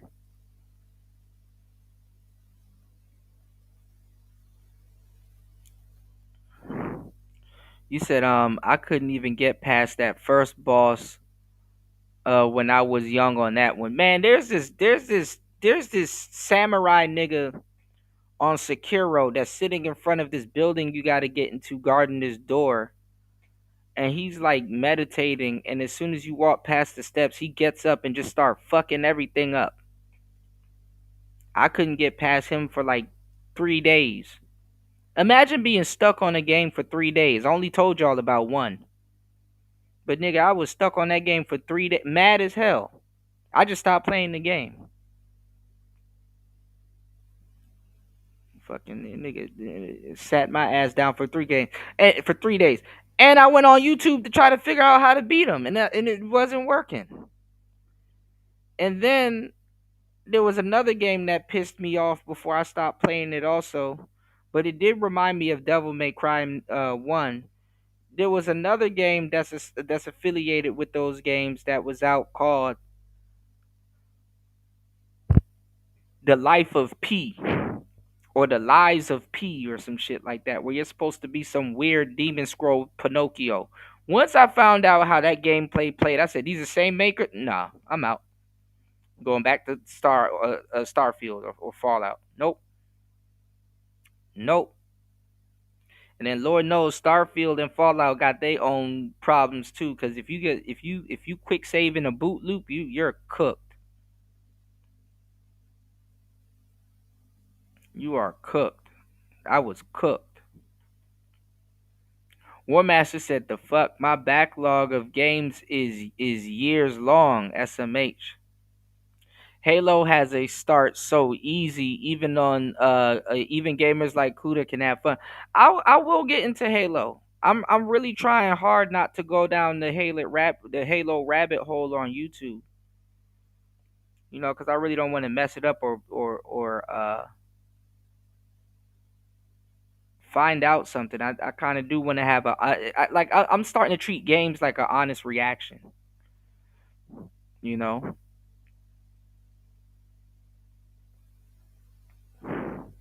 He said, I have that, but I didn't play it yet. Oh man. Wait till you get into that wooden door. I started having flashbacks of that samurai on This is the thing. If you knew ninjas never, if you knew samurais, I'll say samurais never jumped on roofs and do ninja shit. So a ninja samurai was just goofy to me. You got to pick a side. Samurais don't move like ninjas, and ninjas don't move like samurais. You know? 2 different walks of life. A lot of stuff that ninjas do, samurais view as cowardly and would never do it. And a lot of stuff that samurais do, ninjas look at them as gumps. So I wasn't happy about no damn Sekiro. And then on top of that, on the top of that,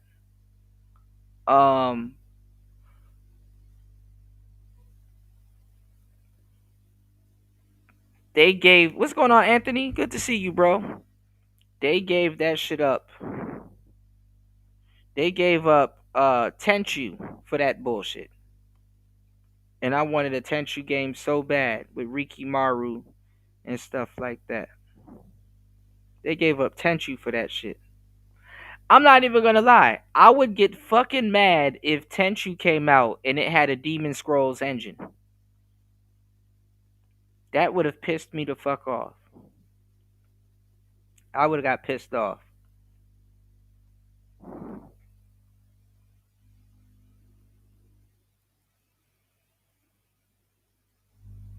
I didn't care about being no fucking Sekiro. Like a nigga, a samurai with a grappling hook. When I listen, all right, so this is embarrassing, but fuck it. Cause y'all couldn't beat him neither. When that nigga, cause it was just one of them, it felt like it was a bunch of them. Like it felt like he was jumping me at the door. So when that nigga gets up out of his meditation and just start fucking shit up, I'm like, okay, well, since I'm a samurai and he got on samurai garb, I'm thinking I can use this grappling hook and jump on top of a building and be okay. His ass gonna jump on top of the building right with me. So I'm like, man, fuck this game, bro. How'd he get on top of the damn building? I got a grappling hook, but he jumps. So I'm like, no, this is some bullshit. And yes, I try to pull the Assassin's Creed moves. You know, when you run away and you try to regain a little bit of your health and then try to return back, you know, after shooting an arrow and shit. Like, man, that game pissed me off. Sekiro is a horrible game. And let me tell you how they try to hide it. What is it called? Shadows died twice or you died twice and shit? Of course you need to die twice or 5 times in that game because it's so stupid. It's horrible.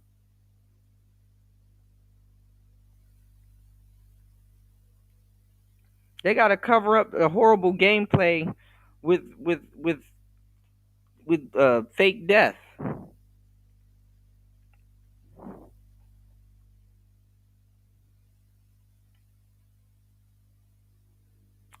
I'm pretty sure if I go on iOS Mobile War Master, there's a Halo game there.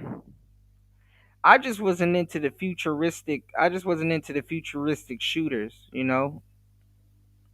I just kind of, you know, I kind of, you know, the Call of Duty would do that for you. Even though Call of Duty's full of shit in its own way too, you know. I just wasn't into the futuristic shooter games, you know.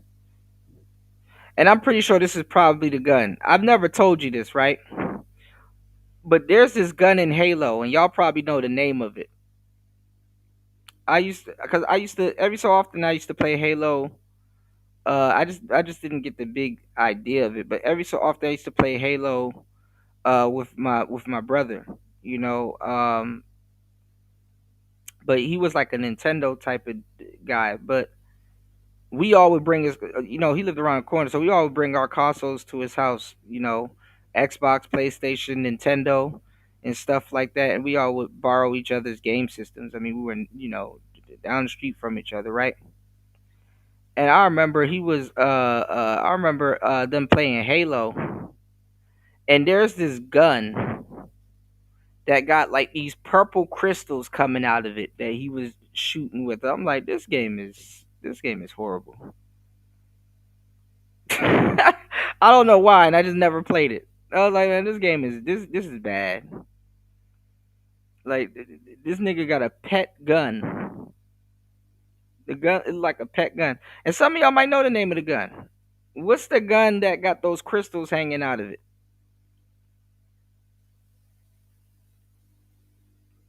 It's on Halo. You know, I rather like the guns be real. You know, that was when I was going through my Call of Duty lore.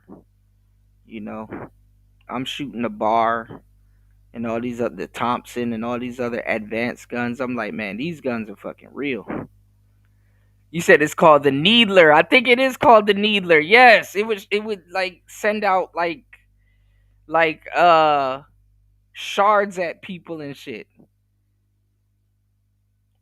If I'm not mistaken, I think it is called the Needler.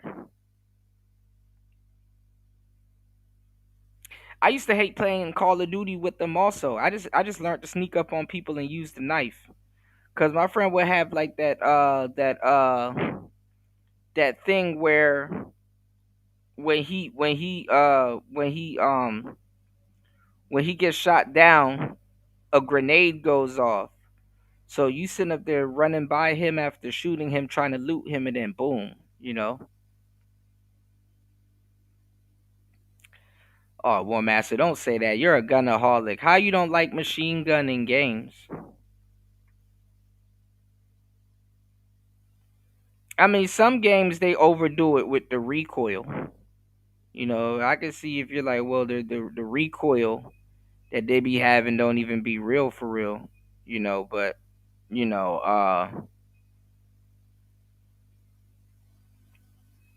okay, it's called the Needler. Okay, see, I know y'all would knew what gun it was. That gun was irritating at one point. I think at one point that gun was broken. And the term broken, y'all, is used as like somebody in a tournament or somebody like overused that gun or over spammed that gun or modded it and stuff. I like the machine gun in games. Machine guns in video games is cool, but I still be sniping shit.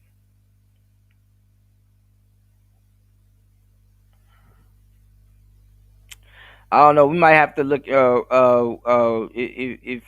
If you're like men are a little bit stronger and can handle the recoil from some of those guns, we might have to go back to the drawing table as men.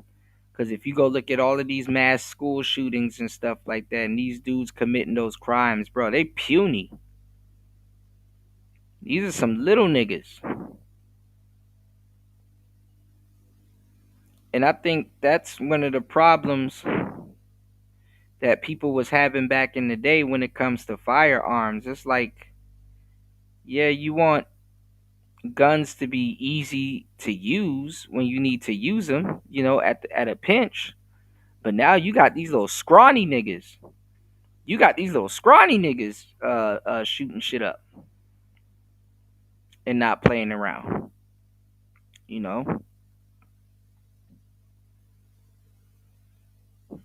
But people want the guns to be easy to use. So if they girl have to use the gun, she can use the gun. Anybody can pick up and operate the gun. The gun is like the washing machine nowadays. Anybody can use it. Even a scrawny, goofy kid that's rebelling against his parents and decides that he wants to take out somebody he doesn't like from the internet.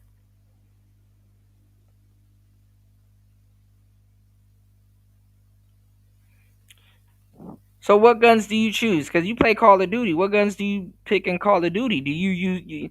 I mean, I'm not gonna lie. I'm effective with a combat knife when I really set my sight to it. You use the sidearm, like you use the 45 and the, because they got some treacherous pistols on Call of Duty for real. Fold a nigga in 2-3 shots. Turned into a monotonous cycle of Trump bashing. Instead of cracking jokes, he pushed half the country away. What once passed for late-night entertainment morphed into partisan lecturing, and viewers left in droves. But then came the remarks that went beyond his usual routine. This wasn't just another jab at Trump or a cheap shot at his supporters. It crossed a line that couldn't be ignored. Even longtime defenders struggled to excuse it. The thin line between edgy humor and reckless commentary disappeared completely, and in that moment, Kimmel sealed his fate. He hadn't just pushed boundaries, he'd gone past the point of no return. This is not about free speech. This is about the free market. On free speech, Jimmy Kimmel isn't losing his ability to speak out and say whatever the heck he wants. He could run the Substack just like his friends Don Lemon, Jim Acosta, Joy Reid, Chuck Todd, and say whatever's on his mind there.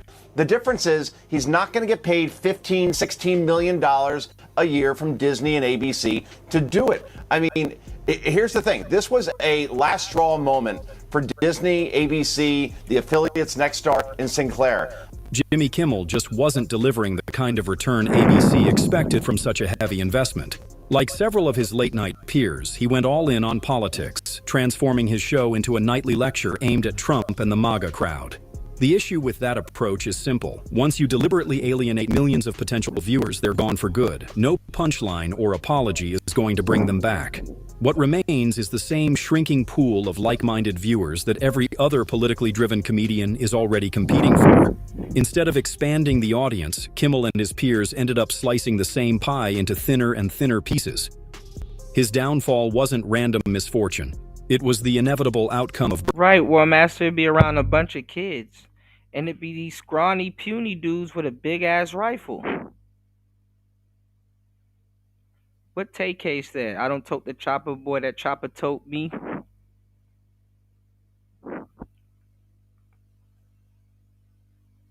I wouldn't think in a million. I mean, I kind of would, but I wouldn't think the dude that shot Charlie would know his way around a goddamn musket. And Charlie got hit with the hear ye, hear ye. And Charlie got hit with the elephant gun. Like, damn, how does nigga know how to work that?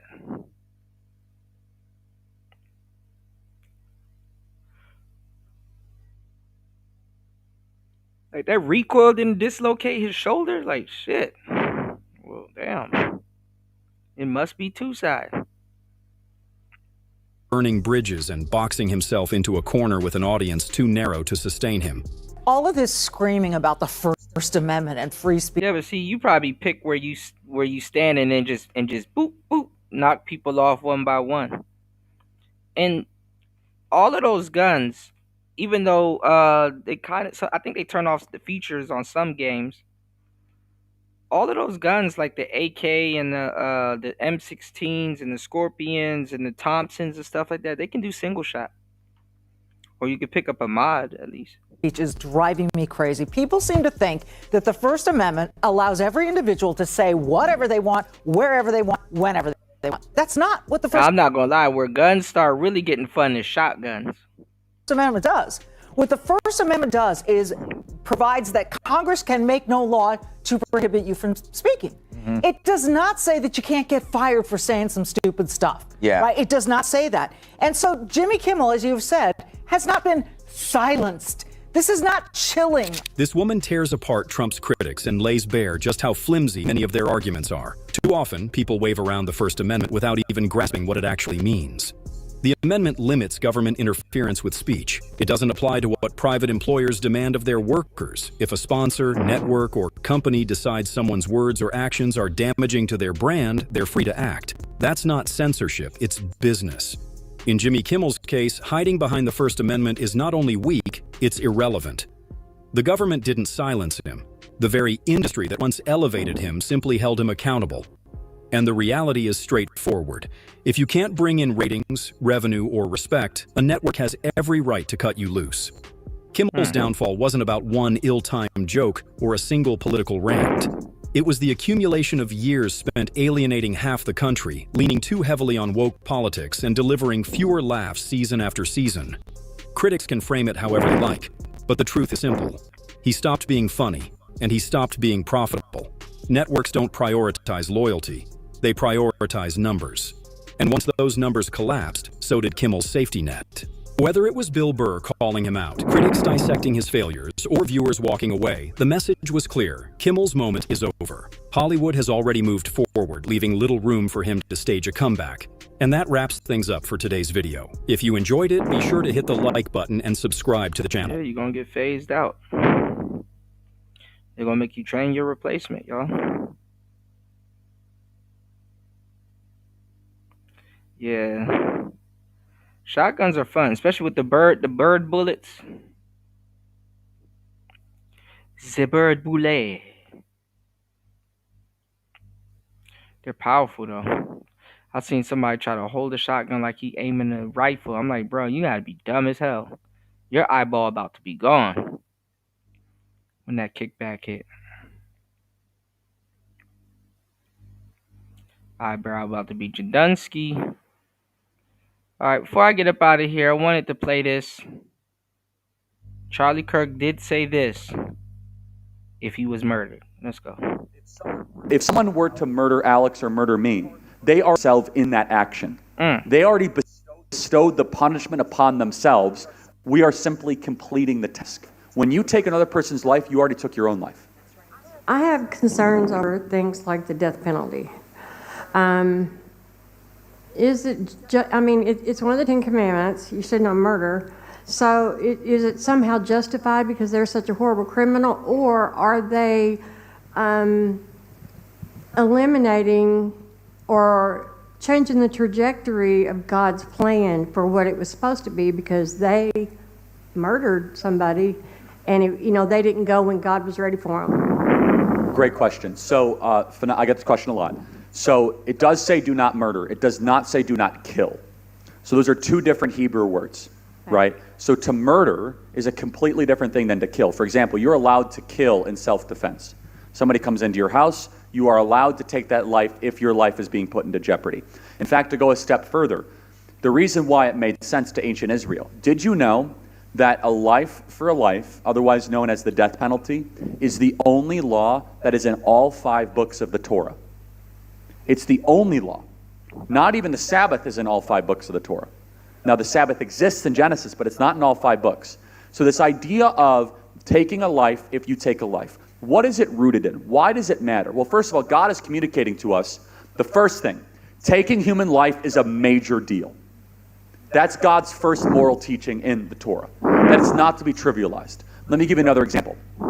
There's a law of the 613 laws of Judaism, of which we are not bound to the ceremonial law, which is one of them, that if an animal takes a human life, you must kill that animal.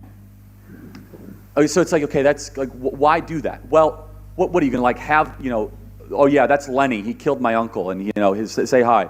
Like, you're going to keep that animal around? The only punishment imaginable for taking the thing that only we are made in the image of God.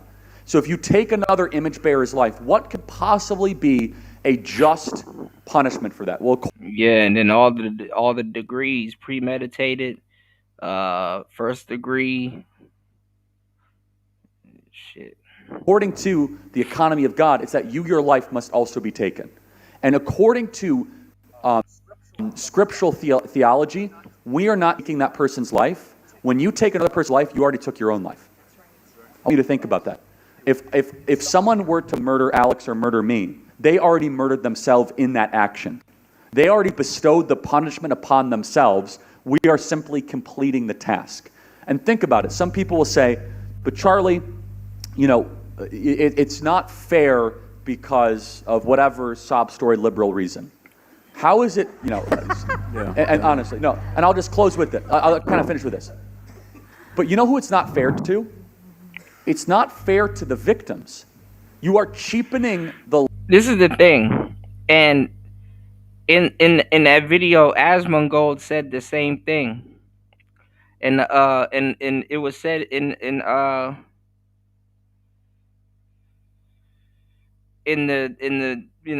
video that I wanted to share, and couldn't find the words to share what I wanted to say, was that we live in a day and age, if y'all haven't paid attention, right, that the criminals get more respect and their laws protected more than the actual victims. They'll put the victim's name out there, but they'll guard the criminal's name. Like the victims don't the victims don't get preferential treatment in certain things, whereas the criminals, they get preferential treatment.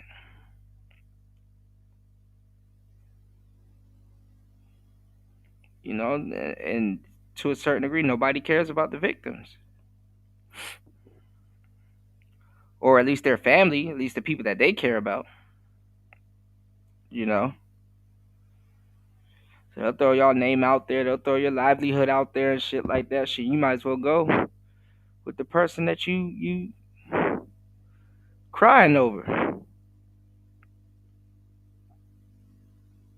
Well, I need to take some medicine. All right, hold on, guys. Lives of the victims.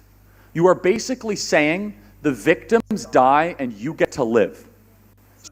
So you get to continue to live even though you took the life. So for example, I think it's fundamentally wrong that creep who killed those 4 college kids in Moscow, Iowa, that he gets to keep living.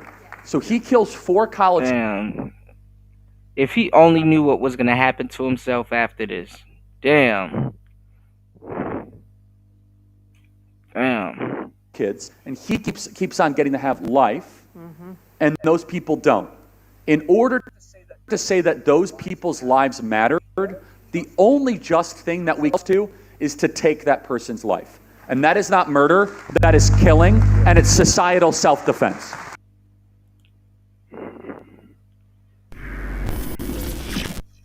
Law of man. I actually really wanted to go over this video, but we're gonna have to do it on the next show because my battery's about to die and Vlad will snipe me. What's his name? The sniper. God damn it, it's right here. The sniper actually talked about Nicholas Irving. Actually talked about Charlie Kirk, and they keep asking the snipers, "Yo, was that an easy shot? Was that an easy shot?" And like people keep giving out mixed. People keep giving out mixed answers. Like you'll hear one military expert say, "Oh man, a monkey could do that," and oh my, it's like, bro, can you just talk about the gun? Who fired it? What it may take to fire? What could they expect? You know, they giving out useless facts like, oh, what's it called? It was they call it a cold round. Basically he loaded the gun, and obviously he didn't stick around and shoot it like that. They call it I forgot. There's another name for it, but the cold round was literally because it's how like you leave your muscle car in the garage for a long time and you haven't started up, or you jump the battery and start it up and it's like a cold start. So like it starts, but it's like a rough start. That's kind of what they're saying. They're like, okay, well, he put the bullet in there that the gun wasn't warm. It wasn't like a hot revolver or a hot pistol. Like, they're telling us that. Yeah, cold bore. Yeah, that was it. That's the exact word he used. Yeah, the cold bore. Yeah, it's called a cold bore. Because, it's different with, them gun snobs. It's different when it's a rifle versus when it's a machine gun versus when it's a Glock versus when it's, cold bore. I know it's cold something. Yeah. And I mean, no, and rightfully so, they're right, because, those guns got a little bit more working parts in the slides and how the weapon is chambered and stuff like that. Because he and the reason why the guy was like, and the police end up saying the same thing too, because the gun still had like 5 rounds in it. And them weirdos that be writing on bullets and shit,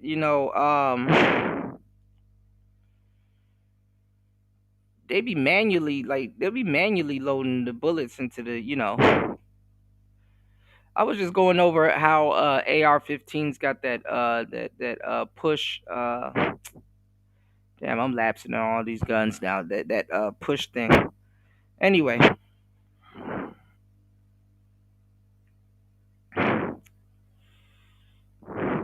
I'm talking green tips, 5.56, and the blick 2. Oh, we lack. Blick him, blick you.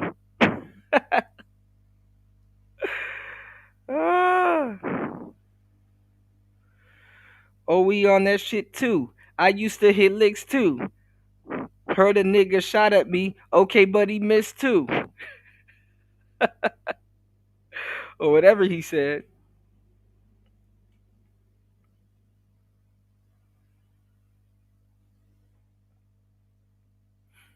Yeah, black people ain't the only people with them damn guns. Man, I ain't gonna lie. White America should have seen it coming, bro. I mean, it's like, okay, well, black kids are off. Shit, white kids been shooting each other since the beginning of time too. When you think about it, bro.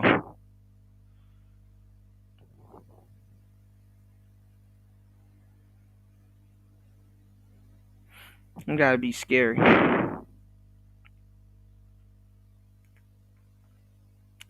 Like I said, you gotta look at it though.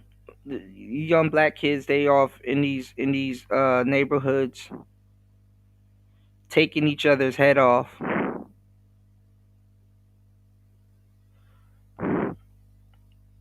They doing the same thing. It's just not televised like that. And then a lot of it is justified. Yeah, I'm gonna have to take my ass to sleep. You right, War Master. You right. I'm gonna have to take a nap. No, but a lot of it's justified, y'all. Those white families be going through it too. You know, I mean, imagine your son get blicked down, and the person that did it got lawyers to make it seem like it was something else. You know, that's when the law get real fucked up. It's like it's not justice. You know, especially when you're a good lawyer and you got to fight for somebody that's guilty, and then when they get found innocent, they jump up and down and scream. But they know that person wrong.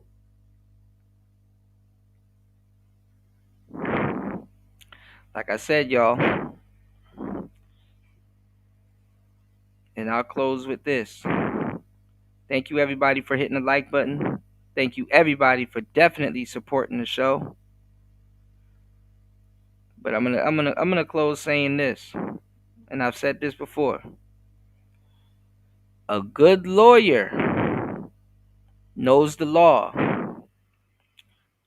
but a great lawyer knows the judge. All right? Good lawyer knows the law, great lawyer knows the judge. And with that said, be careful. Eye for an eye. It's Player Talk Radio. Let's get it.